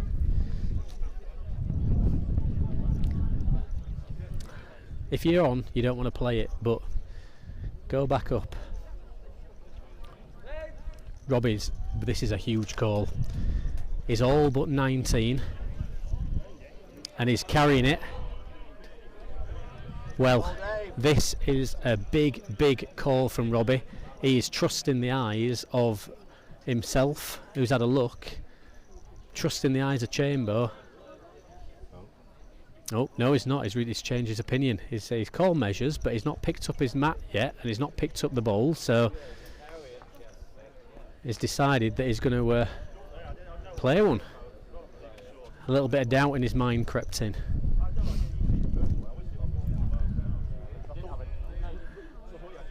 He's played it in a way that he does like his own, obviously, but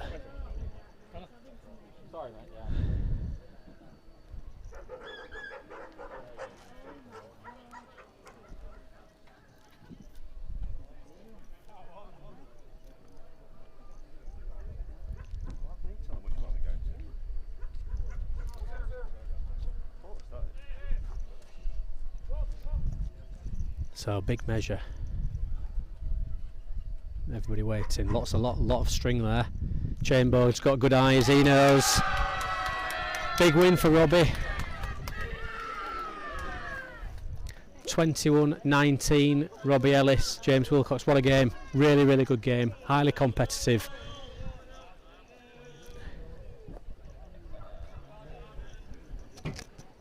Strong performance from both players. Some big bowls, some big strikes at the right time. James might just rue playing that bowl a little bit too heavy into the far corner where he took the jack off the green, but he did kill the end. And so we get a little bit of a lull. Take a breather, replenish our drinks, gather our thoughts. We've had some really good matches there. Lee Johnson pinching a 21-19 win against Dave Bradford. Nick Tyrrell quietly going about his business, beating Mark Hughes 21-16. Robbie Ellis beats James Wilcox 21-19. And that leaves Dave Robson on the green at 14 and Dan Petcher at 16. But we're going to take a short break and we'll be back with you in a few minutes. The cameras will still be rolling, we're not going anywhere, but the commentary will just dip out for several moments as we get a drink and so on and have a bit of a breather.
I bought some 2.9. I played the black in it for you. I just thought, I was just been saying to staff, I had my mates back for some 2.10 that I had for you. And I played at Big House and I lost 20 for that sort of time. And a few times I thought I bowled with it, but I was lacking them too much. I don't know if it was just one bowl, but then you start thinking like that. So, they're lovely in hand. But I've just bought some 2.9. Right. Certain yellow ones don't like them.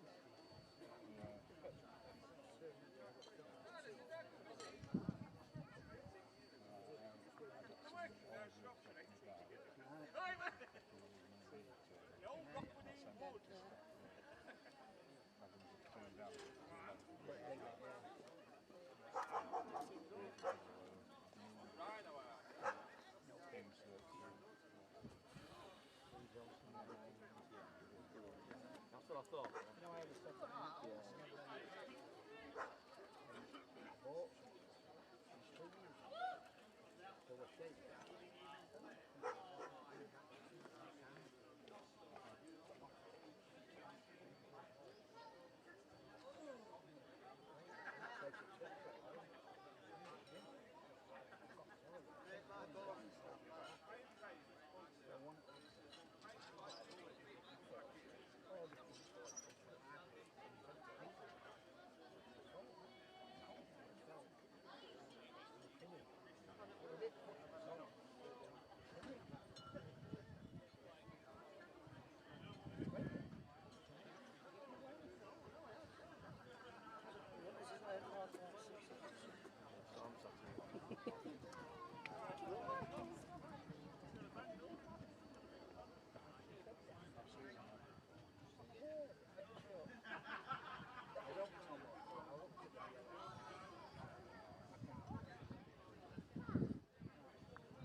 deluxe one, you had bought them. You know, had them in 210.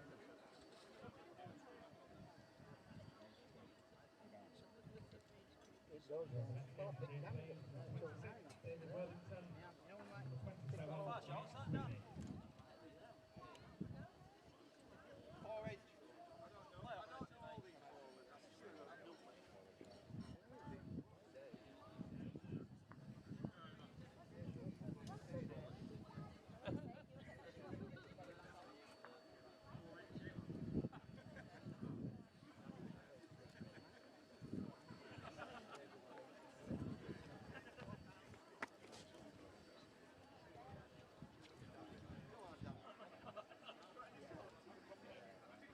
There's a one round our way. Nice.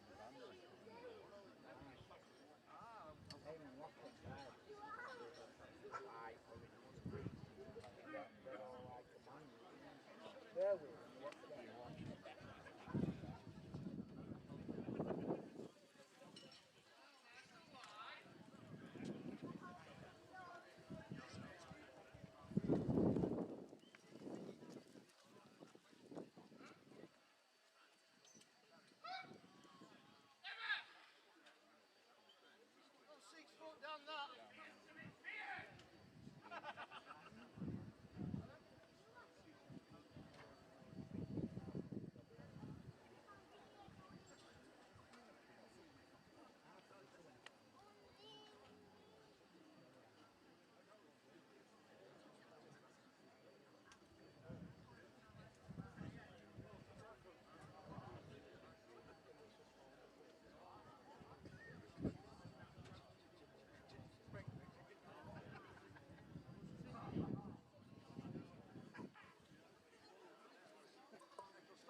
I don't need this to get messy, do you?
sit and you're wearing white pants.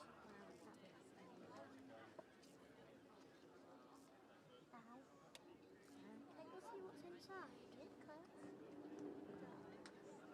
So, while he's running, that's fake for there. That's who?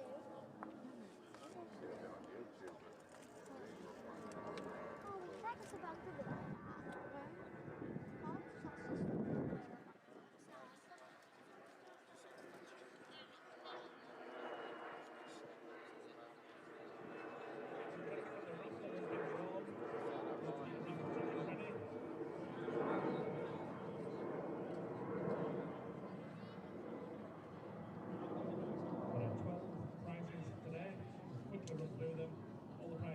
Inside on the snooker table. First up, we've got £30 cash. Yellow 409. Yellow 409. Got a box of beer. Yellow 364. 364 on the yellow tickets. Bottle of Scotch whiskey. Yellow 161. 161 on the yellows. Bottle of Smirnoff vodka, the blue ticket, 247. 247 on the blues. Next prize is a ladies' pamper hamper, the blue ticket, number 90, 90 on the blues. Drinks and sweets hamper, the yellow ticket, 249, 249 yellow. An afternoon cream tea. Blue 131. 131 on blue, the afternoon tea. We've got a well bowled gift voucher, kindly donated by Nick and Tanya for well bowled. The winner of that one is blue 368. Blue 368 for the well bowled voucher. Bottle of Prosecco, blue 48. 48 blue. And then finally there are 3 bottles of wine. We've drawn those individually, so each winning a bottle of wine is blue 74, blue 444, and yellow 351. Want to check the numbers, I do have them here. And as I say, the prizes can be claimed inside. Thank you very much for your support.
I'm gonna go that way.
So we're back live, the 2025 Pudsey Classic.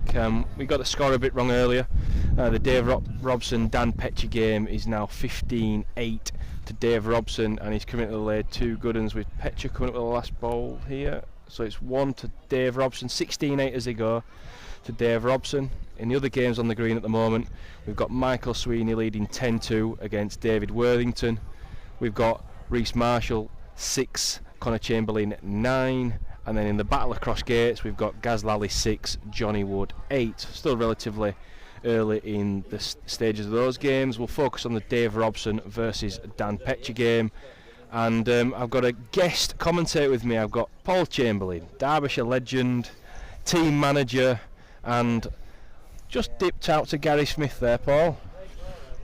Although I say it was really, really difficult. If anybody watched me spraying them everywhere, it was genuinely hard. Yeah. And I've just been informed by James Hanson, one of the Pudsey stalwarts, this is why they don't get it this quick for league games. because the balls don't go anywhere near, basically. Yeah. So if you watch anybody putting them close, they're either playing easy marks or they're playing out of their brains. This Robson's playing proper well, by the way. Beat Callum Wraight first game. Just beat a good one from Petch there. He's playing very well. I think if someone's going to beat him, they're going to have to get him a distance. That's exactly right. Petch are well under the cosh here though, Paul. He's 17-8 at the back. He's got to go a distance. Is there enough time in this game for him to claw his way back? And we all know how good Dan is. Well, Lee Johnston's just got out from 19-8 down, so it is possible. But yeah, he's going to have to probably strike him off to get in, and then start leading a few yard bowls and over a distance, and hope for the best, I think. Where does Petch stand in the Derbyshire team? Is he one of your main men? Is he your top 5, top 3? Petch is. Well, I'm going to sound. I don't know what the word is for favouring you. He's top 2 for me. Just behind him and Conor are best 2. But that's my opinion. You've got a very, very good young team though at Derbyshire, haven't you? Yeah. You've got the young furnaces, Conor, Petch. They're not old in terms of bowls, are they? We've made a conscious decision to get rid of the old fogies like myself and a few others over the years, and it's just reaping the benefits now. I don't think there's many. We were in a group with Yorkshire and Shropshire and lost by 1 and 26, I think. So we're getting there, and like I say, we've got people. We've got 4 kids under 21 that have played 5 or less games. Yeah. So we're going in the right direction. Certainly a team to watch out for in the years to come. Yeah, we have to be careful with team selection, and obviously because if you do quite well, teams tend to use their best screens against you as well, which doesn't help. Yeah. But we're definitely going in the right direction. I believe so. Anyway, to be fair. Oh, it's great. It's great to see. The youthful nature of your team is. If you keep them all together and keep them all playing and the 4 young ones we've come in are all big mates. They all play for the same team. Oh, it's brilliant, isn't it? So fantastic. They go down practicing together. We can pick new greens and they'll go and put 15-20 hours in. The older ones won't. You know what I mean? They've done it, been there, and they're not going to do it. Yeah. The young ones are very keen, and they can play, but they've got a lot. They're still learning. Obviously, you're forever learning, aren't you? But they've got ability. They're a proper set. They've got a proper. The ceiling of their ability is a proper ceiling. They're not limited to how far they could go in the game. Nah. And if you look at Warwick and Worcester when they started dominating to some extent, they whacked all the juniors in straight away. Greg, Ben, Ryan, they had a Josh. They had a bunch of really people the good. same age. Exactly. Came through at the same time. And that's why they did so well. I generally don't think they're as good a team now as they were probably 5, 6, 7 years ago. Yeah. But they've got that thing at triplex, which I'm sure you'll be treated to again. That is just one hell of a green. To be fair, it is. It's very hard. Very hard. And it'll be screaming. It's going to be hard work. For the option, I'm only guessing that they'll go there, but if it was me, if it was Derbyshire and we beat somebody by 60 odd, it's a no-brainer. I'd certainly be going back. That's exactly right. Just looking at Petch's ball in the corner here, played an absolute smoker there as great Dan. ball from Petch. And the best thing is he's right in the corner here, so the jack could be flung straight in the opposite corner now. Has to go up the top corner, and it's a reach up there as well. Saying how good the green is, it's genuinely a long way in that far corner. We're saying because that's effectively downhill, Paul. You can see it's been watered. The water's drained off to the downhill elements of the green.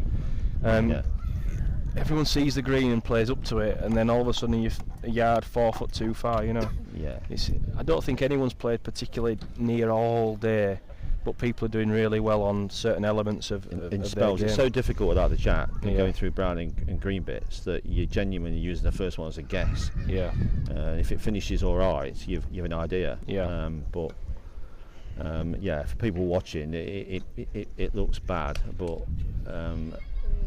it looks a bad standard, but it is genuinely very, very difficult.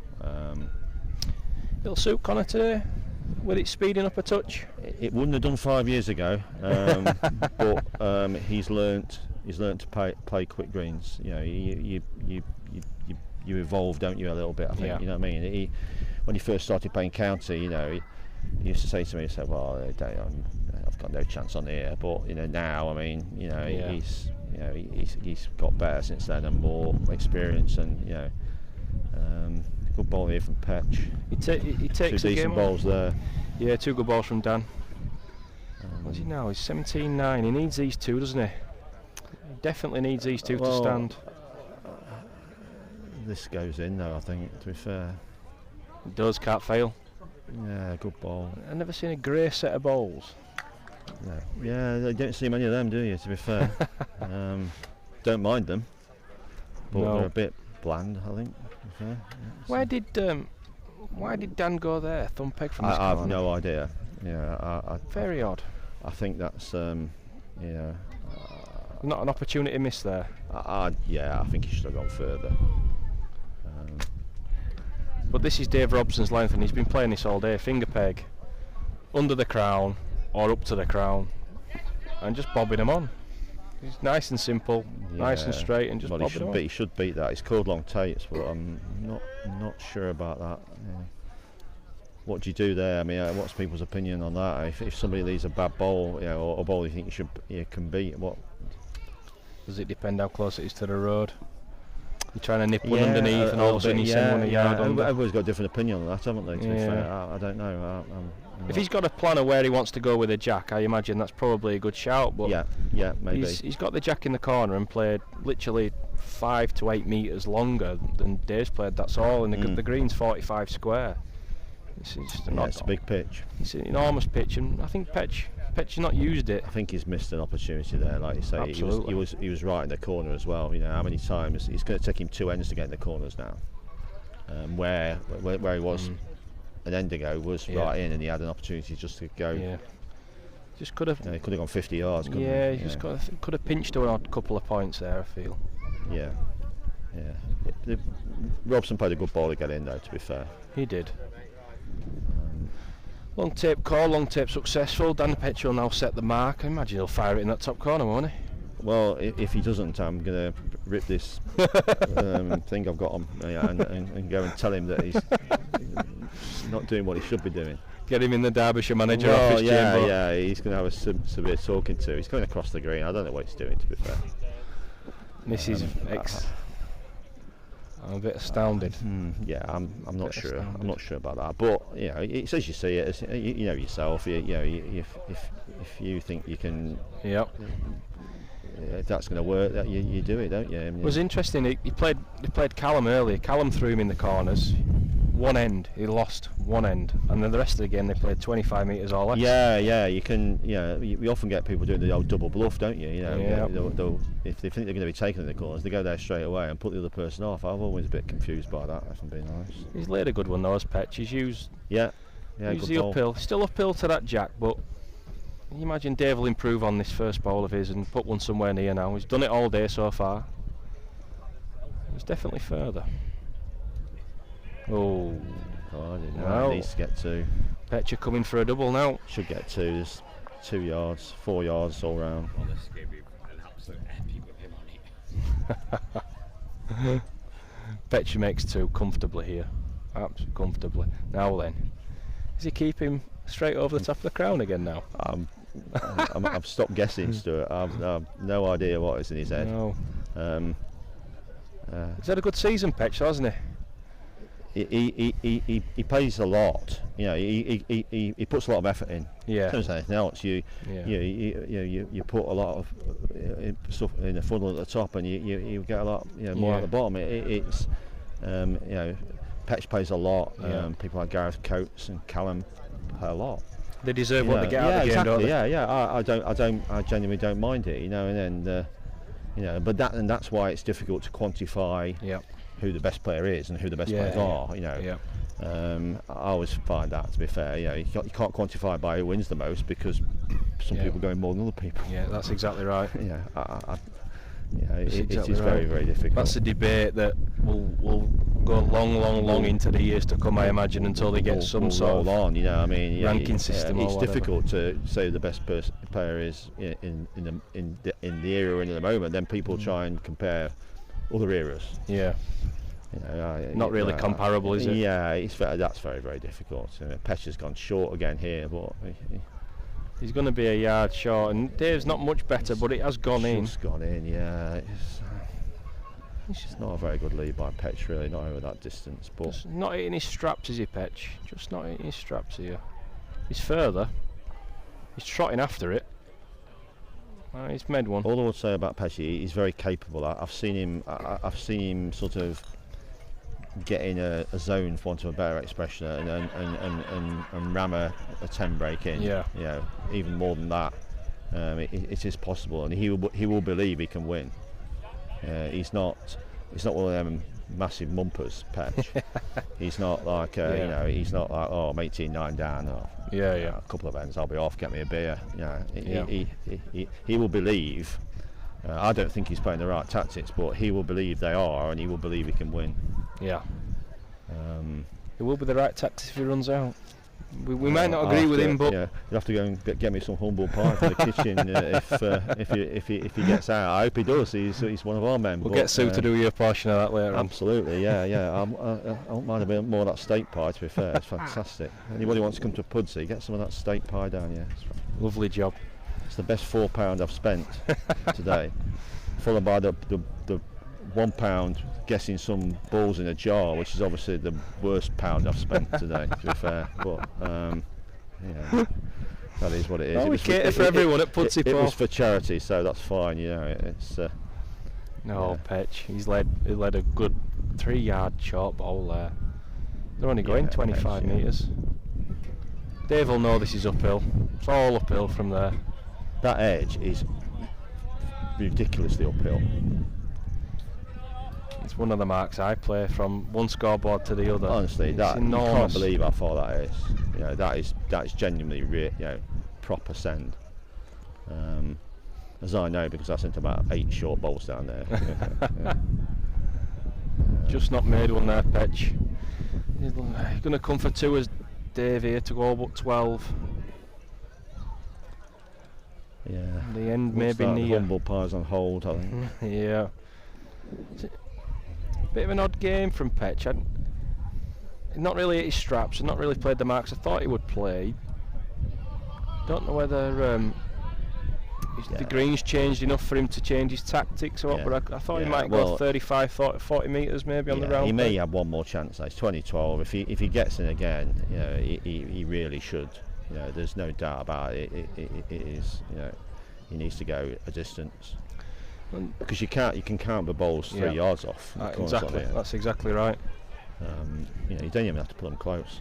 No, I mean there's an end underneath us here. Michael Sweeney's played, and Michael's got this goal's going to come round the corner, but there's not a ball within 2 yards. It's excessively difficult for the players, especially around the edges where the water's come off the green and it's drained off. There's plenty of run, and it's really, really difficult. Robson. Meanwhile, Robson's played a real good one again, over the same distance that Petch has been taking. Yeah. Petch is too far. Is he too far? Just too far. Just too far, yeah. Good couple of feet too far. Cool, yeah, but anyway, it's gone a yard. Yeah, I mean, he will obviously strike at that. He's relentless on these sorts of marks. He's played very well. I mean, I'm a bit sort of. I don't know much about this Dave Robson. I mean, he was touted by one of the Pudsey members to get on him against Callum because he'll be a daft price, and he's very good.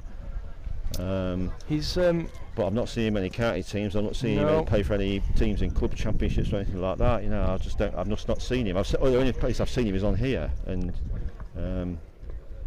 just strike near. Oh, he's flipped the jack. Now then.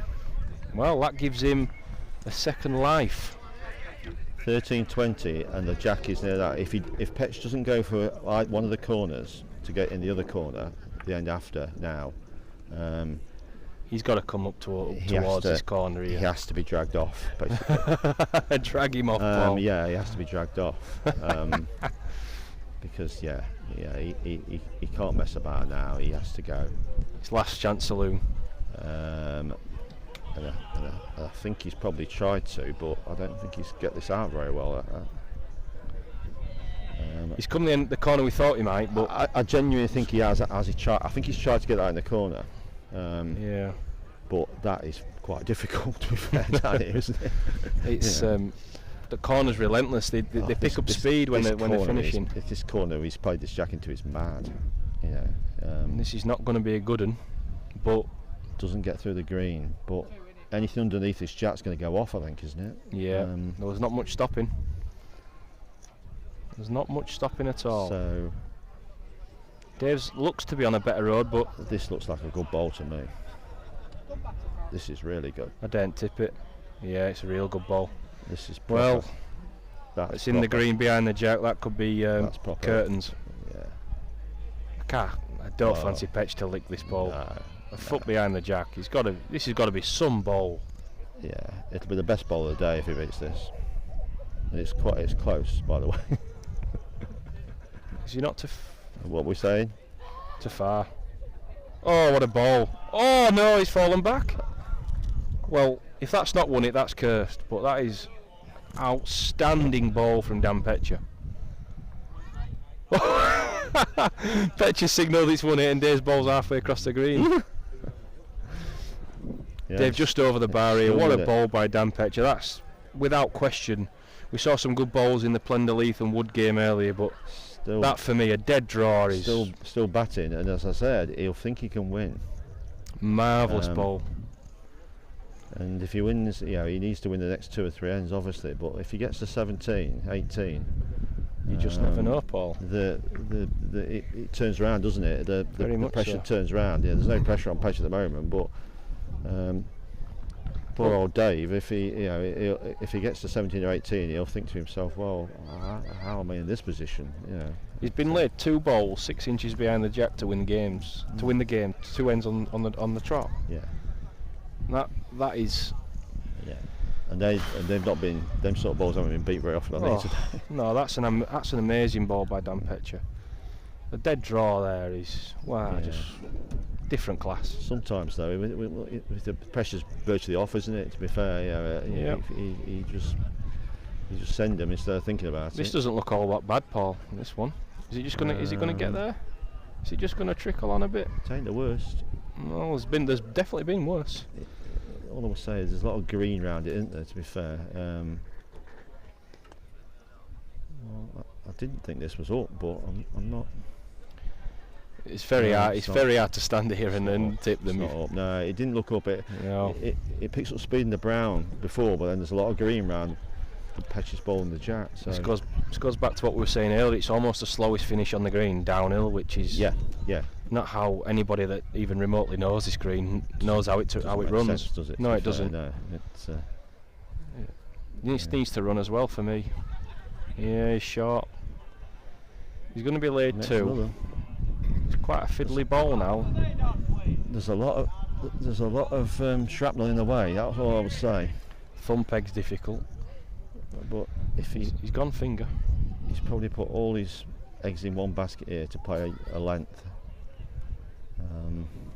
Is it up? It's struggling. Is it just going to go in? Yeah, good ball. That's a good ball. That's a good ball. Dave Robson wins 21-14 against Dan Petcher. Dave Robson upsetting a few apple carts here with a couple of upsets versus Callum, Wraight and Dan Petcher, two of the finest players in the game, but there's not many playing better than Dave Robson, Paul.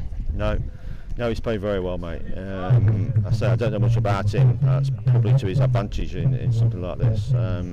But he certainly, if he keeps playing like that, he's certainly capable of going further. That's for certain. Absolutely.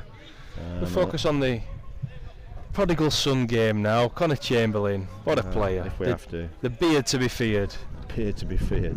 I think he was christened that by David Pyle from South Yorkshire. Oh, really? A few years ago, and it's just stuck. So he was, and in one game he was getting beat by, I think it was a guy called Richard Atkin.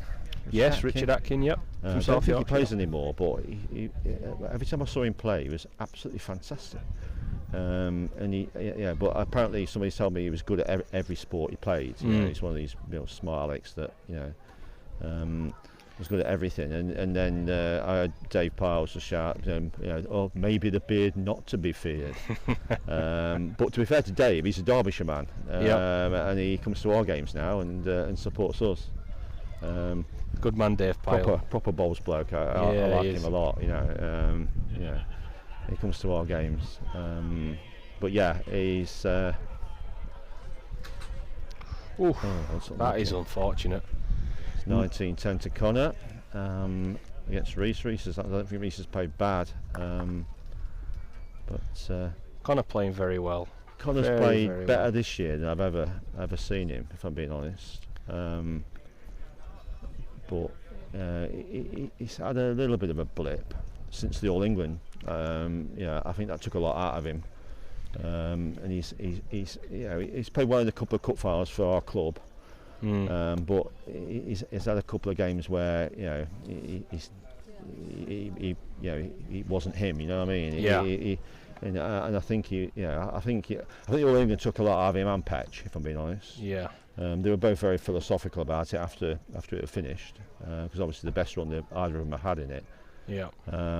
But knowing what they're like and knowing our county, I think they'll have many more chances. Yeah, you can still be improving at this game into your 40s, can't you? These guys are Petcher, Conor. Yeah. They're really young in bowls terms. Played an absolute plant pot there, to be fair. Great ball. Was it 19? That's really difficult down here. That. Can't imagine that being licked. The only green bit there, but this is too far already. This is nearly off the pitch. Yeah, good night Vienna for this ball. This is how quick it is down here. It's green there, but it can't stop on. 19-10. I think it's. Fat lady's nearly. Yep, I think you're right. Mic, I think. Yep. Really good in here. This ain't so bad, is it? No. This ain't so bad. It probably needs to get away from it, to be fair, because he'll strike at these. Yeah, really good. Yeah. Just a bit of a target. Might look a bit of a target from the map. Yeah, he'll strike. He has to strike. He has to just hit one and save. And if he kills the end, it's a bonus. Over the top, I think. Yep. The beard to be feared wins 21-10. I think he plays the winner of the Crossgates battle. The Johnny Woodgaz Lally Battle of Crossgates. Yeah. So who do you got next year in the county then, Paul? Who's in your group next year? We have Potteries. Who else do we have? Potteries, I think North Midlands. And now you're asking. I should know, shouldn't I? To be fair. Being team manager and all. Yeah, I should. Yeah, but that's next. That's next year. Well played, mate. Yeah, it's South Yorkshire. South Yorkshire. So everybody knows my feelings about South Yorkshire's best pitch, which is Crooksmoor. Yep. Which is the devil's own venue. They've certainly got some good pitches in South Yorkshire, that is for sure. Generally play five-a-side football on it all year, I think, and then give it a cut and use it for county games. Can't get a beer. Swim across the lake to the pub. It's terrible. That's one thing I will ask you about, Paul. Artificial pitches, facilities at venues. Should there be a certain?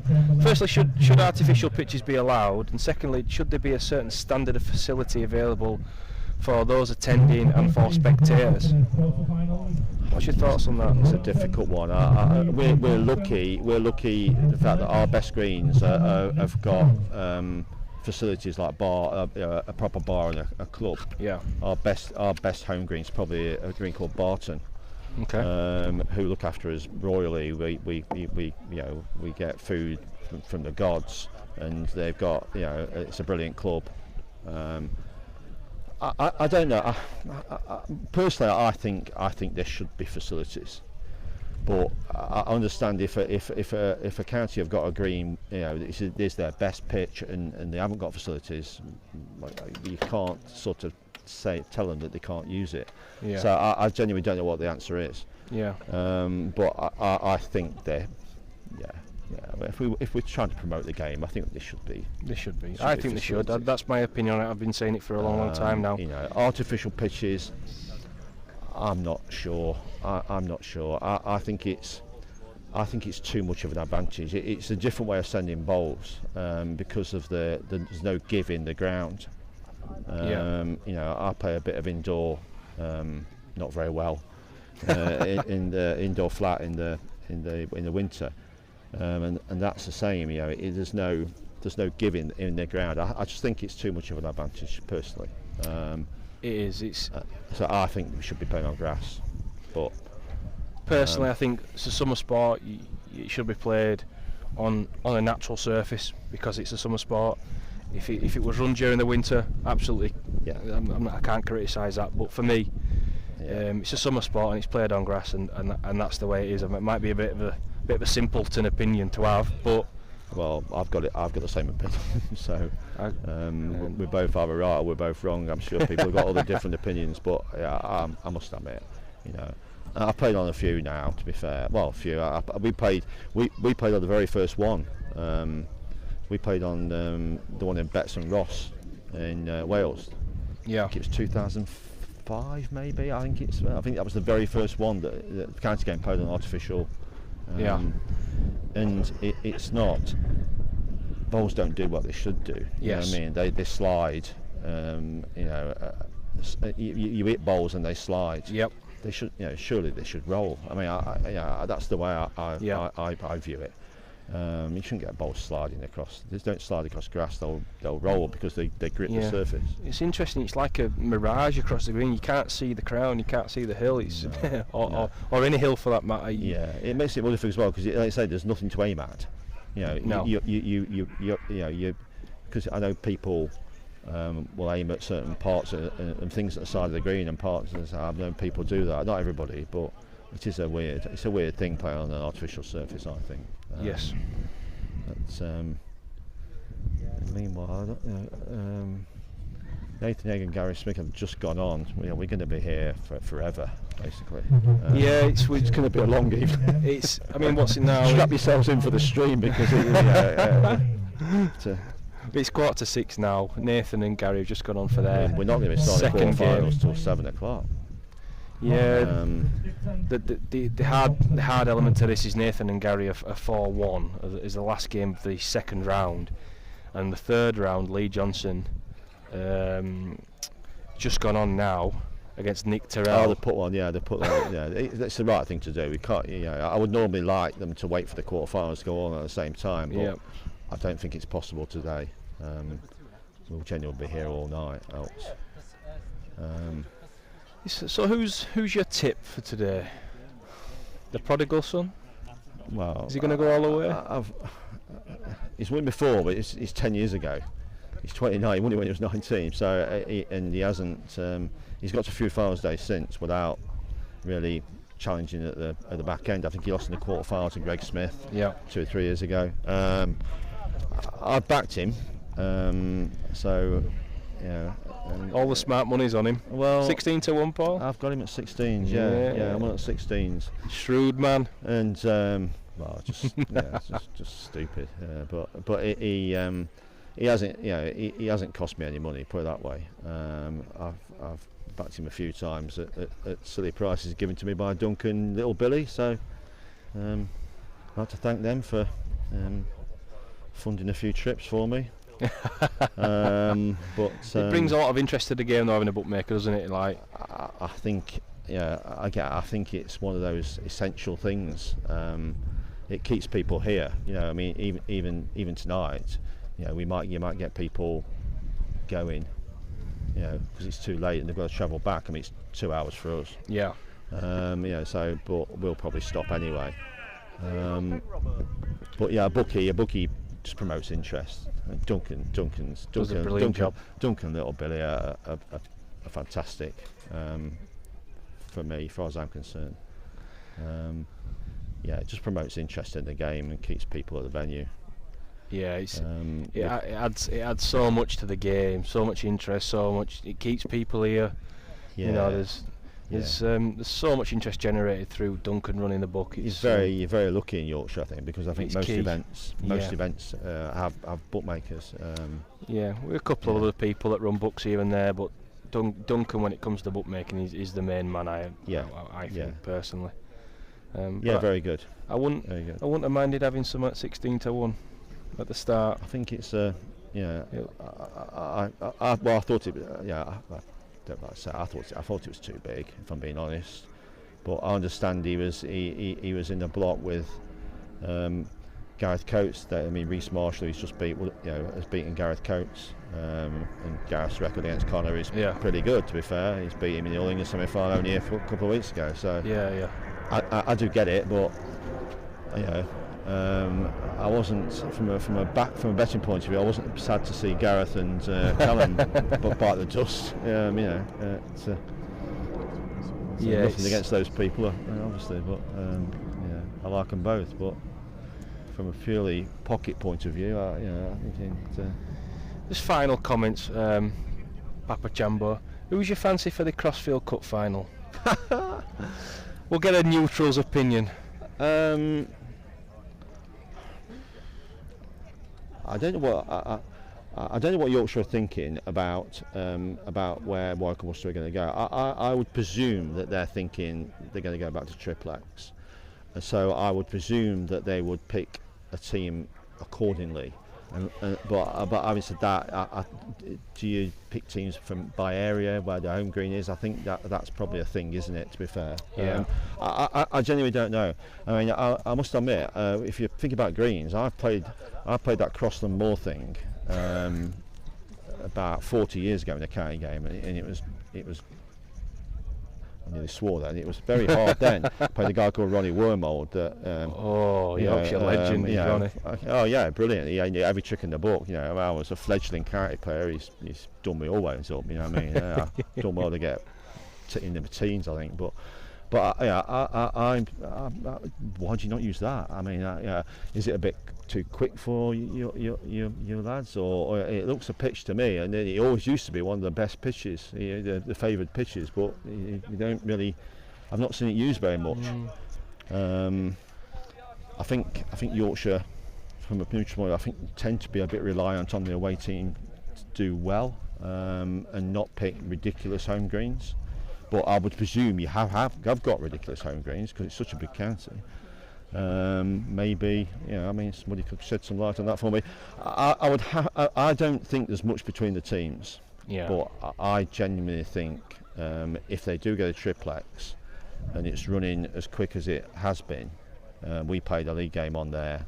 We've played them in the Super Cup. Yeah, we played them in the Super Cup before we got beat by Sinclair. But we started at 7 o'clock and finished about 2 games through. Well, not finished about 11:15. The thing is screaming. Yeah. So and I can only presume they'll go back there. I would have to fancy Wycombe Worcester if they go back to triplex, because they won by 65 on there last time against a good Yorkshire team, and I would imagine it would be a similar Yorkshire team. Yeah. It just depends if the Yorkshire lads have learnt enough in that game last year. But I must admit, if I'd gone on there and got, for instance, 10, I wouldn't be very keen on going back. You know what I mean? It's one of them, isn't it? You know what I mean? It is a monstrous pitch, and I think it's one of those pitches that it can get silly if it's too quick. Though I think it was the last time we went there last year. Yeah, I was agree. Slightly holding in places. And you could stop your bowls, albeit there was one silly side. Don't get me wrong, but I don't think they'll want it any faster. I'd be interested to see if it does end up being a bit quicker this year, given the weather. Just how stupid it kind of gets. I think they'll probably try and get at the same speed as last time, but whether they can monitor that enough to make that happen. I think they have a watering system. I don't know. Yeah, maybe. Maybe. But the thing about it as well is that it's I genuinely don't know where it is. It's somewhere near Solihull, isn't it? To be fair, it's not an easy place to get to for us. To be fair, but I'll probably be going over for it. But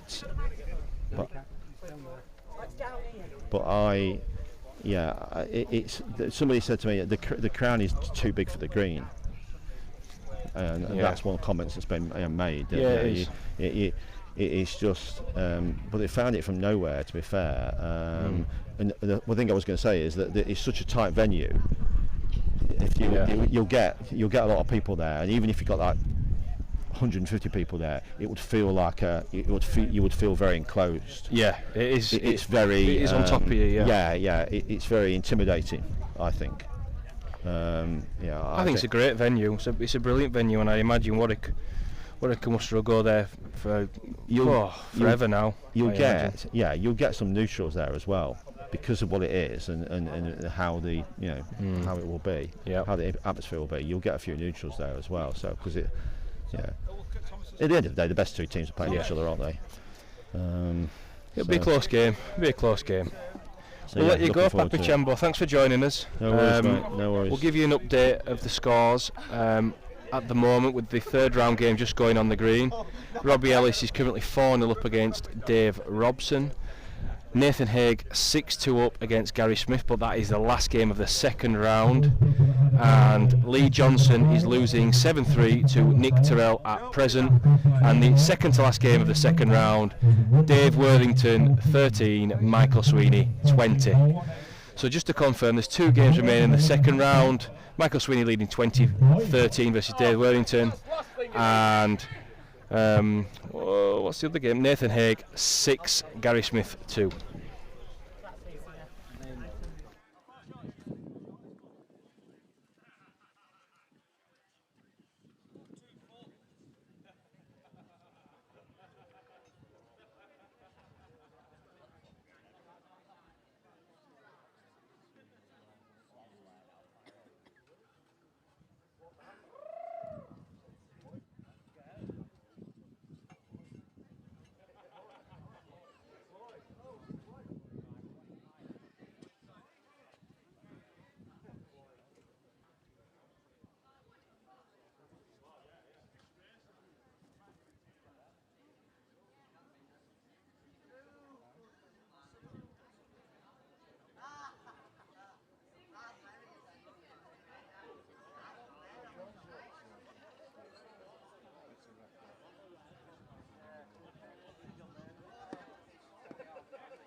result of the last 16 game completed. Number 27, Mike Sweeney, 21-13. Can we have the next quarter-final game to the green, please?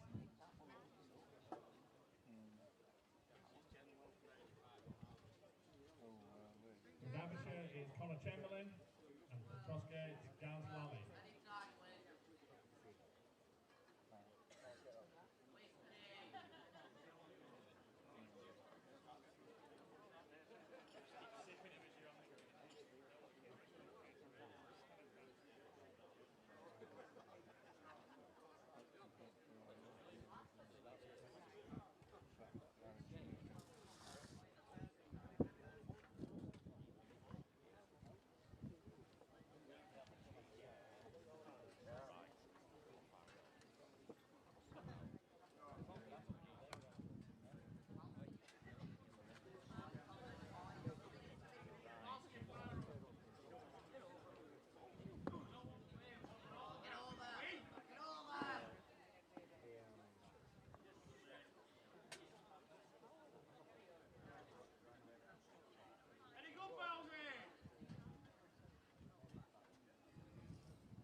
Pudsey time.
Sharpish.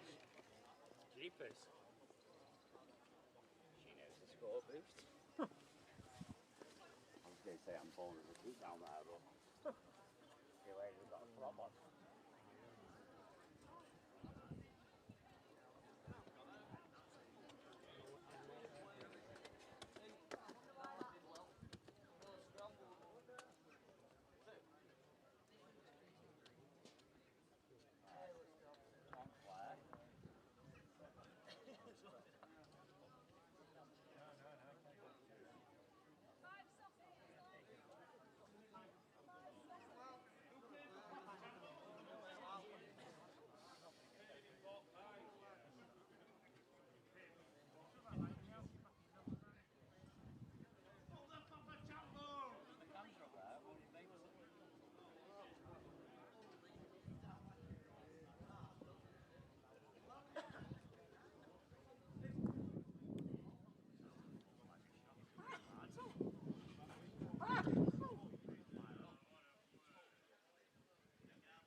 Black ball.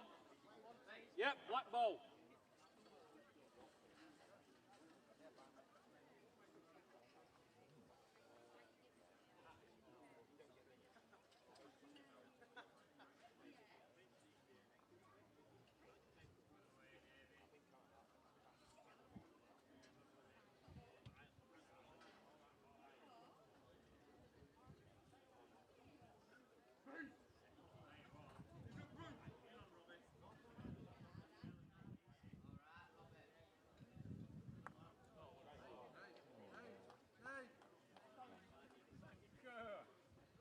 Rhythm.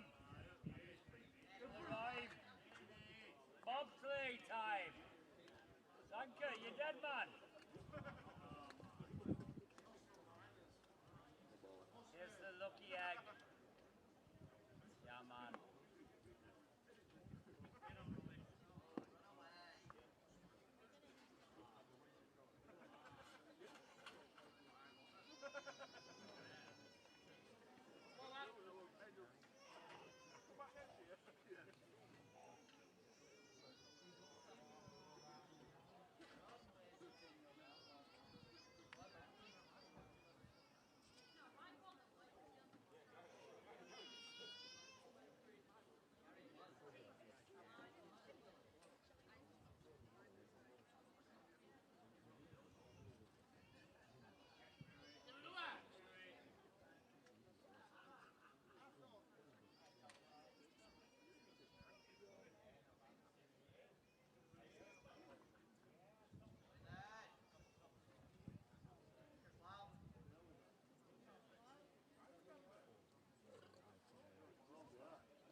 Told you.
Quarter-final stages of the Pudsey Classic.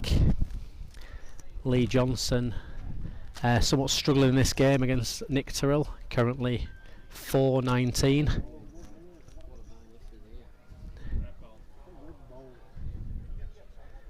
Lee scores there, so 5-19, but a very one-sided affair, just not kind of got to grips with it. I thought if Lee had stuck on the green for another hour or so, he might have been a little bit happy with it slowing down, but probably just about at its fastest now.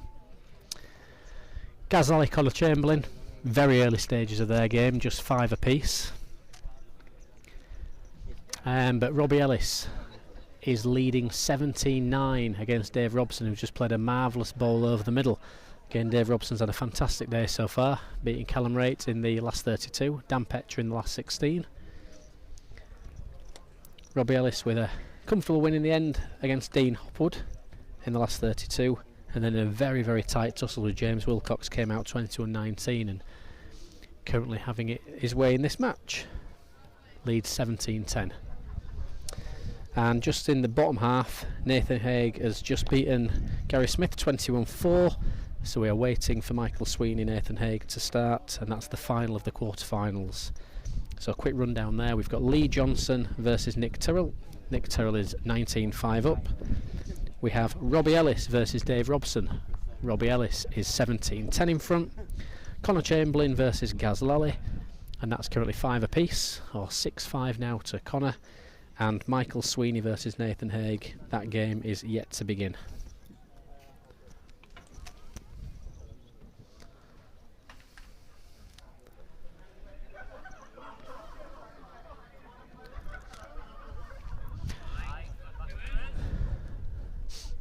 So I've been baked in the sun for the last couple of hours. The green's probably playing at its most difficult just now. Brown bit's really, really running. Green bit's a little bit quicker than they were. And we're seeing that in a few of the ends. Nick Tyrrell, 21-5.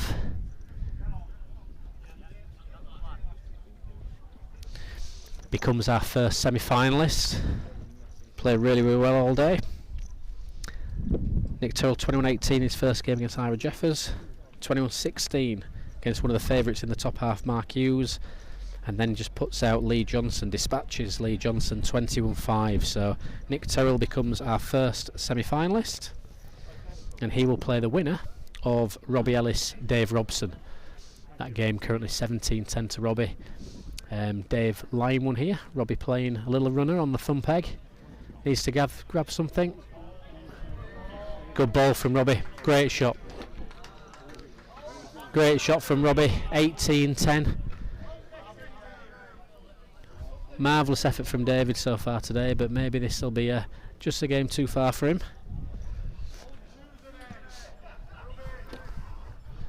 Robbie just beginning to rear up a little bit. Number 27, Mike Sweeney, and number 30, Nathan Hay. Marvellous lead there from Conor Chamberlain, thumb peg just beyond 3/4, feet deep in along this left hand gutter. The thumb peg allowing the balls to peg right back in, and Gaz with a decent first effort plays a length but just on the inside. So we've currently got Conor playing away from us as we look from left to right with his green bowls, and we've got Robbie playing towards us from right to left, just up and over the crown, the mark that's got him out of trouble so far today. Good second ball from Robbie. Maybe we're just seeing the early signs of the green slowing down with a handful of short bowls being sent. David having to pass this little bit of a wall in the way of them at the minute. He's barely reaching. Just climbs past for a saver. So one to Robbie and simultaneously one to Conor at the far side. So Conor Chamberlain 7-5. Robbie Ellis 18-10.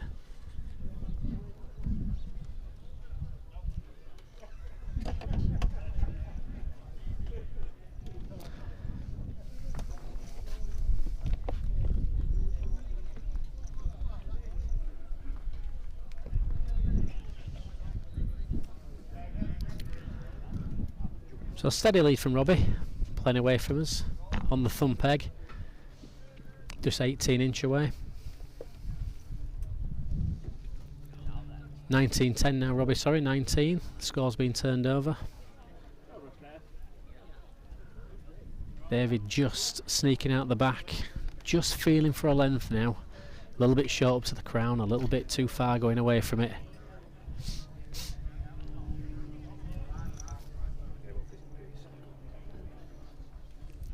Good second ball from Robbie, giving it enough land, throwing it out wide enough.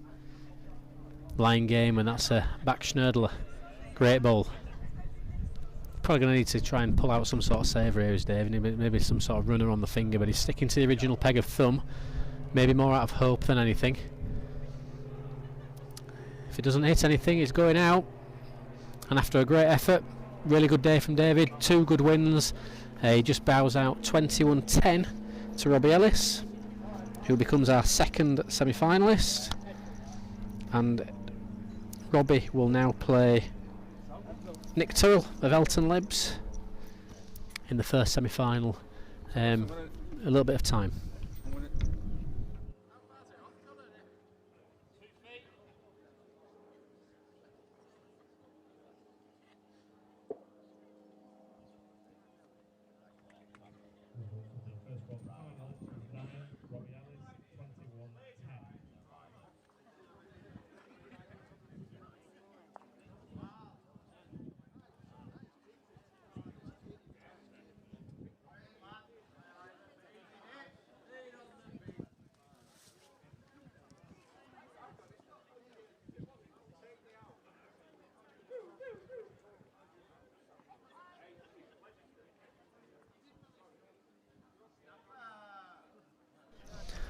Rudely interrupted there by Ryan Clark, who's that's what happens when you bow out in the first round.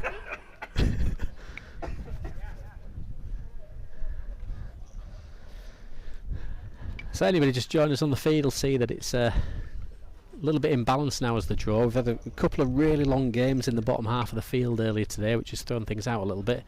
So Michael Sweeney and Nathan Haig are only just going on for their quarter-final game, yet we've had 2 quarter-final games quickly come to an end. Conor Chamberlain 7, Lally 6. And what will help the players, in fact, though, is that both of these quarter-finals are going to be played in a similar time frame. So when the winners prosper, they won't be. Neither of them will find themselves sat off the green for too long. So even though there's only 2 games on the green, we are at the quarter-final stage of Pudsey. We've got Conor Chamberlain and Lally. That's currently 7-6 to Conor, and we've got the opening exchange between Michael Sweeney and Nathan Haig, and Michael Sweeney is 1-0 in front.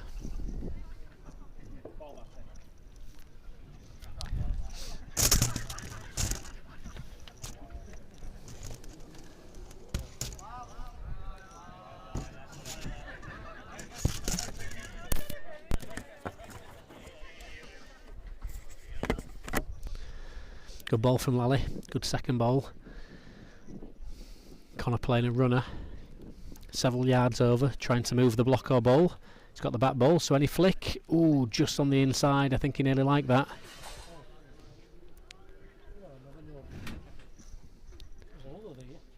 Seven apiece now. Lally with green knowledge and a couple of big comp wins behind his name, but Conor with a lot of competition pedigree now, and often does well in this neck of the woods. Previous winner of the Pudsey Classic.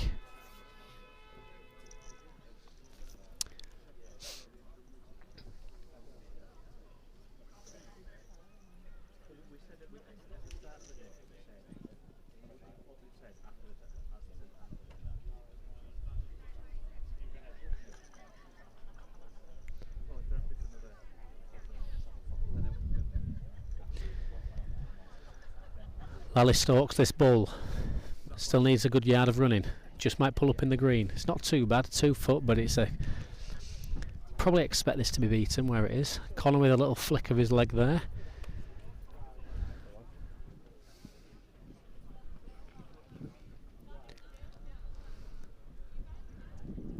The trademark little squat delivery from Conor with his left arm by his side. Plays a good ball here, good reply to Gaz's lead. Builds a bit of a wall. Gaz can win it on either side if he's a good length. Finger peg. Definitely reached. Needs to collect something on the... Needs to hit something. He's pumped Conor's ball out. Great ball. Really good reply. The fact that he played that with a couple of a good 2 or 3 yards overweight and some suggests that he was going for the attack. Leaves them both.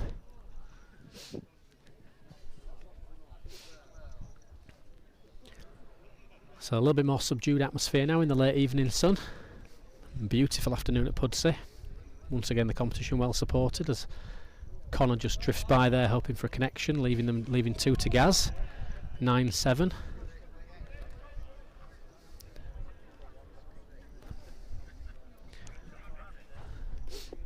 Green's been fairly consistent for the last couple of hours, getting gradually faster, but we will expect it just to become a little bit duller over the next 45 minutes or so as the evening sun begins to set and the pace just begins to drop out of the green. And that's really when we'll see the players being tested on in terms of their playing a length and adjusting to the changing conditions. But for now we're still basking full sunlight. The balls are still trickling on nicely, particularly on these browner areas.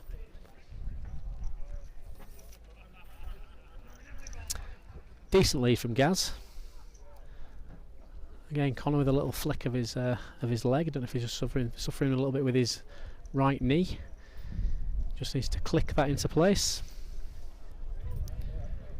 Gaz plays a length ball just at the side of the crown on this thumb peg. Just catches people short.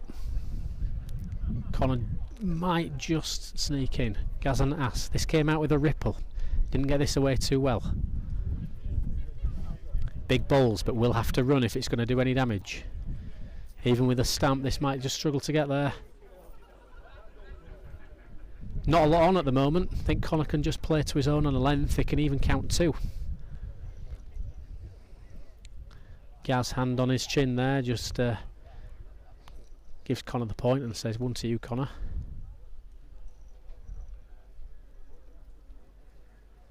So Conor's got a lot of freedom just to play up to the head here. Getting after this. Doesn't want to be over the top though. Good 2, 9 apiece.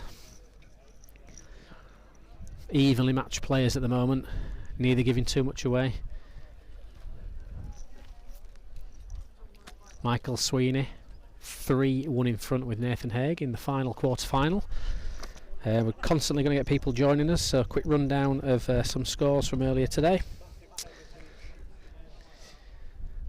We have Nick Tyrrell making it to the semi-final, having beaten Ira Jeffers, Mark Hughes and Lee Johnson, and he will play Skipton's Robbie Ellis, who's beaten Dean Hopwood, James Wilcox and Dave Robson. And then we'll have the winners of Gaz, Lally, Conor Chamberlain will play Nathan Haig or Michael Sweeney in the second semi-final. So we're down to the final 6 players of the day. Very difficult conditions. Certainly hasn't suited some of the favourites, but still some top quality players left in this field. Talking about Chris, there So Conor leads towards us on this swinging finger peg. This is a good reply. Does absolutely everything on a length and some.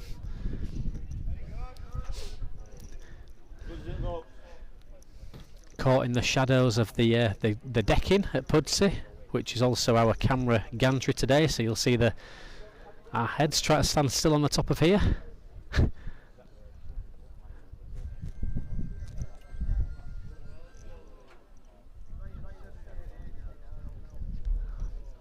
Big effort this.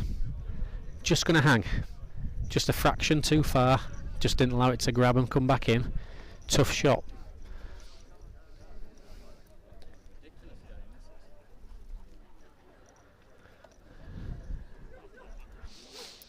Decent effort from Gaz. Looks to be travelling a bit quicker this time than his first. It's whether it can grip. Might just slide out. Might just slide out. So 1 to Gaz. 10-9.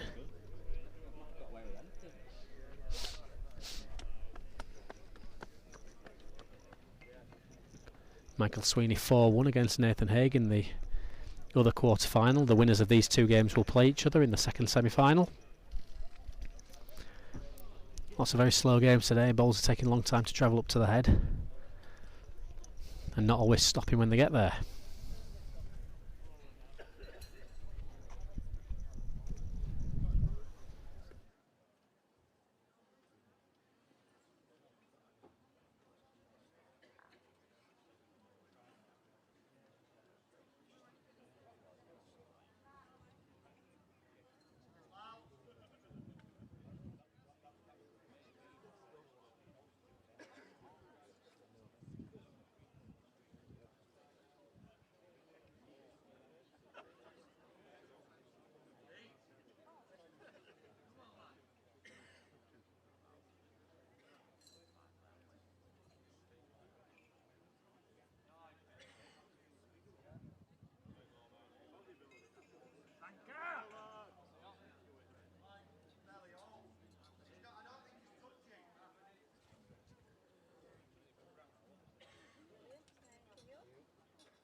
So decent lead from Gaz. Conor plays a great reply.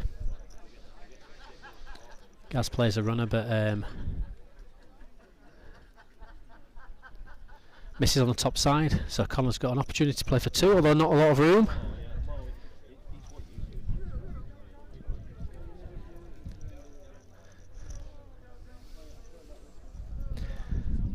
So again, very much nip and tuck this match. Neither of them giving any room, both punishing the 18-inch 2-foot leads. Conor 10 leads out at 10 apiece. Michael Sweeney 5-1 in the other quarter-final. Observations from Sol. Don't know who Sol is on the YouTube, talking about the organisation of the competition and suggestions there. Lots of effort's gone in behind the scenes at Pudsey. It's competitions run for the club and to be profitable for the club and the local supporters that come on the day, so I appreciate that. It is a long day for us, but we are giving opportunities for lots more bowlers to get through to a finals day by having it at 32. It's not something that everybody likes, but it's also something a little bit different. I do know it's a long afternoon. The green's not necessarily helped with the dry weather we've had. It's been a lot faster than it normally is, so it's meant that games have dragged out, particularly close matches. But the club will benefit greatly from having such a big day today, with so many supporters here, so many players here, and that's one of the main reasons for the club running the competition the way that it does. And in terms of the players, to win this competition is really going to take some doing. Might only be two games to qualify, but for anybody to win a final 32 really does test the very best, and that's what we're seeing today. Appreciate your comments, Sol. Nothing wrong with a bit of feedback from there, but hopefully trying to justify one of the reasons why the Pudsey are doing what they're doing. So Conor a couple of inch at the side on the right as we look at it. Gaz Lally a couple of inch further than that. Conor leaves a little bit of protection in but drops underneath, so it allows Lally to play a runner. Good effort this. It's a great shot. It's a great shot. It's a great shot. They're really not giving each other anything.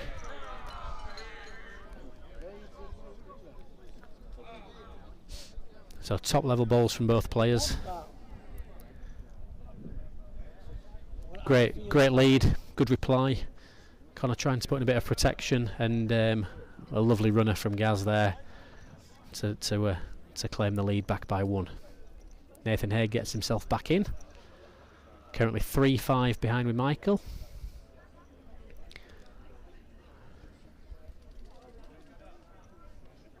Michael Sweeney won at that end though, so 6-3 Michael Sweeney leads against Nathan Haig. Didn't used to be a fan of the green, Michael, but he's been persistent in the competition, getting closer year on year, qualifying a few more times.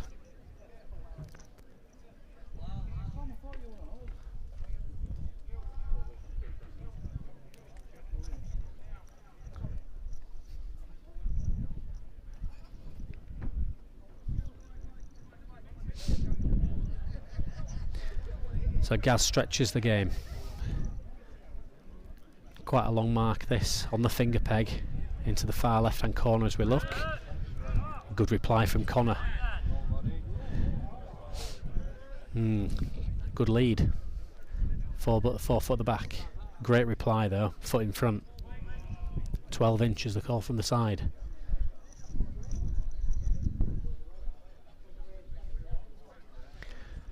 Lally opting just to play a length ball. Interesting shot to draw one. Be a marvellous shot if he gets anywhere near this. Dragging in the green. Big runners, big balls. Still needs to find a little bit. What a marvellous effort. What a great effort. Saying it's given up, but then, wow. This is a brave call, that. Somebody says giving up and you're in, but that's gone in. So Conor's got a shot to lig. Any lig. Conor just commenting that the angle of the ball there where it's finished on the finger peg, but it does just again, brown patches, just a little bit of reverse against the bias into the basins. If you can play a similar sort of shot, Conor's playing with a bit more pace. Setting it on the tighter line, a few yards over as a runner. Looking for a connection, still likes it. Hello is the call. That's a marvellous shot, marvellous shot. He's just caught his own, but he's propped Gaz out, and this is top level balls from both players. Neither of them doing anything wrong other than leading more than 2 feet away. Good shot, holds true on that mark on the finger. That's why we saw Gaz's ball just drift back in a little bit. Both playing well, great shot. Little shake of the head from Gaz there. He's saying, I don't know how mine won it, but wasn't expecting to go 2 down on the back of that.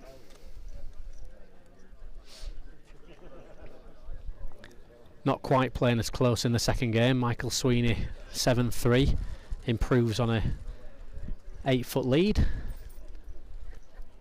but still a little bit room for Nathan. That might just starting to suffer a little bit from playing a bit further than the marks he's played. He's played a lot of short marks today, is Nathan, and now just starting to leave balls a little bit short. So Michael 8-3. Nathan needs to find a length quickly before the game gets away from him. So Conor stretching out a little bit further. Finger peg. A very traditional mark this for bowlers at Pudsey for many, many years. Quite a kind mark where you can put them relatively close. Drift them down under the crown. There's a little bit of uphill finish on the peg. Anything for a length you're expecting to lead within a foot. And he has done. However,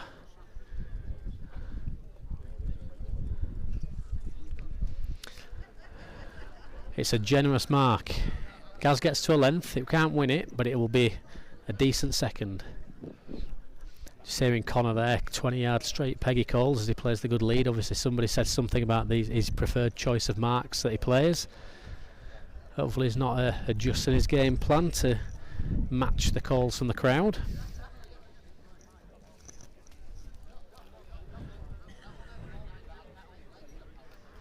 Come in for a second, slight trot after it. Likes it. Little tickle on his own. 2 good bowls. As a home player, you do fancy hitting these. Set it down a track. But he's over the top. Over the top. Played with too much pace.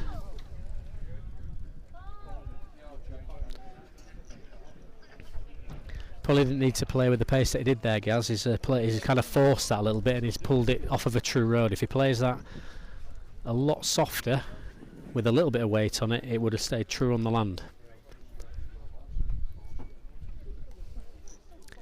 Breathing space for Conor, 14-11. Michael Sweeney with another 2 because Nathan's played a couple of short bowls.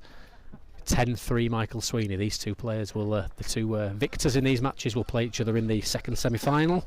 First semi-final will be Nick Turrell and Robbie Ellis. Both finished their games a little bit earlier in the evening. Slight imbalance in the draw due to a few longer matches. But at least both players will be off the green for the same amount of time. It's a fair lead from Conor, but not his best. The way these 2 have been playing, would expect it to be beaten. Gaz definitely on the better track and a bigger ball, but this green patch could have something to say.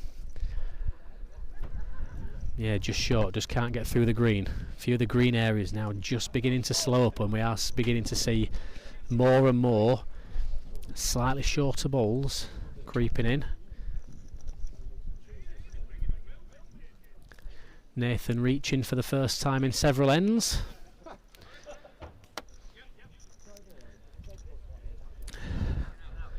Conor looks to be a better track and looks to be a better weight. Doesn't want to be inside on Gaz's bowl though. Doesn't want to be hitting that in. A bit frustrated with himself there. Can't be helped over that distance running to the back of a bowl, but he was always going to be a touch tighter. Gives Gaz an opportunity for two. All Gaz needs to be careful here is he doesn't throw it too much on the brown right around the back of the head, but he's safe enough. Good length. Two straight back. 13-14.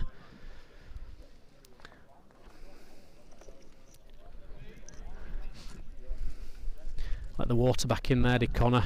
Be disappointed with himself after that end.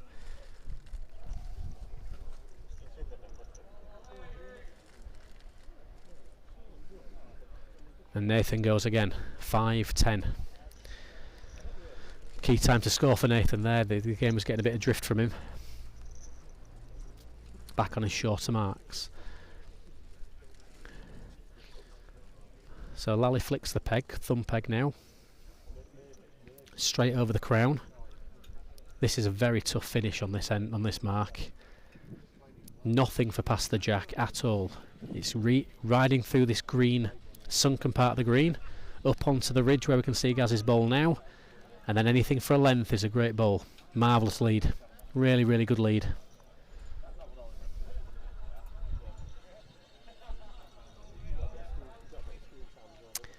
Take a very good ball to beat this.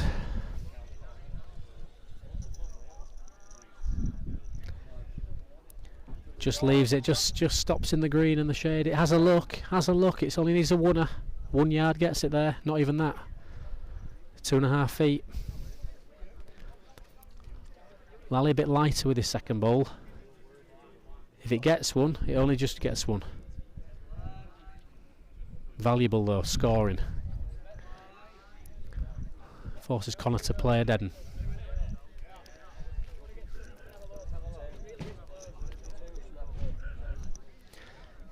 Two-footer running past his own bowl has every chance of winning the end. Definitely passes his own bowl. He's more than 2 foot though, needs a connection. Needs a connection. Dragged the, probably saved it from leaving them both. One to Gaz.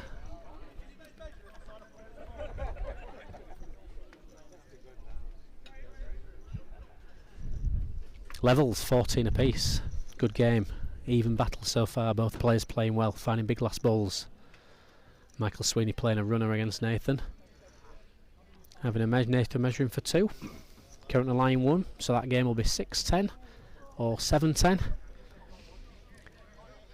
Lally playing what appears to be finger peg now, just sliding off the crown.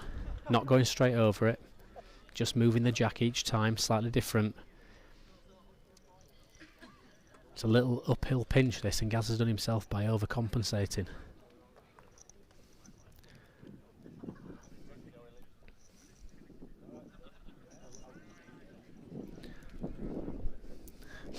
Easy to just nap somebody short on this mark. Conor just a touch short, but it might do enough. See a lot of bowls left 4 foot short there. Doesn't seem as far from the hand. Seems to be a good road. Needs to travel well. May just be Gaz's turn to leave a little bit of air. I think Conor's going to ask here because he doesn't want to be anywhere near that ball if he's on.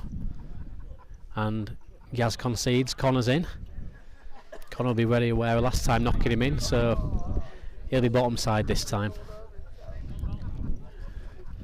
Imagine Conor will be a lot closer to his own ball than anything else. If anything, could get pushed underneath. Should drift one in on a length for a second, the way they've been playing. There we go, right up to his own. Little chip on it. Might have turned away from it. It maybe made a difference. Little shake of the head from Gaz. Maybe even likes his own. Might be a bit unlucky there, Conor. If he misses, he definitely stays in. And the fact that he's caught his own front ball. So, got a little break in that game, we've got to measure.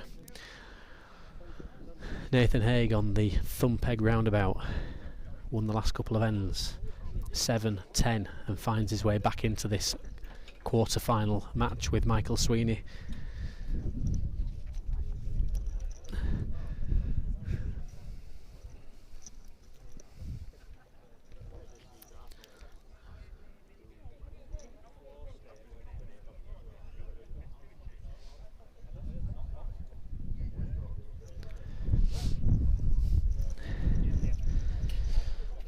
So as we approach 7 PM, quite a few people just joining. We're up to 470 plus now on the live stream for these last of the quarter-final games, where Conor Chamberlain scores 2 against Lally there to get 16-14 in that match. Big couple of points.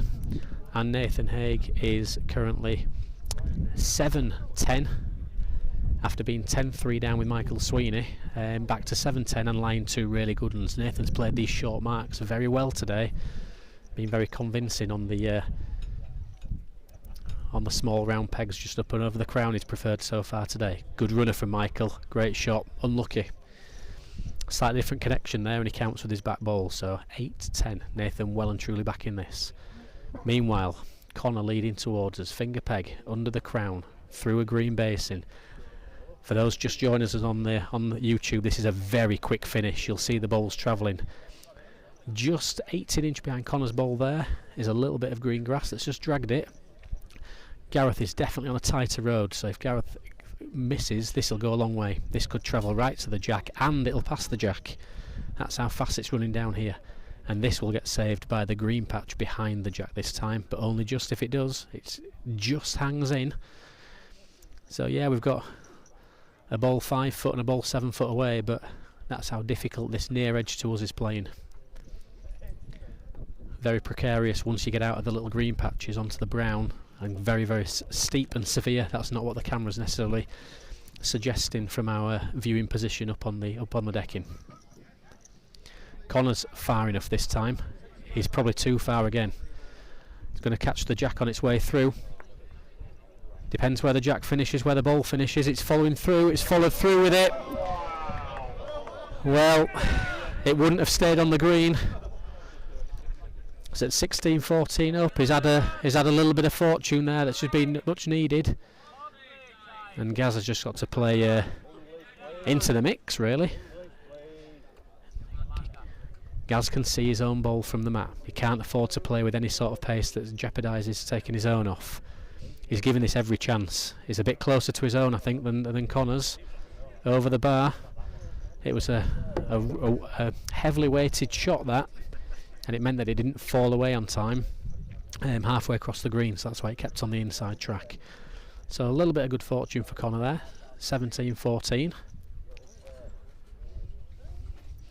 And Michael Sweeney gets back in the other match and now leads 11-8.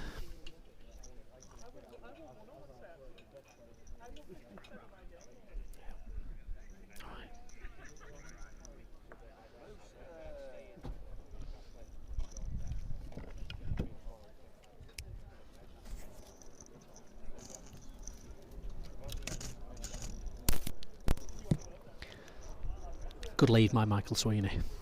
A long finger peg.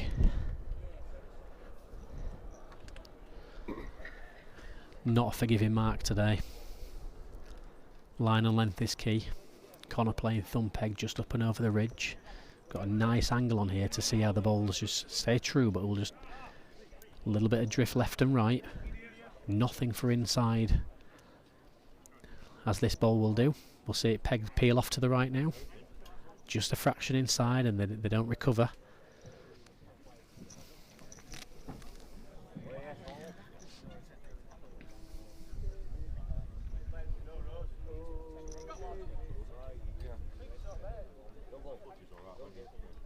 Conor sets it well. Again, he's just putting it over the top. On a better length than Gaz's, it will fall back a touch.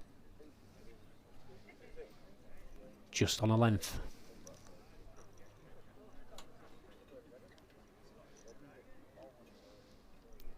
Gareth plays a better road here, but he's nearly thrown it the other side. More than anything, he needs to get to a length. If he gets to a length, it'll have a look. If he's short, He'll stick it in the grass and he's going to leave them both, and he's left them both. 19-14. How big was that hit at the last end?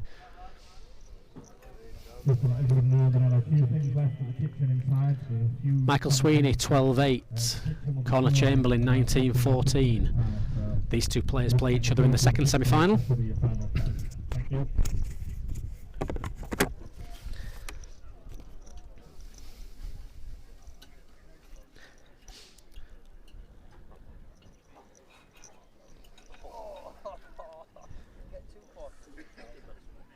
Nick Turrell will play Robbie Ellis in the first semi-final a little bit later, and the second semi-final will be the winners of these two matches.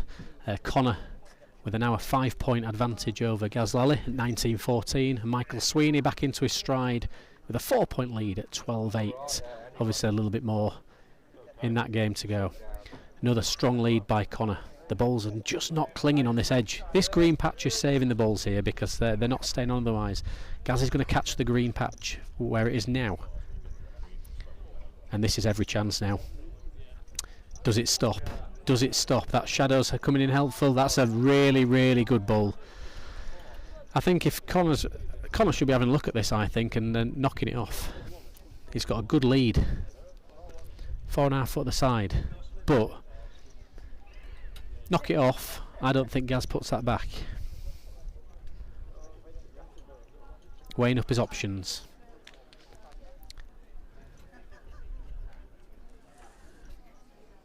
Playing a very controlled weight. He's round the corner again. If it gets to the jack, it can't get on the road. Pegging round the corner, so a touch of room. Might be a little bit easier now. Gaz is already on to play the second. But Gaz has a better road again. It's just whether he can. It's all the feel out of this green patch. Just where the ball is now. He's felt another one here. Sits his own. Needs to sit his own, otherwise it nearly goes off. Can go a long way yet. Not far enough. Falls in. Good two. 16-19. Two good balls. Might have been a different question had that first ball been knocked off the green. Michael Sweeney, 14-8 now against Nathan Haig.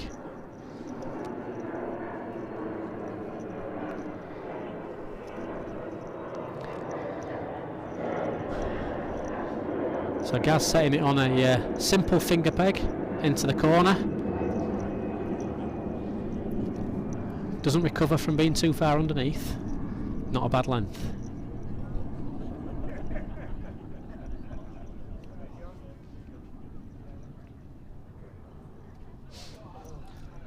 Several practice waves of the arm from Conor.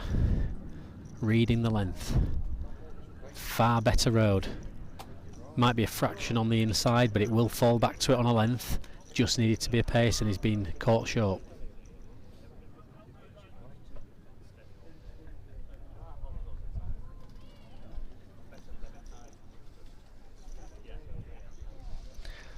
Gaz just wants to be careful now. Very easy to run into the back of that short ball. There's a little bit of a gathering mark, and he'll be aware of that, will Gaz. A little bit more time on the green. Probably played that a bit timid for that reason.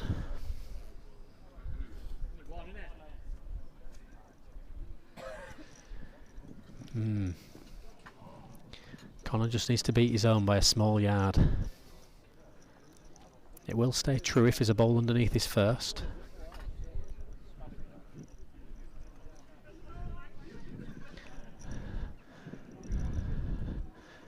I'd be drawing one here. Conor's looking about playing a runner.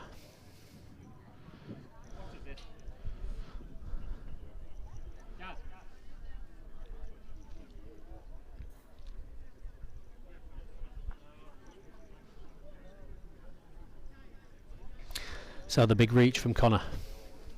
One ball target. Good effort. Went on the thumb. Probably just felt there was a little bit in the way there. I think if he maybe knew that mark a little bit more, he'd have felt he was safe just setting a ball underneath his own. But he's seen Gaz's ball fall away like it did, and felt that the strike was safer. Gaz will have been pleased seeing that ball coming at him at pace. Michael Sweeney beats Nathan's lead That game is Michael Sweeney 14-9. Nathan just stretching the length for the first time, I'd say, today. Decent reply from Nathan. If it's just gone in, yep, really good ball. Just a foot off. So Lally playing thumb peg over the crown. This is an awkward mark. This will finish nicely. This will start pegging right back to the jack here.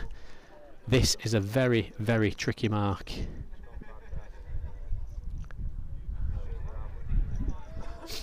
Just a little less than 4 foot of room, and that's not easy to beat. Anything inside the line will finish round the corner.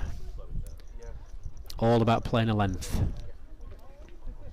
Conor over adjusts and reads Gaz is not coming back there, he could get tight. Chance, chance, it will bias, it will peg, it's all on his length. All on his length. And it trickles out because of it. It might just convince him that his road was right, whereas actually he's tight there. He needs to be a ball bigger next time, does Conor.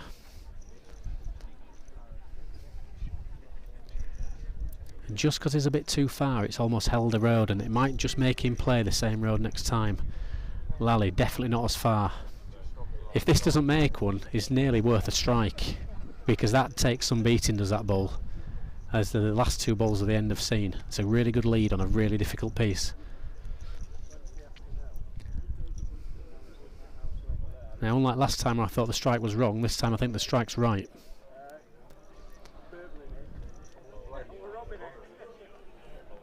Turned his peg. If he reads this, it'll be one of the best balls of the day. He's just lost his length and line now. Not sure he quite knew what to do with that ball. 18-19. Tricky mark, that. Tricky mark. Gaz's first ball was a really good one. That doesn't always go appreciated on the camera when you're looking at balls 3-4 feet away like that. Far easier going back on the finger. Nathan Haig 11-14. Staying in the game.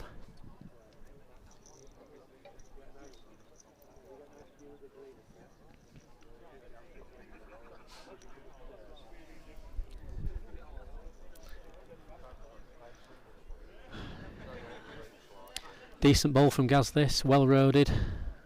Picking up the pig on its way past. It's a mark that allows it though. Nathan Haig with a good ball towards us on the right hand side as well.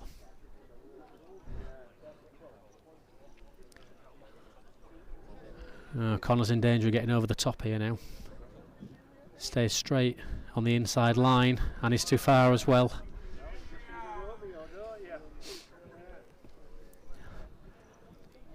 Just lost his line and length as Conor those last couple of ends after finding a bit of space between the 2 players. Lally needs to give this a big kick. If it goes in, it's going to be proved to be a real nuisance.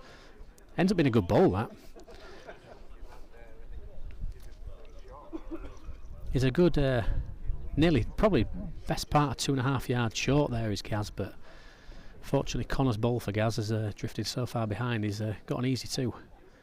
Conor's just got to find. This is an all or nothing ball. He's gone for it. He's leaving them both. He's seen the jack for game there and attacked it because. Well, Gaz Lally all but 19 now.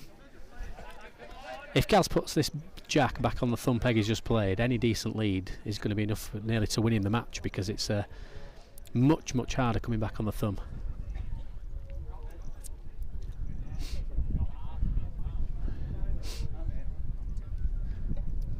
It's another difficult jack. Right into this middle of this brown ridge. Nothing for either side of it. Anything within 3 foot here is a great lead. He's underneath. And he's left a little bit of room, but this is not an easy ball to play a close one. Such a fine line. Now Conor's playing finger. I think this is a fair shot now. He's got some room to play with. He's leaving it, but he's going to drag in this green. but it's a much safer route on the finger because of the green grass. He's just not got through it. I'm not sure what peg Lal's gone here, because if he's gone thumb, he's round the corner. Has he gone finger? He's gone thumb. Wow. That's done well considering. I think his pace kept it on a road.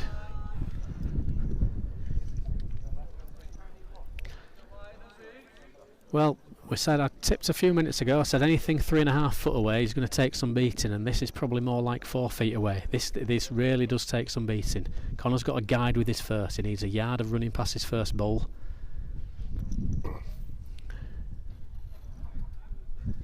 Lally 20-19 in front. Conor just needs to pass his own bowl on the finger. Now I think he's turned back onto the. He's reverted back to the thumb. Every effort this. Needs to find some peg though. It's drifting under. That green might save it to grind. Just fallen out. That's an impossible mark.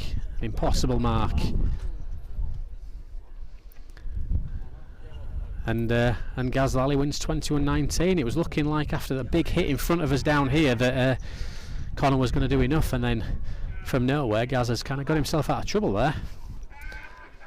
So Lally makes our third semi-finalist with a 21-19 win over Conor Chamberlain.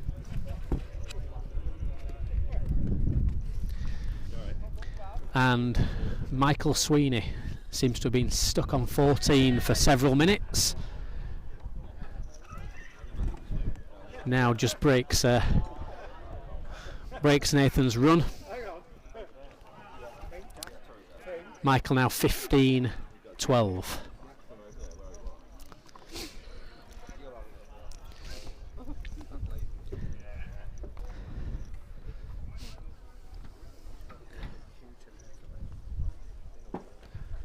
Michael well overreaching with this, a little bit of a rush of blood.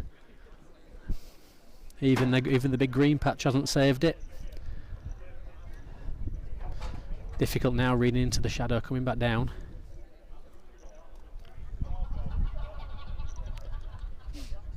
Good reply from Nathan. Good reply.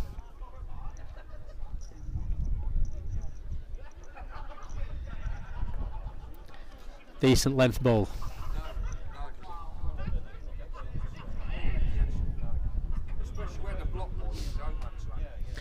Michael big again, but a better length. Still drifting out the back. Should be leaving Nathan 2 here.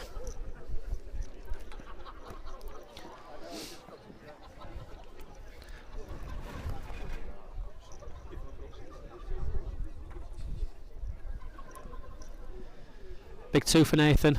14-15. There's a point in the game when he was stood on the mat facing 10-3 down. Facing 12-3 down, in fact. At one point, but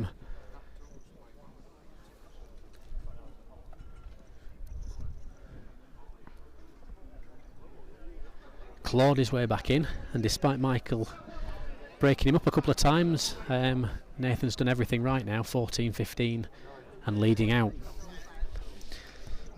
Those just join us on the on YouTube. Lee Johnson just dipping out in the quarter-final stage. Nick Terrell winning that match. Likewise Dave Robson. 2 really good wins for Dave Robson. Beat Callum Wraight in the first round. He beat Dan Petra in the second, but then finished with 10 against Robbie Ellis. Robbie Ellis having beaten Dean Hopwood and James Wilcox. The Robbie Ellis-James Wilcox game was an excellent game earlier. Feel free to catch up afterwards when this is available on YouTube. Conor Chamberlain just bows out in the quarter-final, 19 with Lally. Another really tough battle between the two players, and he will play the winner of Nathan Haig and Michael Sweeney. Currently 15-14 to Michael Sweeney. Nathan comfortable so far, 21-9 with Andrew Wagland, 21-4, probably a little bit of a kind 4 for Nathan. Michael Sweeney beating Ryan Clark 21-19 and Dave Worthington 21-13. So big second bowl there by Michael Sweeney. 16-14, needs a lead. This is the business end of the match now. And a semi-final on the horizon, one game on the green. Both players will begin to start to feel it a little bit.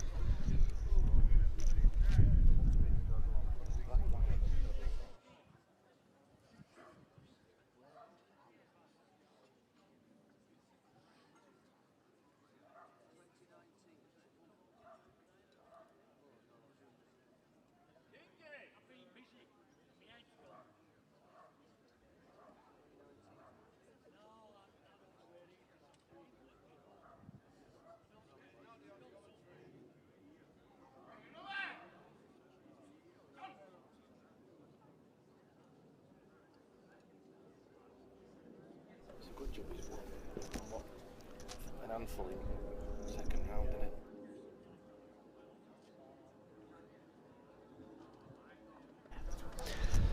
So Michael Sweeney, currently lying one, couple of foot at the back. Nathan's ball just dragged in the green. Just doesn't want to overcompensate now, and I think he might have done. He's not caught the green, he's going right round the back. It's just a ball big. Plays that on a road and it's a far better length, but if you don't hit the green bits today, you're struggling. So 17-14, Michael Sweeney.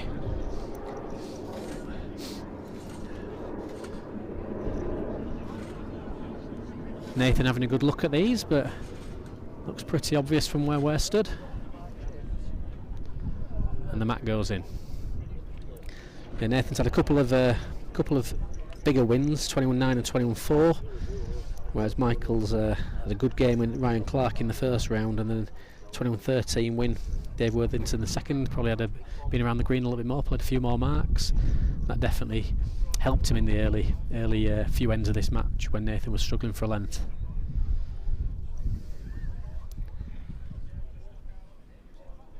So finger peg just over the middle, playing into the shadow of the big cherry tree on our left.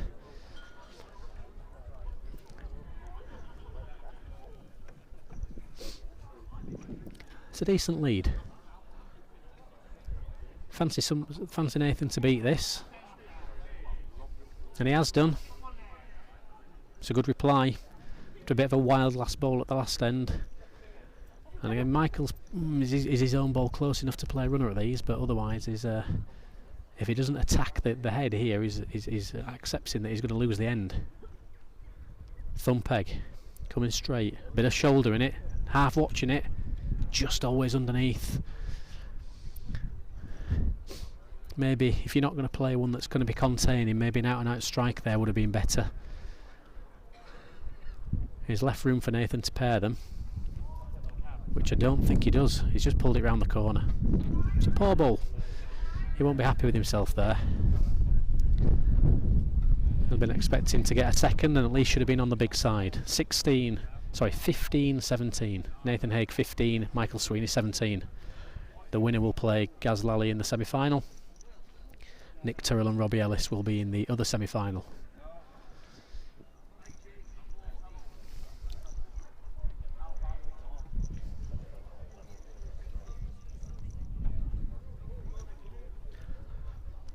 Nathan leads out now on a sliding thumb peg. Will stay true on a length. Nice big green finish as well. Decent lead.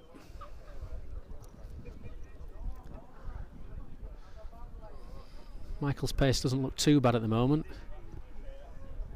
Good road as well. Every chance of beating it. Great ball. Great ball. Whether it fell over or not, Nathan's asking if it won it, but I'd say absolutely from here.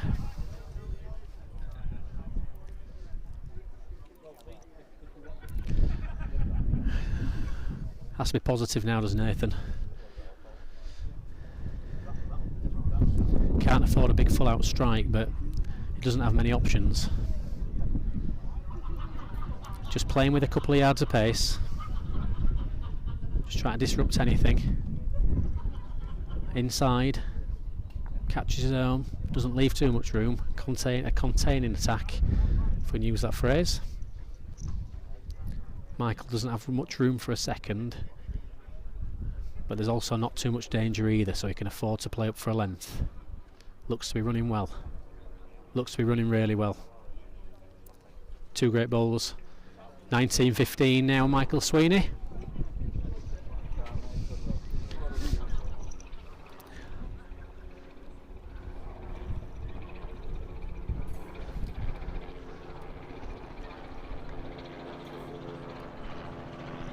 So we've got private helicopters over the top of the green.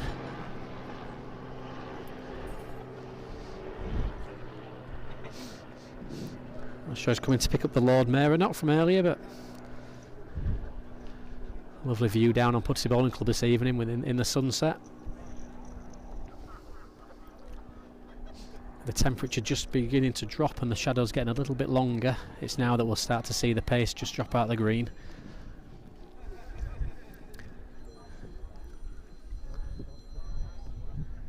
Couple of foot of room for Michael's lead. Thumb peg, Nathan's got inside the line. Nearly gets away with it on a length, but I think he's just drifted out the back. Michael just scoops him across himself a little bit, probably just caught Nathan.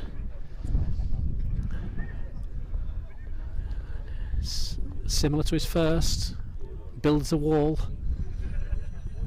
Be tough if you line game against Nathan. He's a better road at his first. Definitely a ball outside this time.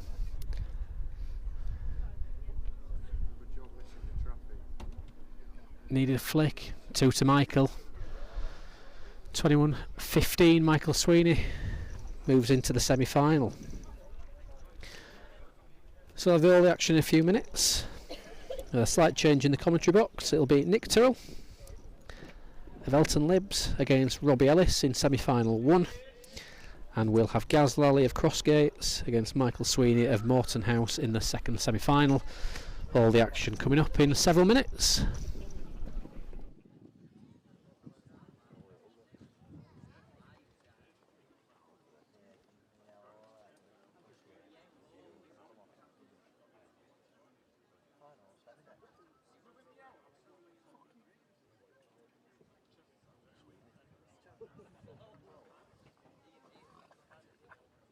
Oh, we do love crown green ball.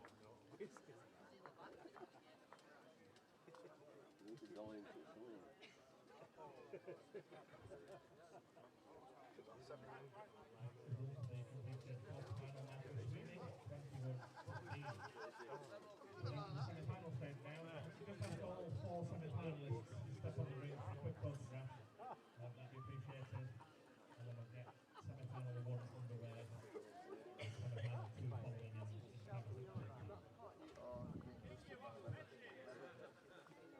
Oh no!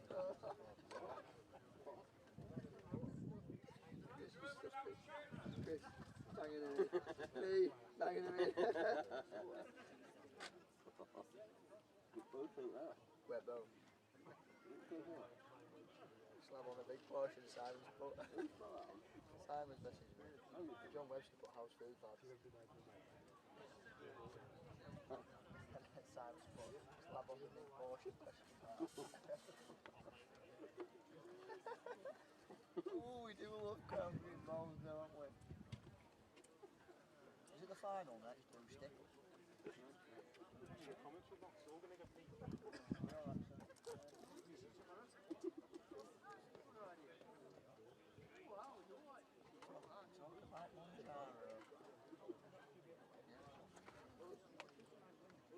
Well, I mean, what it could swap.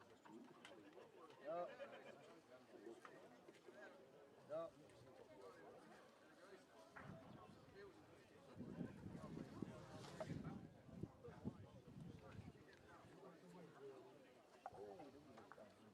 Oh, we do like that way.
Semi-final lineup everybody. We're going to get the first semi-final underway straight away. So if you can give a round of applause, please, for featuring introducing the semi-final. Oh, we do love balls. Robbie Ellis. Well bowled. Well bowled. Well bowled, lads. Well bowled. No ripples for semis. No ripples for semis. Oh, we do love crown green balls. Oh, yeah. That's the first. That's the first.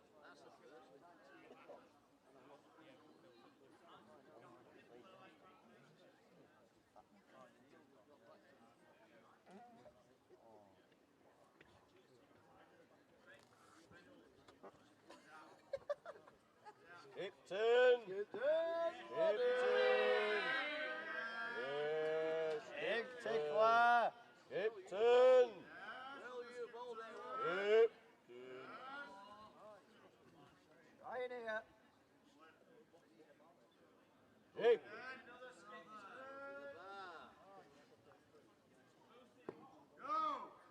Well, Skipton!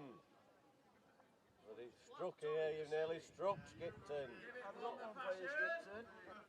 Ball, Skipton! Don't worry about it, Robbie. Don't worry about it. Try in here. Oi, noi. Good effort. Great ball. Great ball.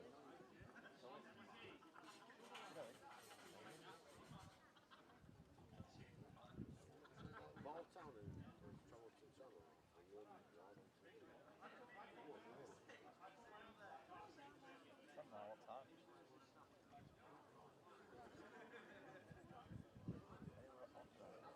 Way up, Skipton.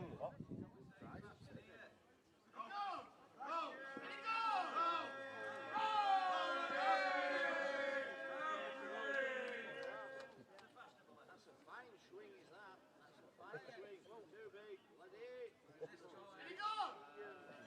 Any beers? Any beers? Oh, we do love crown green balls.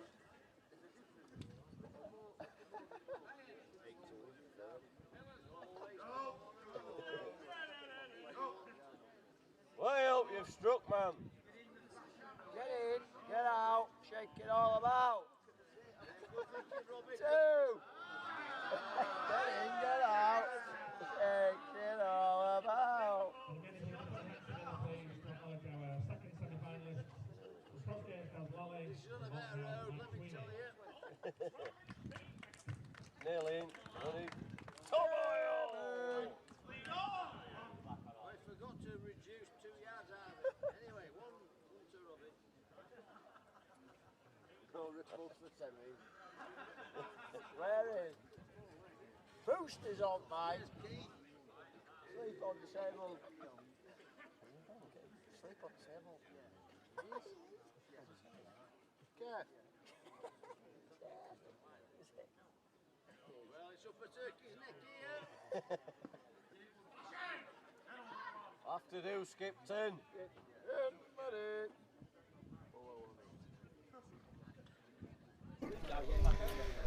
So we're entering into the semi-finals of the 2025 Pudsey Classic. Stuart King and James Cosgrave, Boosty on the commentary. There you go then. Run it, pipe down. Sorry guys, we've got Callum in the vicinity of the commentary box. Robbie Ellis is starting in his usual fashion up to the pip and back. 2-0 up in front of Nick Terrell in the first semi-final, and the second semi-final going on to the green is Michael Sweeney versus Gareth Lally, who come through a titanic tussle with Conor Chamberlain in the previous round. We joined at the first end with Snapper leading out, and has played a really good second ball. Looks like he's laid 2. Lally on the mat asking who's in. Snapper laid 2.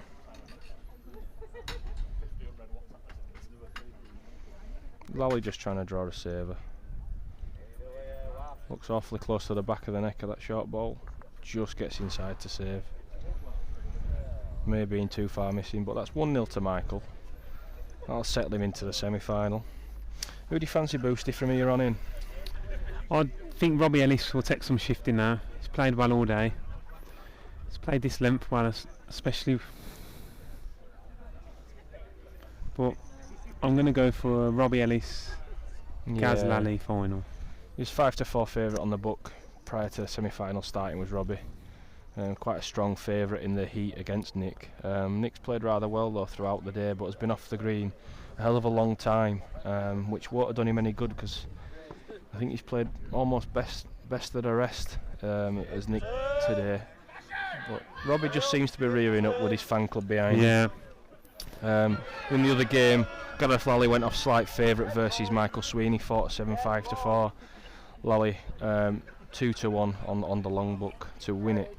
I think Lally. I'm going to go for Lally. Yeah, I'm going to go Lally. I'm going to stick my head out and say Lal. I just think with the green slowing down, Lal will just get that bit better. He's come through a couple of close games. Bomber Brown in the first round, played game down, he made game at the last end, and I think he'll get better as the green slows down. Lally with a good ball there, 3/4 in on the peg, thumb peg towards where we're stood. Michael Sweeney 6 foot too far.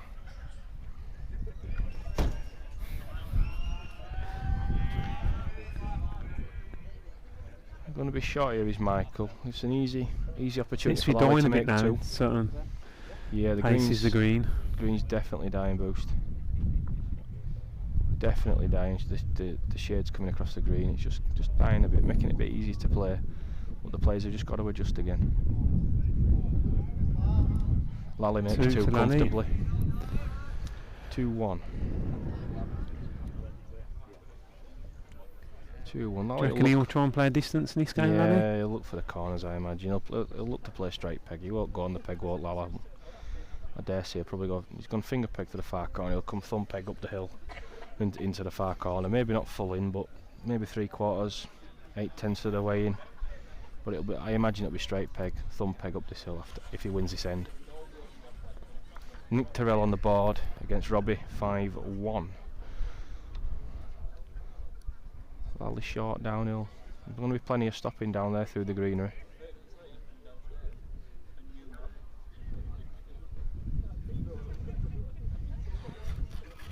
Not sure this is there. Looks to be short. No, I've got this short.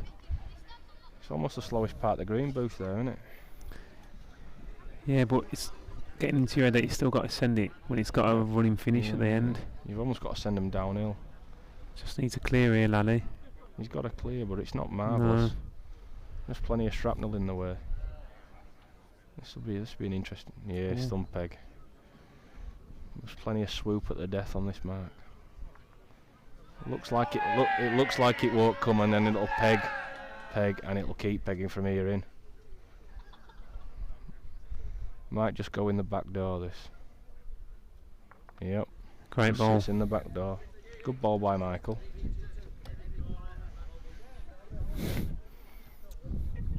(2-2) Michael Sweeney, Gareth Lally. I don't know where Snapper will go from here. I don't know what his tactics will be against Gareth Lally in this particular game. I don't think he'll be playing him straight peg anyway. He'll want to come across the crown, I imagine. Bomber Brown tried to play him up the edges. Yeah. That was his tactic. Michael opting for a similar tactic up the edge. Long way up here, Boost. Oh yeah, there'll be some short balls coming up here. Let me tell you. Catch the best of them uphill there.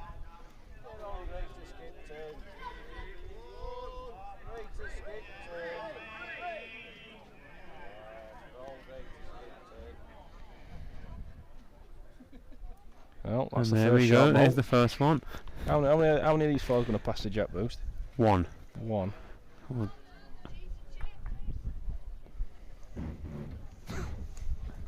This one isn't passing the Jack either, Stuart. So Nope, that's that's two. Well.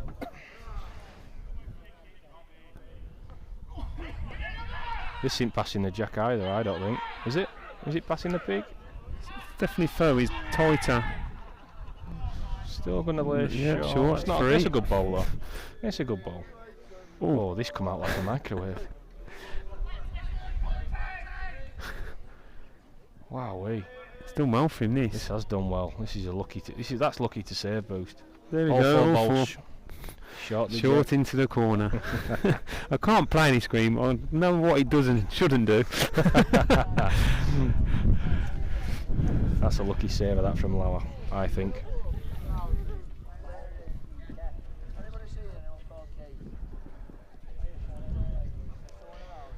Interesting Finger mark, this. peg. One of my favourite marks, Yeah. a Toasty boy. It's a good mark, this. Oh, not for the faint-hearted, this. Still got a respectful crowd, haven't we? Still, Yeah, still a fair few here. A few gone, but still a few here. Been a long day. Michael's going to lay short. This won't get over the hill. It's just going to lay on top of the hill, but it's not so bad. Lally slightly further, but also slightly wider. Should finish down the hill now. Will peg. Should finish. Ooh. A lot of short balls appearing now.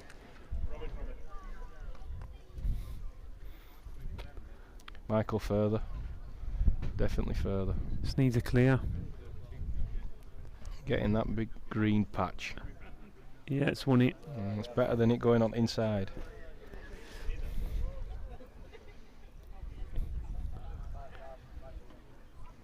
Lally Is he arriving? Yeah, it looks to be far enough to me. Just wants a miss. Wants a miss. Oh. Ooh. One to Sweeney. Snap. 4-2 to Michael Sweeney against Gareth Lally, and in the other semi-final, Robbie Ellis leading 9-2. Nick Tyrrell leading out. Back to the top corner, Michael. Good mark, this boost. Good mark.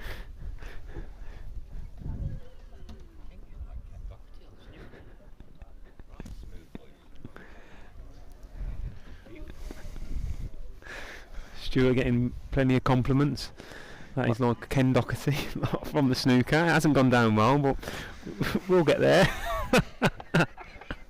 Maybe John Parrott. Oh, John Parrott's been thrown out now. Michael throwing the jack off. Well, he comes straight peg under the crown as expected to the top corner. At least he's not Graham Dott.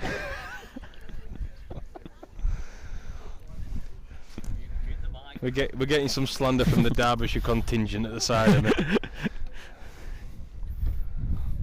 Michael's underneath here.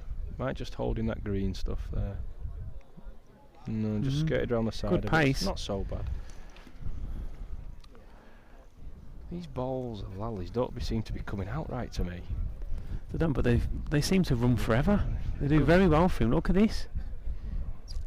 Absolute reeling, and it came out like a Rubik's Cube. Unbelievable, that. Ended up past the jack. Just play with big uns though, Yeah. don't they? The 210, 211 or something he plays with.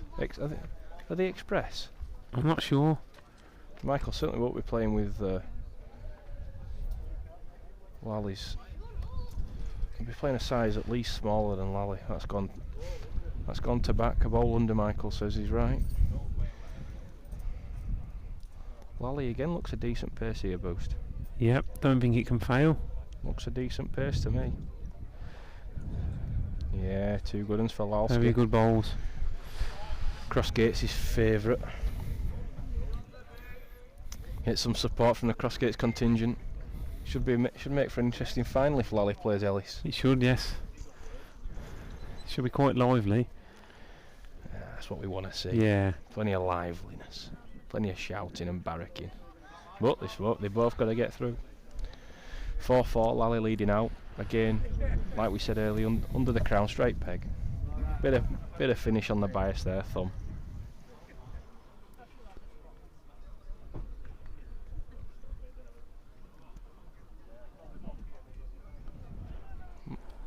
Looks like a good ball to me. Is it finished down this hill?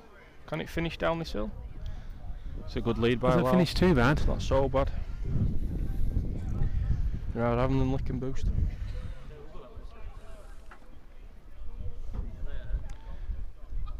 Michael just got to be a bit careful not to get outdone by the fact Lally's bowls finish that extra yard further. If he's not careful, he'll just get conned into thinking it's just not as much of a send as it was. As it is. This has come out bad again, but this is further than Michael's. Definitely is a lot further. Lally likes it, but I had him slightly too far, but I could be wrong. Yeah, it's a good ball. It's decent enough. A little bit too far, a couple of feet. Michael's got 2 balls within a yard to lick here. He likes it. He likes it, does Michael. It's definitely further than his first. It's going to finish downhill now. Looks a good one to me. Yeah, it's a very good ball.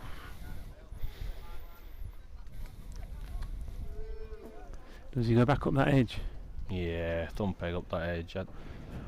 I think Lally played a fairly lucky saver up there last time. I don't think he felt it were anywhere close to serving when he let it go.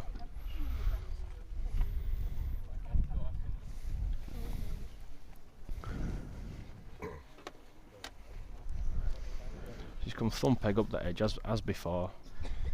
Miles uphill.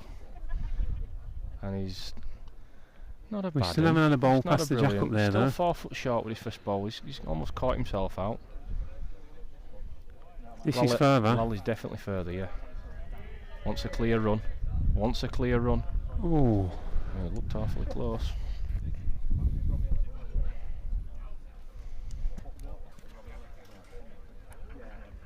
Definitely far enough here, Michael.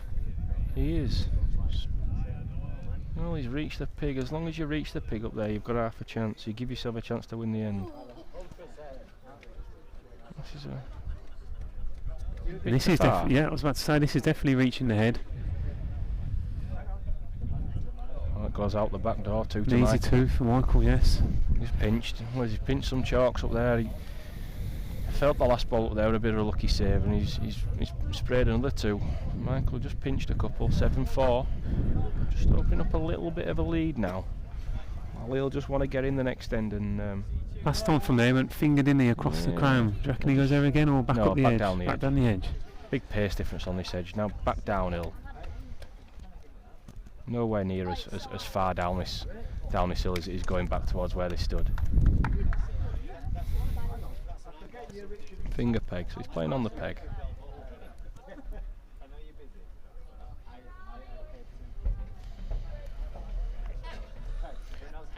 Michael coming through a close encounter with Ryan Clark in the first round. He's not looked back since, with wins over David Worthington and Nathan Haig in the quarterfinals. He seems to be getting better as the day progresses, does Michael, so far, I feel.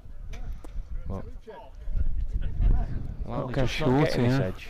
Just not getting this edge. It's a bit of a cunning edge pace-wise, better with the jack. At least you get a feel for it with the jack. This needs to run a lot though.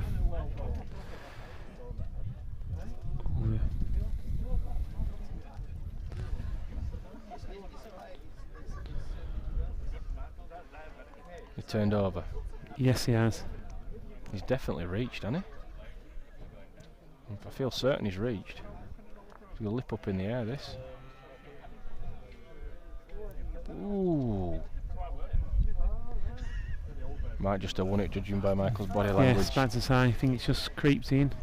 Yeah. Yeah, you can always tell. You give the game away. Even the best of us give the game away.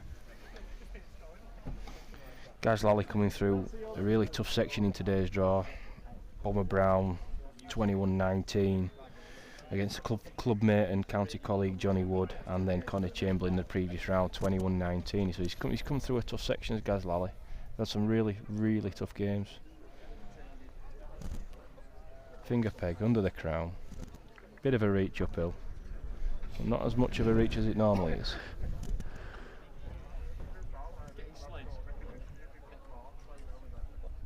just inside the line. Maybe he's going to end up going a long way now. Wow,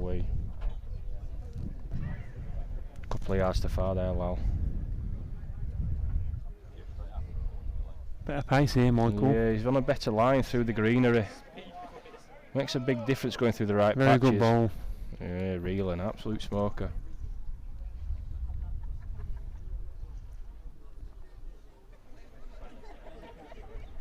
Well, Lal.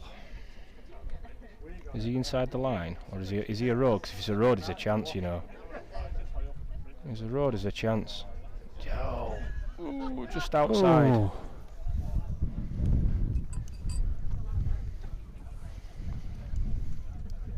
Michael laid shot. It's a dangerous ball now to come for another.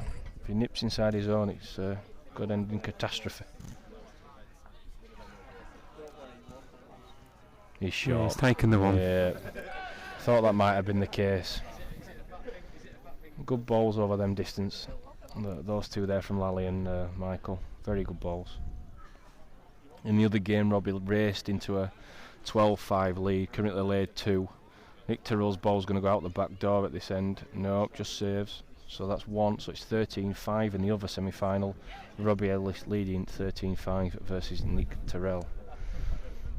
Michael again sticking to, well, not really an edge, is it? But he's going to swoop off that hill. Bit of an easy mark, this boost from there. It is if you don't put them close. You've got to put them close on this mark. I've got him a bowl inside here. He's going to go around the corner now. That's one place. That's a. Ooh, wow. Where's Lally going here? It's definitely reached. He's up in the air and 15 yards to far. Wow,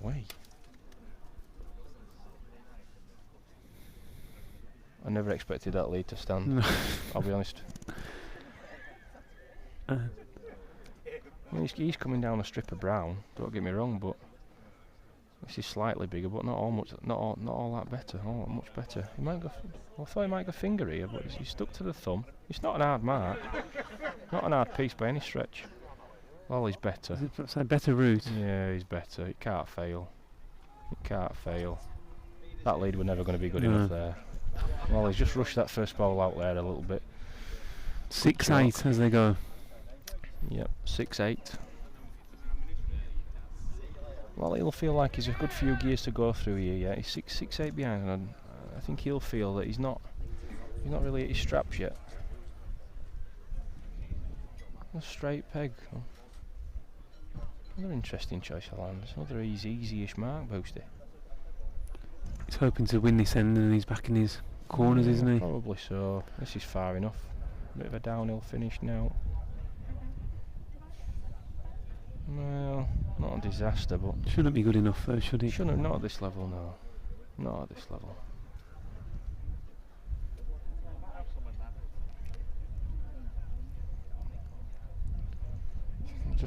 Will it just hold in, or is it going to go out? Ooh, just stuck in. Would have gone out missing. Yeah.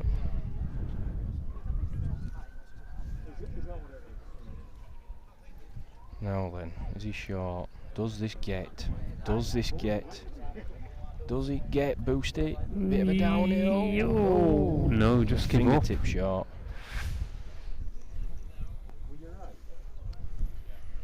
He's far enough. He's short in Boost. my eyes. He's short Boost. Here we go. Just there we go. Flew in. Had my heart in my mouth coming across that green then, let me tell you.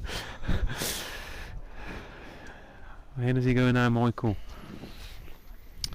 I think he might come back down this edge.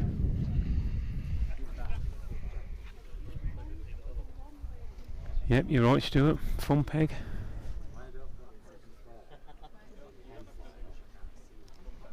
Is it 10? We're at 8-6 that, or 7-6?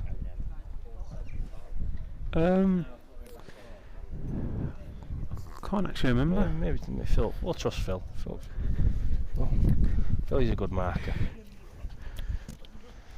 No, come back down the edge, thumb peg. Lally will have a good feel for the length now coming down here, but just change the mark ever so slightly.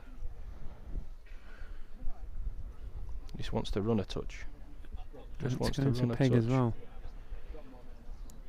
Yeah, Ooh. just got stuck in the green.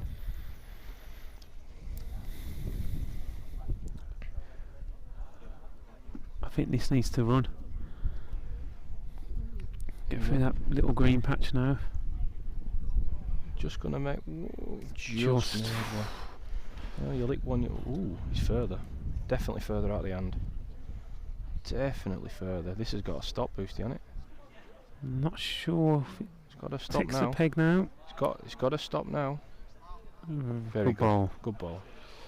Good ball by Lal. 7-10. Michael Sweeney 10-7 in front of Gareth Lally, and he's leading out. I imagine he's going to want to play. Surely he's going to throw it in the corner. Oh no. No, he's going to go straight peg under the crown. The new straight peg Charlie. Oh, Gaz. He's after Reggie's man. He is. Man, wouldn't he? No, he's not get old Atsy on that. Oh yeah, that's will be on him like a flash. Ooh, this is too far. This is definitely too far. He's whizzed this out.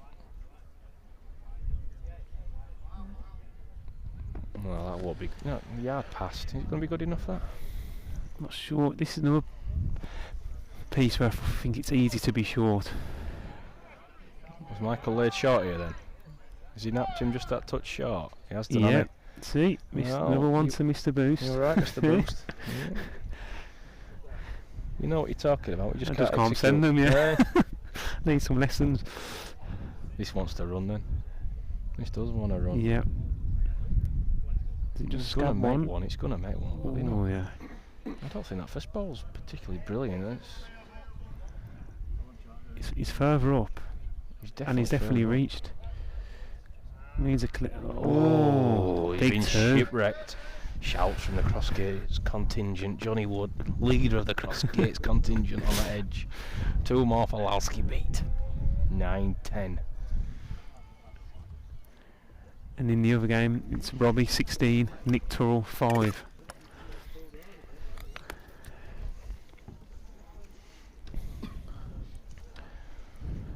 He's come straight peg under crown again. Finger peg. Well, they're just choosing to play 35 metre straight peg here at the moment.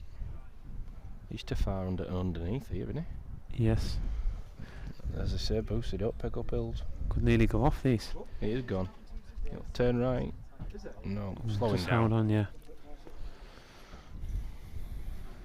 Well, if Michael arrives, he's not passing the pig. It's a good one. Looks a good one to me. Yeah, not bad. Yard short.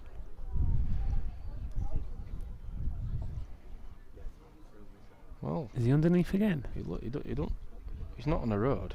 Definitely not on the road. Oh, Lalski won't be happy with No. that. Just got himself back level, almost level again. All the hats come off. The cap's gone. That's one of my tricks, Lally. What's he doing?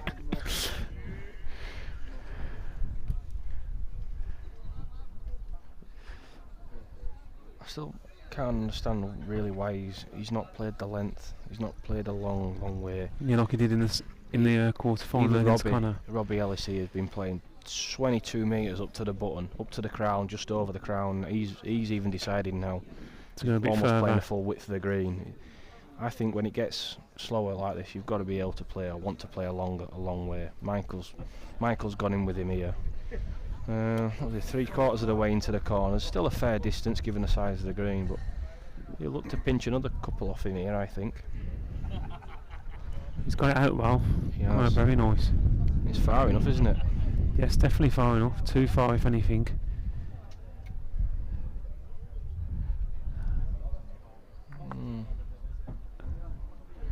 Not overly bad there from Michael. Well, he got bigger runners, but they're going to need to be to get there with It's this. definitely inside as well. Definitely inside No, Michael's. it's not there. He's scratching Short. for a length here, he's Lal. It's not looking good for my tip here, Boostman. You couldn't tip a wheelbarrow. No. At least you can send them though. Well, I'll give you that one. I don't know about that. I don't know about that.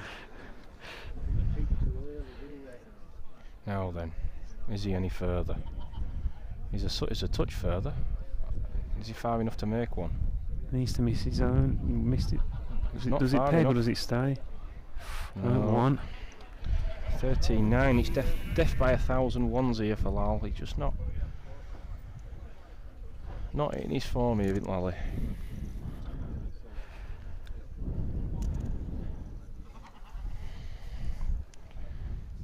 Just managing to stay in the game. He'll look to put a couple of ends together here with Lally.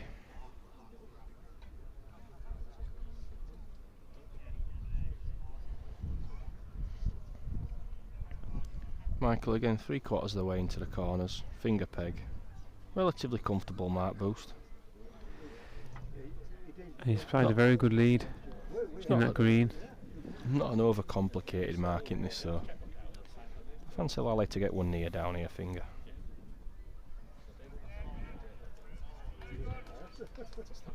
Is he? He's not here. No, He's not short. arriving again. He's definitely lost his weight. The green almost covered now in shade. Makes a huge difference to the running of the balls. Plenty of trail on this green earlier. Just needs a clear here, now. Michael. He's got a clear. Yep, and that won't finish too bad.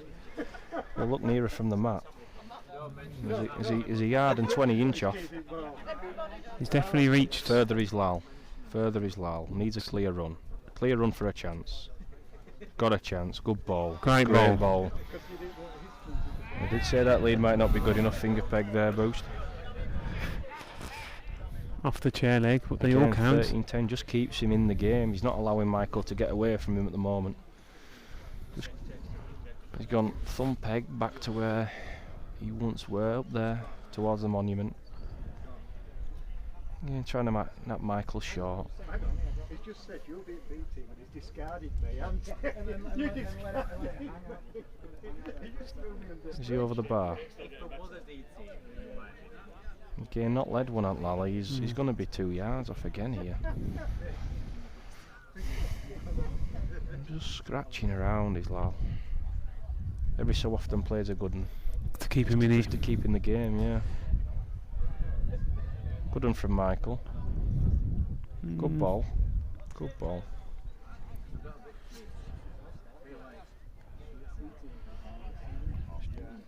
He's trying here, isn't he? Yeah, he's definitely reaching and he's on a better route. Wants to run, needs to run, Boosty.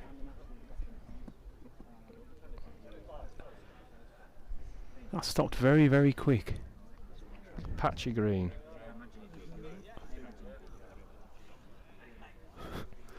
Lally not happy that ball stopped there. Looked to be going in, it stopped. Got the air brakes out, it stopped rather quick. Michael whips the peg. He's awfully close to the back of Lally's ball here. Oh, has that happened? Has he made 2? Wow, he's got away. He's got lucky there. Oh, has he? I weren't a fan of him turning over there. He's just got to play to his own ball. Just a ball under, play a length. 15-10. Comfortably playing a better length of the two at the moment.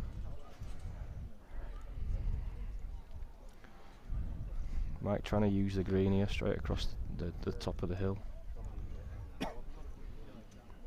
I'm just pegged into a bit of a basin there.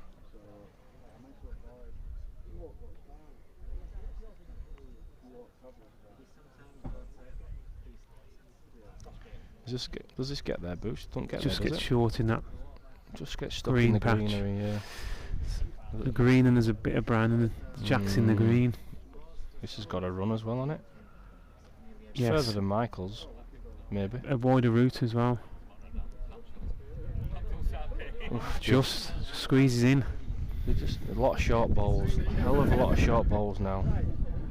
Is this reaching? Speed's gone out of the green. Well, it's narrow. It's pegging really early, and it's well, it's a shocker. Michael's let the water in, as they say. Can't have made one that, can it? 1-1. Oh no, Lal's not going to. Lally needs a clear. Oh, he's got one. Too near to that ball for his liking. I think Heart will have been in the mouth, but again, a good 2 just keeps him in the game. 15-12 down Gaz Lally against Michael Sweeney now, and he's going to lead out. Just needs to try and string 2 or 3 ends in together, Gaz, and he's got straight peg coming up. Boost. Straight peg, Lally. There we go. Yeah. Straight peg, thumb peg again under the crown down. Just needs a good lead. Down towards a corner. Doesn't seem to be able to lead to his own jack at the moment. No, he's played into a massive, well not massive, but rather large patch of green grass. He'll be aiming to plonk one in front and make Michael get round him, but he's short. Yeah. That's not going to get to the jack, that is for sure. It's not good, and not on that mark. Not into that area of the green.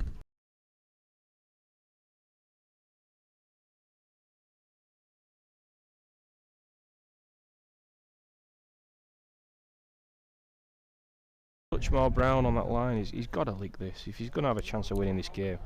He's short. I was about to say he's not reaching, is he? No, he's short. 14 metres, they say in Yorkshire.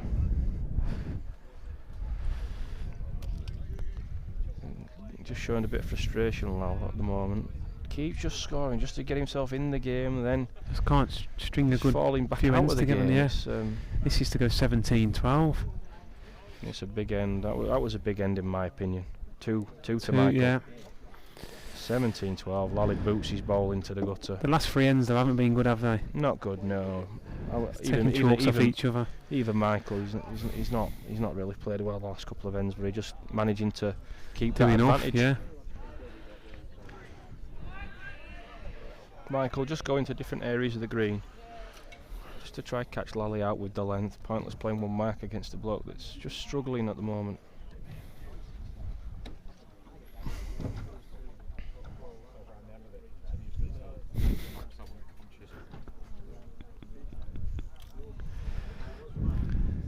He won't do all that. He's going to leave Lally a touch of room here. Doesn't want to look to be sending them balls right to me. Really good hit by Robbie Ellis in the other game. He's currently 19-9 in front, just struck Nick Tyrrell off a good one. Lally short again. I've been reliably informed that Lally plays with a 211 Deluxe. Ooh, snazzy. Snazzy. I can't afford them Taylor Deluxes, mate, Boost. My Drake battered old Drake. Bluebells. Oh, they're retired, them Bluebells. Oh. Well, Lally's got to make one here. I think he's attacking the head. Is he striking? Yes. Oh, I don't. Well, that's come out like a washing machine. Ooh. That's a very weird shot choice. He's got a yard of room. You just got to beat your short ball. And he's struck.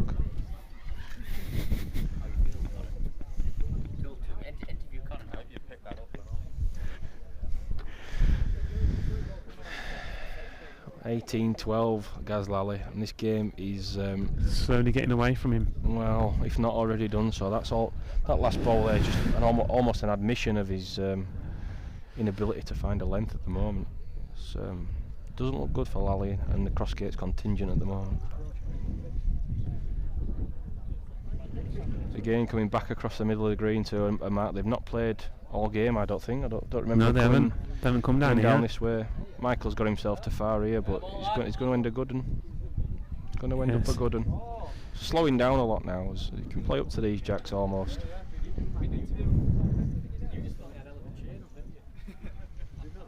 Lally just going to be a ball inside on this line, but might just be narrow enough to score. Yes, very good ball. Foot to the side, Michael at 20 odd inches behind the jack. He's Michael definitely on a wide different enough. road here. Well, it was. Oh, no. This is one to put in the wishing well. Double brandy won't bring that back. Correct. That needs CPR. That one. I think Mark Lund sent that one for Michael Sweeney. Well, just narrow again. He's Lally here. Just a ball narrow. I don't think this can he. Ooh, no, just short. Take the one. Ooh, it's almost somehow wangled its way He's in first there. done well to hold that line. I thought he was going to peg round the corner. I did. I thought exactly that. 13-18. Lally leading out, and he's persisting with his straight peg Pegs. under the crown. Just needs to reach.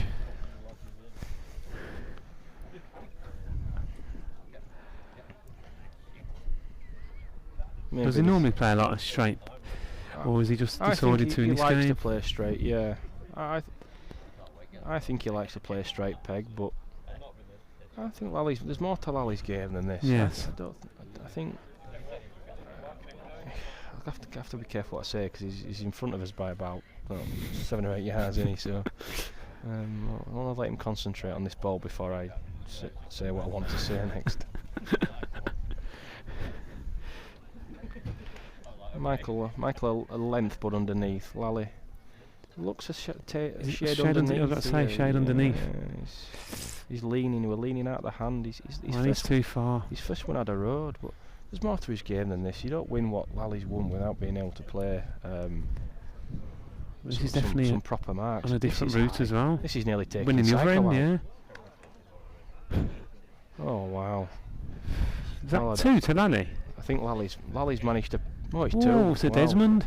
That puts him right in the game. 15-18, but Lally's just not using the green. He's got far more knowledge than Michael has. You know, no, I don't think it's very difficult. No. Yeah. I just think he's just not using the green. Crossgates come and play on here 4 or 5 times a year, don't they? There's more to playing straight peg. Is he gone finger or thumb here? Gone finger. This is finger a tough peg, mark. yes it is. This is Get one within a few yards and you're doing very well on this This mark. is a whopper of a mark now, this. All about his lead. Either peg. Is it narrow? I've got him narrow. Yes. This'll peg. And peg. And peg. No, he's a good length as well. He just missed the road, but he's just going to peg all day.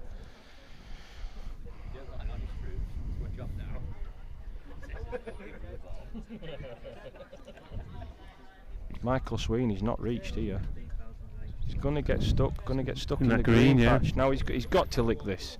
This is an awful mark to be playing. Didn't come out well.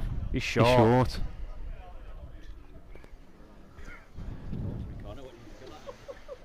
Well, I don't know who's in, but there's no on.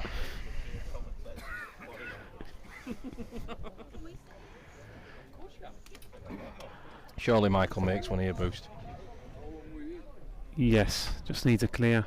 He's going to get shipwrecked. Oh. Well, who's in? I think that's just won it. Someone might have to lend us a sheepdog. I think measures will be called. Michael thinks he's in.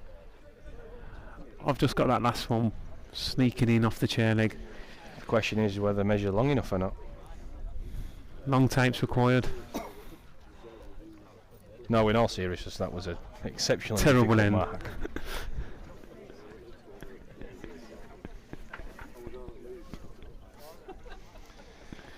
You could almost hang your washing on this. Oh wow, that weren't a measure. One to Michael. 19-15 to Michael. 19-15.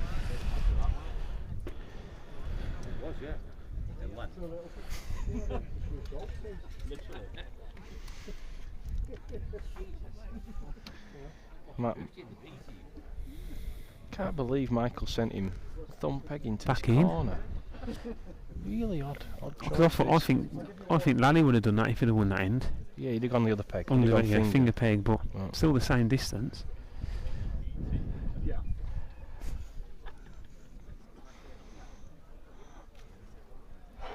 He's urging this on, but I don't think it's bad. I think it's a good one. Good ball.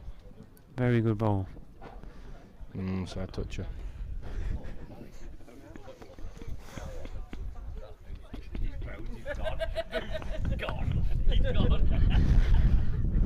Now then, Lally. Just going to peg around the corner.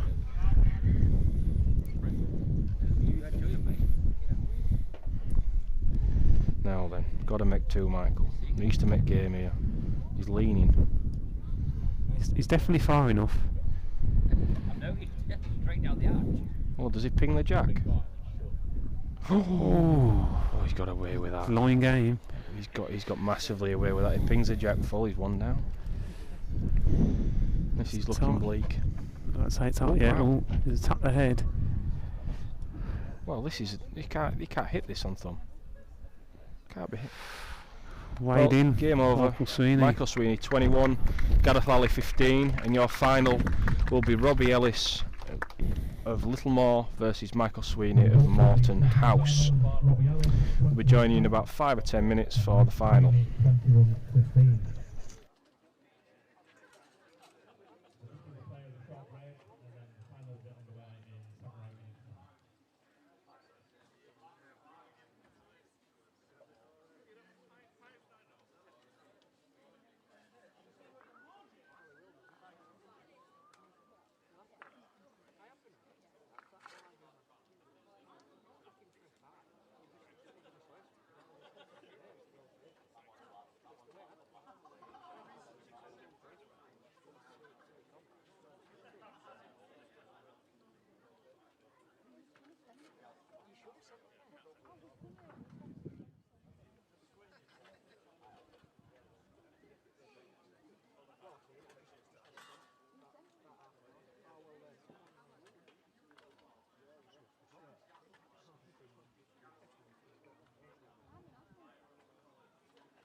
Well, as we now trying to get towards the culmination of a long day, our two finalists are taken to the green.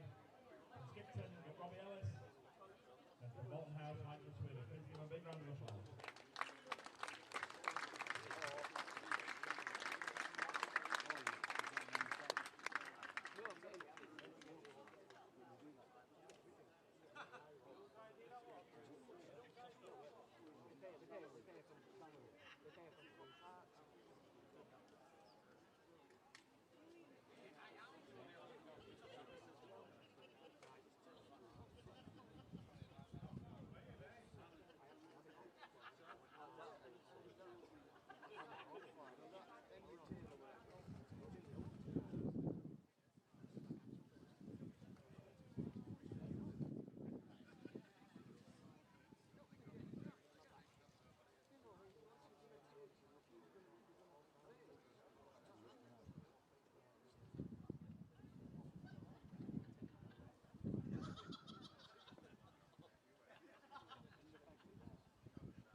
Right, right.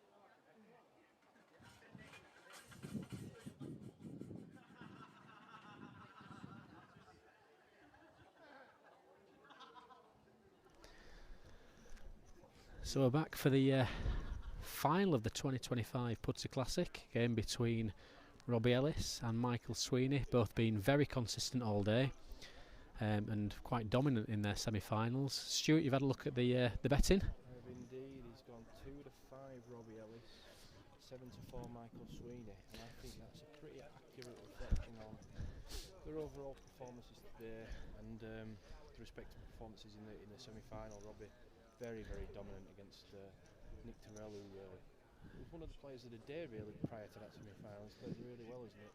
Yeah, and I mean Robbie beating James Wilcox. I think Duncan will have taken a little bit of money after that match, and that it wasn't as obvious he would be coming through the bottom quarter at that time, bottom half at that time. A little more contingent will no doubt support the man. Yes. Yeah, and so one apiece. The green's certainly not slow, but the shadows are well on it now. We've got the floodlights on. The pace has dropped out of it, and I think that the final 3 games have been very much about battling between who's going to hold the length. I think Lally we saw just drifted length there, lost the length a little bit in his game with Michael Sweeney. Stafford's played. I think he's been hard on himself in the past, saying he doesn't like the green. He's always played it well. Somebody said that they remember him winning the one of the Yorkshire competitions, the Cockcroft, many years ago on here. And he's been coming to the competition. He's played league bowls on it. Robbie obviously plays the league a lot, so they do both know the green and both have very different types of marks. And serial qualifier, Michael, in the competition. Yeah, he is. Especially in the new format. He definitely qualified last year. Yeah, I mean, he blew out last year to Zinedine from Huddersfield, didn't he? And big win for Z, that. Crowd's just diminished around the green, but it has dropped several degrees. It's quite chilly now. I'm reassured that the clubhouse is rather full at this moment in time, which is good. The beer's still flowing. The kitchen is now closed, which is no good though. No last chance for a pie. Rather good job. Pudsey today. Yep, good team effort all round. Lots of people chipping in. As we see, Michael hoping to chip in there, but just drifts through the gap. Robbie reluctantly, just not sticking his arms up in the air. Looks like 2 to me. Let's see how it works. 2. Just got to be careful, Michael, in the early stage of this game. We won't let Robbie play at 1,000 miles an hour. We'll slow him down. We've just got to let him know he's in the game and stay with him early doors. If Robbie gets away, Michael doesn't win. If Michael gets in front, Robbie can peg him back a little bit. I think it's one of those where Michael will be happy to see this game to 9 apiece, 10 apiece, 11 apiece if he can. Yeah, I agree totally. Just don't want to let Robbie get on a roll. He wants to try and get Robbie just off kilter a little bit and slapping his thigh and kicking his balls about. You'll know, being Michael's pairs partner quite a lot, that he's got a little decent running ball in him as Michael, hasn't he? So if Robbie does play these little up to the crowns and back, I can see Michael playing a lot of controlled runners, not strikes, but just attacking with 10, 12 yards of running. And yeah, he will do. I mean, a bit easier to play a running ball when it's like this now. Green's a little bit heavier. Certainly slowed down a lot, so it'd be easier to play a running ball now. There won't be as much slide off the crown, for example, on this particular marked finger here. We won't be able to slide him off the crown as easy as they were earlier.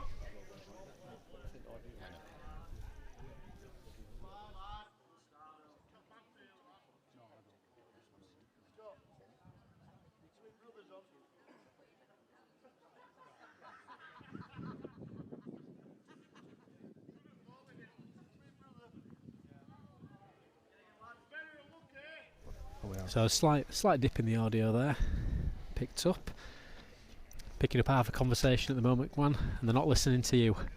I know. I've got 3 or 4 messages here from Arisira and others. Apologies about that. I don't know what happened there.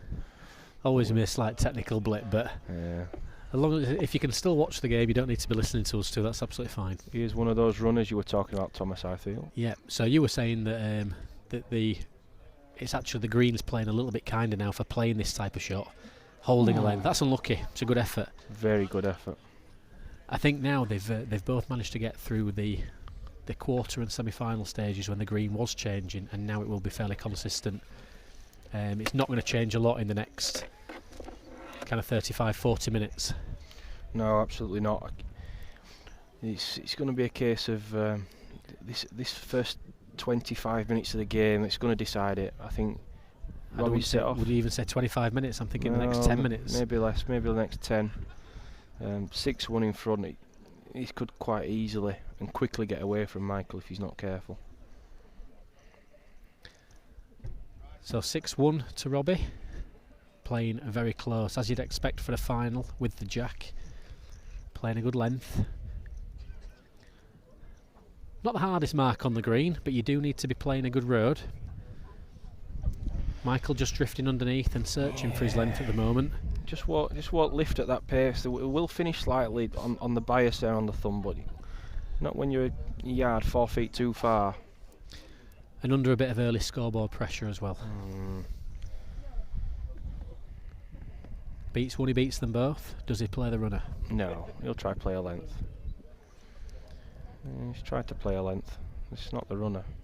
He's definitely far enough though. Decent effort this. Just wants to lift up a Decent little bit. effort this. He's got to peg a touch round the back. Just Decent peg now. effort. Oh, it found 6-inch running when it really should have done. Might have won it though, you know. That might well have won it. Yes. Oh, good ball. Robbie early signal there.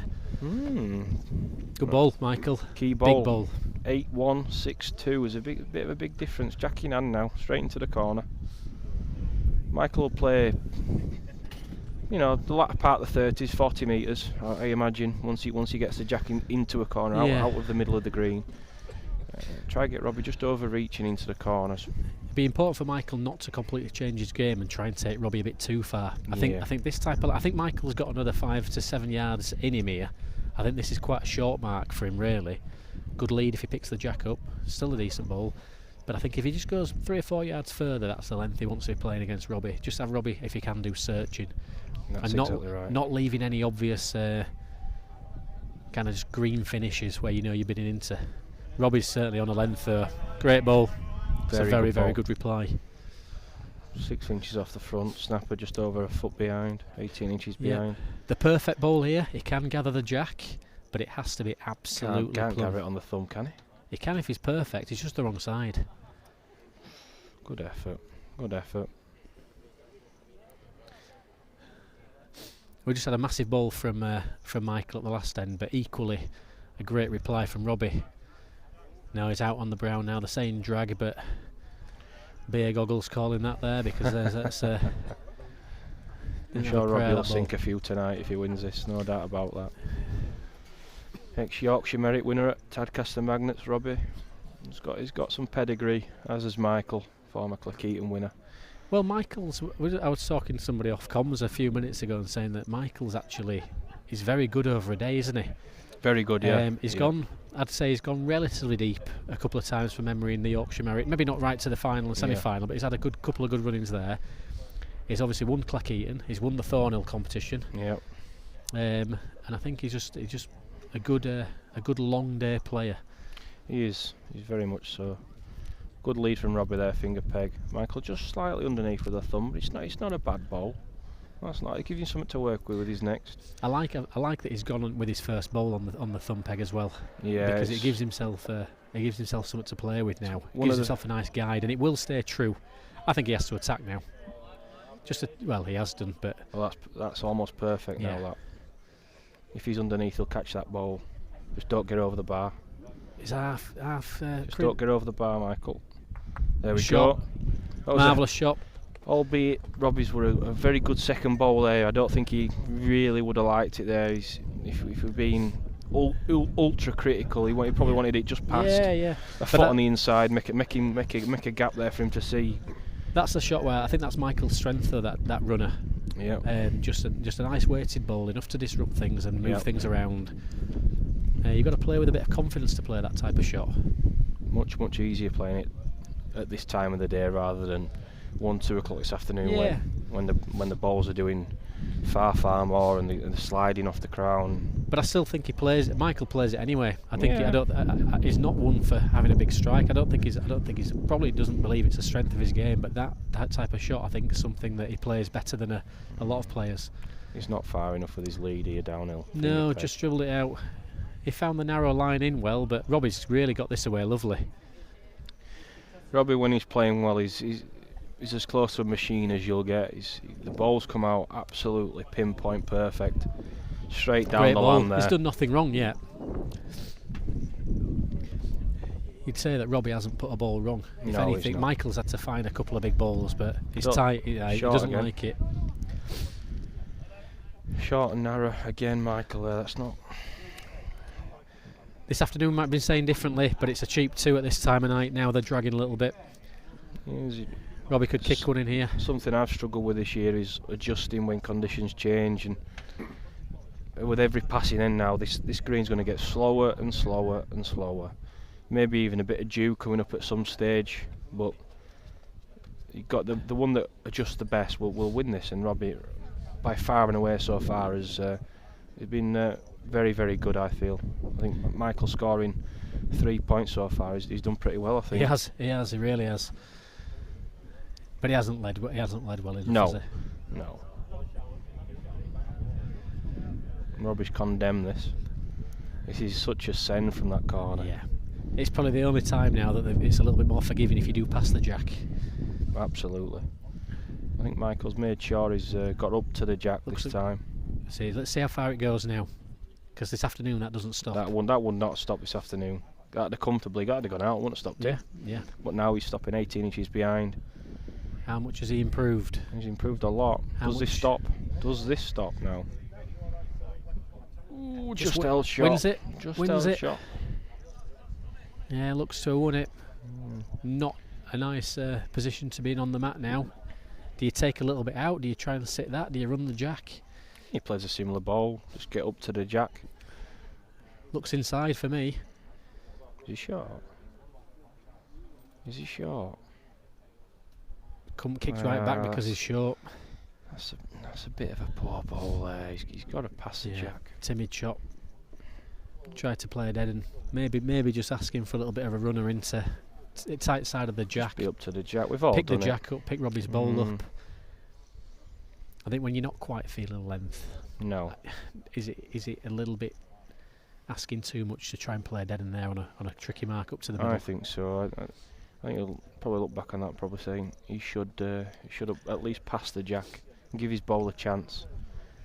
Not ridiculously pass, just a yard or two, give himself a go. But again, Robbie with a very, very good lead to a foot short, just nudged the jack a couple of rolls, so he's a foot short of the jack. He's got the belief now, as Robbie. You can see he's got the swagger. He's cooking. He's going now, and it's one-way traffic at the moment. Michael's going to have to really do something to turn it round. This is somebody you know, Kingy on YouTube, the Greasy Camper. No Saying idea. Great coverage. Can't tell you who the Greasy Camper is. You know this is though, don't you? The game's greatest. Who's that? Who is that? No idea. All these pseudonyms on YouTube. 630 odd watchers, which is good to see. Two more We're for currently Robbie. watching Robbie 12-3. This is slowly ebbing away from Michael. Let's have a quiz question then, one. How many single figure finals do you think there's been in Pudsey Classic history? Well, I were one of them, so you've rubbed that in. Thanks, Oh dear, mate. Appreciate I don't that. remember that, if I'm honest with you. I do. Gary Ellis absolutely peppered me. Thanks a lot. Greg Smith were another. I know that one. You did Gary Ellis 21-5 in 2010. Yeah, thanks, mate. I knocked him in at 3-1. Really appreciate you mentioning that. He was very much in his pomp at that time, wasn't he? Oh, was he? Greg was another. He won a final, halfway up, maybe half a dozen, 6, 7 or 8, something like that. Yeah, we've got it. So I've got. I'm going to go. Since when? Since what year? So 2005. Since 2005, I reckon there will have been 4 single-figure finals. Where we've got one in 2010 that we've already mentioned. 2011, Callum Wraight beat Matt Jones 21-9. So that's 2. Flicking back through the archives. 2000 and where do we go? We go 2006, 2017. Gary Ellis beat Lee Heaton 21-6. Ooh. Well, I feel Lee's pain. And in 2023, Greg Smith beat Dan Petcher 21-6. You're going to tell me I'm right now? I'm going to tell you right, yeah. You can have that. Mr. King knows. Yep. Yeah, I'm not stupid as I look, Thomas. You don't get too many, do you? Normally the finals tend to be 20 years of the competition. You do 2 players playing at the best at the time. It's not often that it's one-way traffic. So what I'm saying there is, Robbie's in a convincing lead at the moment, but I think there's a few more twists and turns to come just yet. Yeah, I wouldn't. It's not beyond the realms. Michael can just lift his level a touch and play a bit of a distance with him, but play him near enough to really trouble him. Yeah. I think it just needs to. He's just playing with a tight arm at the moment. Just seeing his body language. He's just playing a little bit stiff. He was playing quite fluid earlier in the day, and at the moment, don't know if you're not feeling the cold, are you, in a final? But he's just not quite flowing. But Robbie's obviously in full flow right now. So just that little chatter of the ball when it's coming out of his delivery. Yeah, I won't disagree with that. Is he too far now? He is now. If he is, it's Got just a peg. going to go out the back. No, it's gone off the green. Nearly off the green. But No, he's it's just two more. playing that in between, isn't he? And it's just, you get a bit frustrated with yourself, and you try to shake it off at the shoulders, and you're just hoping that 2 or 3 ends can come together for you. And Yeah. you keep glancing at the scoreboard at that point, and you're going 8 points behind, and then it becomes 10 points behind. And I won't disagree. Robbie's very, very good front rubber, Robbie Ellis. Front rubber. Front runner. He's very, very good. 14-4 is in the final third of the game now, and if he puts this block right up on the pip, on the pip, right in the middle of the green here, this is very difficult to play against. It's all feel with the jack. He's not quite got it up onto the top, has he? He's a bit under it, so Michael might be a bit more. He's come on the thumb.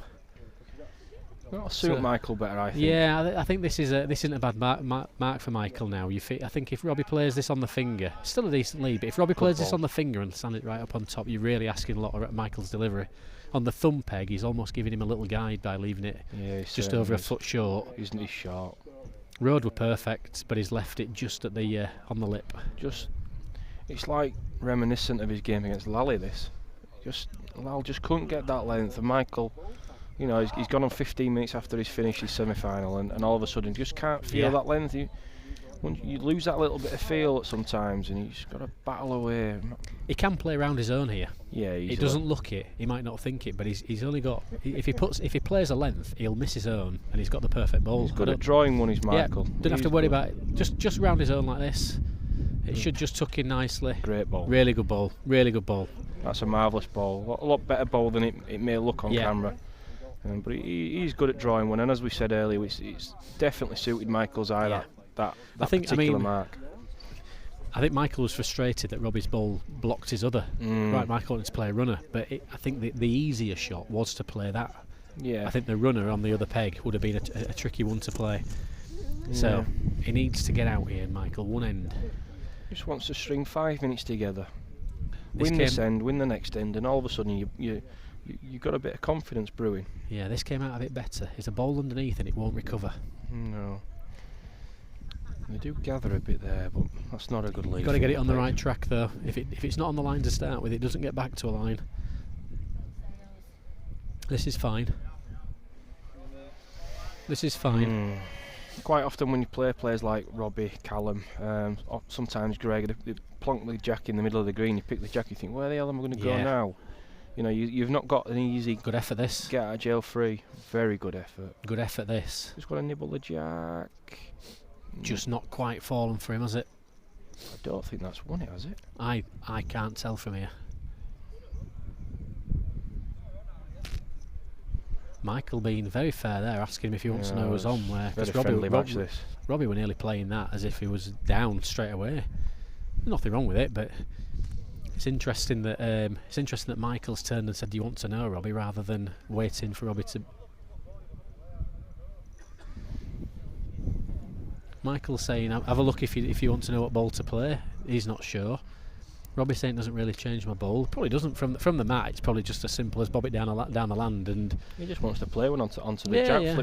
Oh, he's got a roll. He's turned the jack over, hasn't he? Yeah. If he plays a length on the jack, he's going to make 2. I think I'd just be playing. There's no point striking or playing the runner. Yeah. But best I'd be trying to play here a foot over, aiming for the gap between Michael's ball and the jack. And if you turn Michael's ball out, you're fine. If he sits Michael's ball down or the jack down, one way or the other on the finger, I think he makes 2. Yeah, I think for me, if he's a foot if he's a foot overplayed, 6 inches overplayed, and he hits anything other than his own, he counts. Yeah. Because if he sets Michael's ball off, it won't stop. Well, he definitely thinks he's not in. He is, because this is a bit speedier than I thought he would play. But he really does look like he looks like he's buzzing him, doesn't he, at times? Yeah, but this again, he's just a bit too overplayed there for me. Yeah. To me, that makes me think Robbie doesn't think he's in. Well, bit aggressive from Robbie, but that's the way he plays. I like that. There's nothing wrong with that. It slid straight off though. It never looked like it was going to come back. Always hard when you've walked up and had a look to come back and set your eye on the land you want to put it on. I've known Michael long enough that I think Michael thinks he's on. Well, I won't disagree with you, having played pairs with him. He does a lot. Well, I don't know. Yeah. I want to say Michael. Huh? It might not be an obvious one, but I have a feeling. Oh, it's close. That's a surprise. Who's it? One to Robbie by the looks of it. Psycho's debriefing him on the measure. Yeah. We'll ask Bully in a minute. How close is that, Simon? Not in it. Not even a measure. Not even a measure. Just a slap bang. Simon says, "Why are they wasting my time?"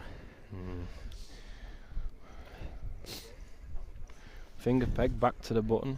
15-5 in front, Robbie Ellis. Now, unlike the last time they went up to the middle, this is a harder mark. It really suits. It's a big hit. It's a big hit, but it suits the man leading. Without the jack, it's a hard read. When if they missed that jack there, he was going to go a good yard, maybe further down the hill. Well, let's see where this one goes, because this is travelling at a slower speed than Robbie's. Yeah, look. On a yard inside. Just a bowl inside, really. It was a decent effort. 15-5, needs to find something quickly. Robbie's again round the corner. Now then. Just going to peg out. One. You think? Yeah, runner coming. Imagine he'll probably play finger peg. The Michael Sweeney runner. Oh, that's come out bad. He's got his own. He's got his own. Oh, he's chipped the other one in. Yeah, that could be. It's just going against you. It's going against you. He's pulled it. It's a bad effort, but to chip the other one in, he's had a couple of bad rubs there in the last couple of ends as Michael, and 17-5. This could be single figures number 5. Thomas. It could be. It very much could be. By the looks of it, it's happened to the best though. Oh, has it? I didn't go blind though in my final, I promise. And you were playing Gary Ellis at his best. I was coming in to make it 3 apiece. Next thing you know, I was 15-1 down. Well, Gary was very good on here. He was a machine. The first 5 years of this comp running, he was relentless. He was unbelievable. And then we had a spell a couple of years ago where Greg Smith was doing the same, and came up and just barely lost the game on the green for 3 years. He's a machine. He was a machine, Gary. The best I've ever seen, I think. Pretty confident in that summation that Gary was by far and away the best I've ever played against. We're hoping he says he might do a couple of comps next year. It'd be nice if he got back to Pudsey. A green that he likes, has done well on. I told him the other week when we saw him, it's only 2 games to qualify as well. Michael he can rest his old legs. He needs to pick something Gotta up here. Pick the jack. No, it's just not having the knocks that you need. It's not a great bowl. No, it's not a good end. Not a good end, no. Well, there's been a lot of balls into that corner being sprayed a little bit so far today. It's caught the players out, I feel, that corner. For sure. Downhill, but plenty of green and plenty of stopping. Many short balls played into there. Robbie Ellis, 18-5. Well, last chance saloon now. With the way Robbie strikes, one of the best strikers, I think, in the game personally. Fabulous striker. Good ball. I mean, without being disrespectful, we're saying that there's no way back really. It's going to take something phenomenal. No. Robbie's just got himself close enough to the finish line that he'll fall over it at worst, but he's just played a front nodder. Good effort by Michael there. Really, in fact, that's a really good ball actually. Yeah. It gives him plenty of options now with his next. I imagine Robbie will just try to play a foot. Oh no, he's not. He's short. Oh, has he made one? If he has made one and it's in the way, that's one hell of a ball. But going back to kind of tactics and shots and so on, Michael Sweeney's 18-5 in this game, and he hasn't struck. No. It tells you kind of, one, the shots that he wants to play, but like sometimes the idea of you've been dominated a little bit in terms of scoring. Are you making something happen? Are you attacking it enough? He'll look back and reflect, and he might think he'll have played a couple of shots differently. And that's about as aggressive as Michael's played a shot yet. Yeah. Not so sure there at pace whether he could get round that short ball. I'm not sure on the map, but that would have been, it'd have been pushing me out, that short ball of Robbie's regardless. Because you don't want to start tipping them in. He's already tipped one, hasn't he? You know, it's 18-5 going 19-5 Just wonder if he'll look back on it and feel that in those early exchanges when he was up against it, if he should have tried to make a bit more happen. When it is early stages of the game, can you afford to be a little bit less tentative, a little bit looser? And it's the way Michael plays. He doesn't necessarily strike like, you know, Robbie strikes 1,000 miles an hour. And if Michael's ever going to get near in this game, he's going to have to score 28 chalks, because Robbie he'll smash them off forever.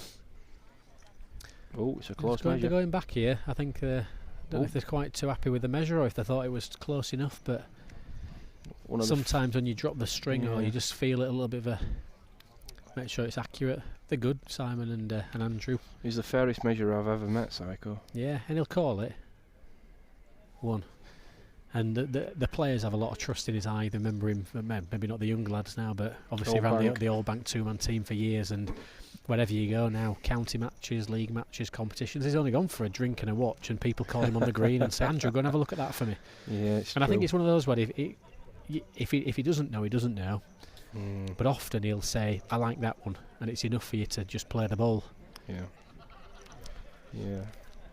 It's good for you, King, isn't it? You don't like any indecision, do you? No, I'll make a decision. You go on that green, you're making a decision. End of story. We just know that we'll feel the wrath of it if we're wrong, though. That's the problem. Great lead. If you're wrong, you're wrong. I respect the decision.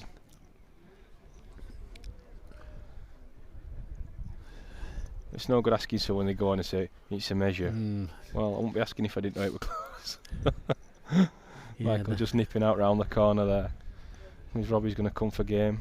Takes his time over this ball. Unusual for Robbie. Normally he's quite quick off the mark, but he's been really zoned in this afternoon.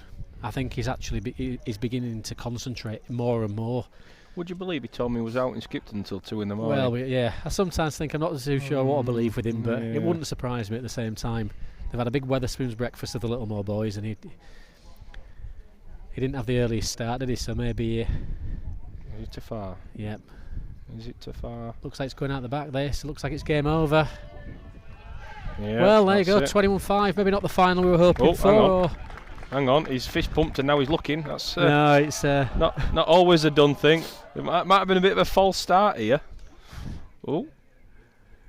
No, it's definitely done. Definitely game over. So, we would say again, so Robbie Ellis is the 2025 Pudsey Classic winner. Very convincing the final. Michael really never got into it, and it was one-way traffic all the way through, but fair play to Michael for getting so far. Good effort on his part. It's a good field today, strong 32, and it takes some getting to the final. But Robbie Ellis is the standout performer. Dominated most of his games. Particular highlight for him will be the game against James Wilcox, when that really went all the way, didn't it? 21-19. But after that, never looked back. It's been a fantastic day. Thanks again, Juan, for all of your insight, commentary. My a lot pleasure. of effort goes in. We'll give a big shout out to my good friend Sam, stood to the left of me now. He's we get to have a sit down on the footage every now and again and go and have a drink, but Sam's on the camera most of the day. A lot of effort goes in.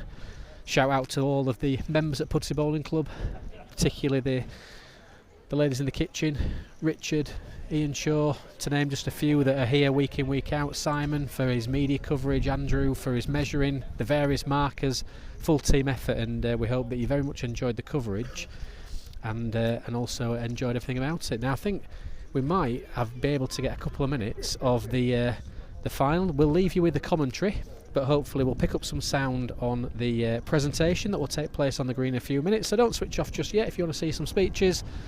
It's been great to commentate for you once again on a fantastic event, and we look forward to showing you some bowls somewhere in the very future.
Going over there, then you come down the middle. Yeah, I never really stuck to one mark. Just let him find it.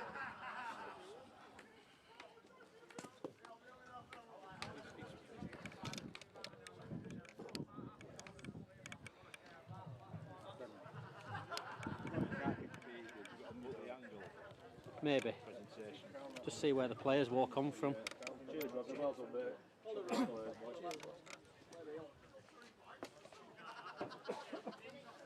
Ladies and gentlemen, we're coming to the end. If anybody's inside who wants to step out for the presentation, please feel free to do so. Show some appreciation to the players.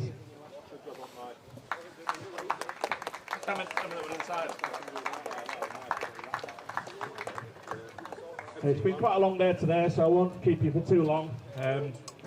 First of all, a few thank yous.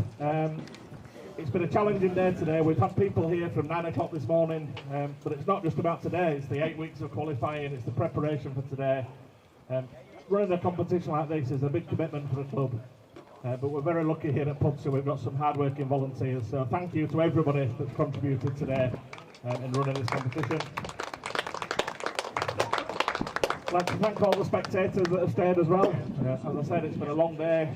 First Jack's gig under at 12 o'clock. I don't even know what time it is now, 9 o'clock I'm guessing. So thank you to all the spectators that have stayed and supported the players during the day. A few special thank yous. There are one or two people here that go over and above. The first one, anybody at Pudsey will know, Sue Chadwick is behind pretty much everything that we do. So a massive thank you to Sue and to Rachel and to the rest of the team in the kitchen that have helped. Thanks to our bar staff that have an important job today, keeping everybody watered as the days go on. So to Angie, Jess and Karen, who works behind the bar today, that's great. In terms of the on the green outside, the markers and the measurers, big thank you. We have people like John Atkinson that's been here to every single session. The first one that comes and holds his hand out ready to mark a card. Is he still here, John? I don't know where he's gone from. Thank you to John wherever you are. Similarly, Brian Scarf sat there and done 5 or 6 cards in a row today. We couldn't get him off, so thank you to Brian. And to Barry as well, if Barry's still here, wasn't even a member at the time. And again, he's always there willing to do a stint on the scoreboard, so thank you very much to you guys. Andrew Sykes is another one that's been to every single qualifying session, just takes the measures off me, and it's one less thing that I have to worry about all day, so a huge thank you to Andrew for 9 shifts as our chief measurer. a very, very big thank you to Simon Metcalf. Again, he's been here helping, marking, measuring most weeks. But the social media stuff that I'm sure we've all seen this week, Simon's done a fantastic job putting those posts together, the videos, the graphics, the music and everything together. So thanks, Bully, you've done a fantastic job. Big thanks to the guys up here on the camera, Tom and Sam of Blue Border. It does make it more interesting. I don't know what numbers we got to, there were 700 or 800 at one point I saw, so thank you to you guys, doing a great job. Do a great job for bowls in general, so please keep supporting Blue Border Sport as we do more and more grounding, more events. Final couple of thank yous. One, Duncan the Bookie, same as the Blue Border lads, just makes it a bit more interesting. One or two people can have an investment. And even I've managed to win some money today, so I hope it's been a bad day for Duncan. But, thanks, Dunk, for coming along. And a big thank you to my right-hand man today, Ian Shaw. Couldn't do it without him. Again, he's just one of those people, unassuming, just gets on, grafts for the club. But he's been fantastic today, running down with the names on the scoreboards and everything else. So thank you very much to Showy. Before we move on to the presentation, final thank you is to our sponsors. We've got 3 main sponsors for the competition, all connected to members of the club.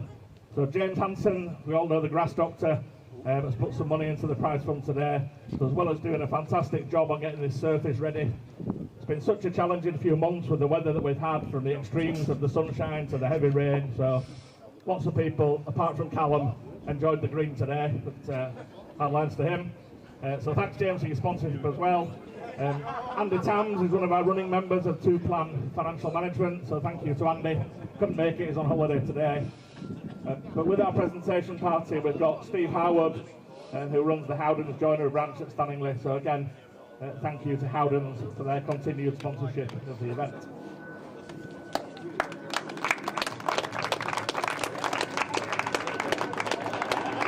So all that remains is the prize giving. So from the quarter-final onwards, we have the presentation. Lee Johnstone has had to go, unfortunately, so he's not with us now. The losing quarter-finalist from Smurthwaite, Dave Robson.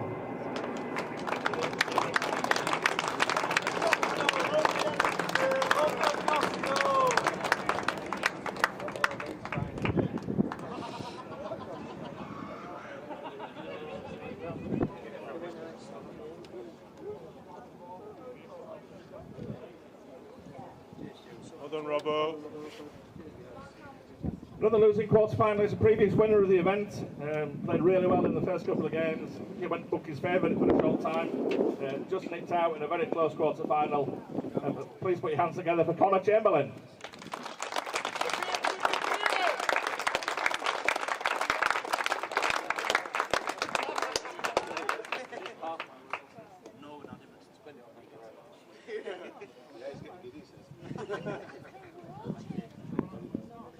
And the final losing quarter-finalist, having an outstanding season, just received his first Yorkshire cap, and I had a win of a competition in Huddersfield recently. Losing quarter-finalist Nathan Haig.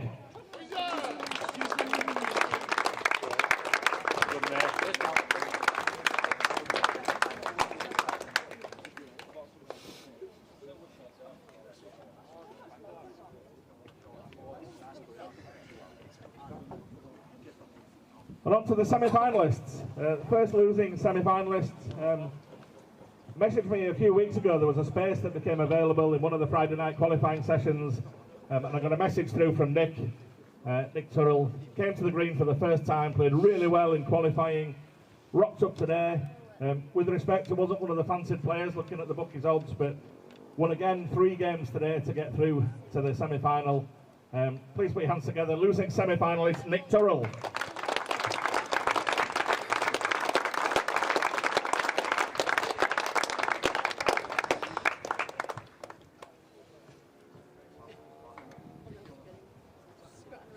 And the second losing semi-finalists won a couple of close games early on today, a couple of games against teammates as well, which is never easy. Losing semi-finalists from Crossgate, Gaz Lally.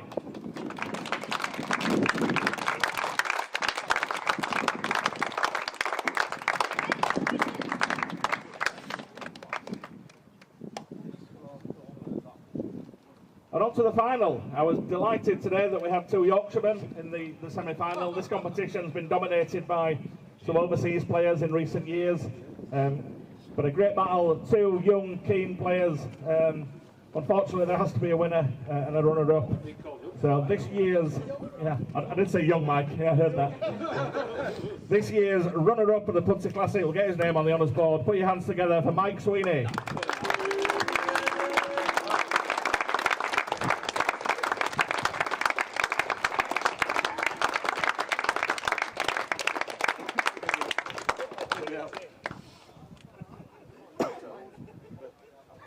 Wake up, Michael. Still down.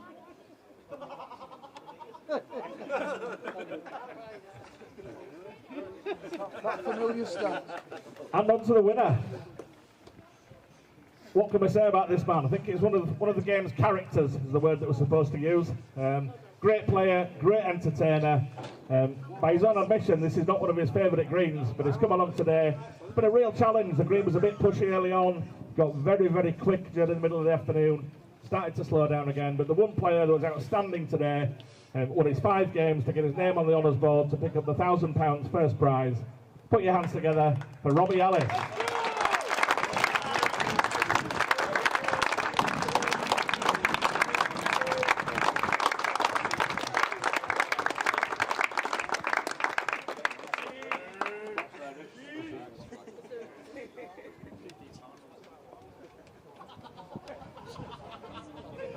You want to say a few words, Robbie? Good lad. Englishman, Irishman, Scotsman. Hello. Just to carry on what Richard said, thank you to everybody at Pudsey, for the ladies in the kitchen, the ladies behind the bar, Richard obviously for organising it all, everybody else who helped out, the markers and everything like that. I've come off probably a couple of weeks of me not playing the best, but today, luckily, getting home at 3:30 this morning. I don't know what happens to me when I go in that cookies, but it's something special anyway. Thank you. Well done, Mark. Thanks, Robbie. Yeah, final thank you to everybody that's been here today. If anybody's leaving us now, thank you very much. Please have a safe journey home. There is a car blocking somebody into the car park. It's DL57HDZ, by looking at a blue Vauxhall. So if you can just check your car in the car park. Other than that, again, thanks to everybody for today. It's been a fantastic day, and we'll hopefully see you all again next year.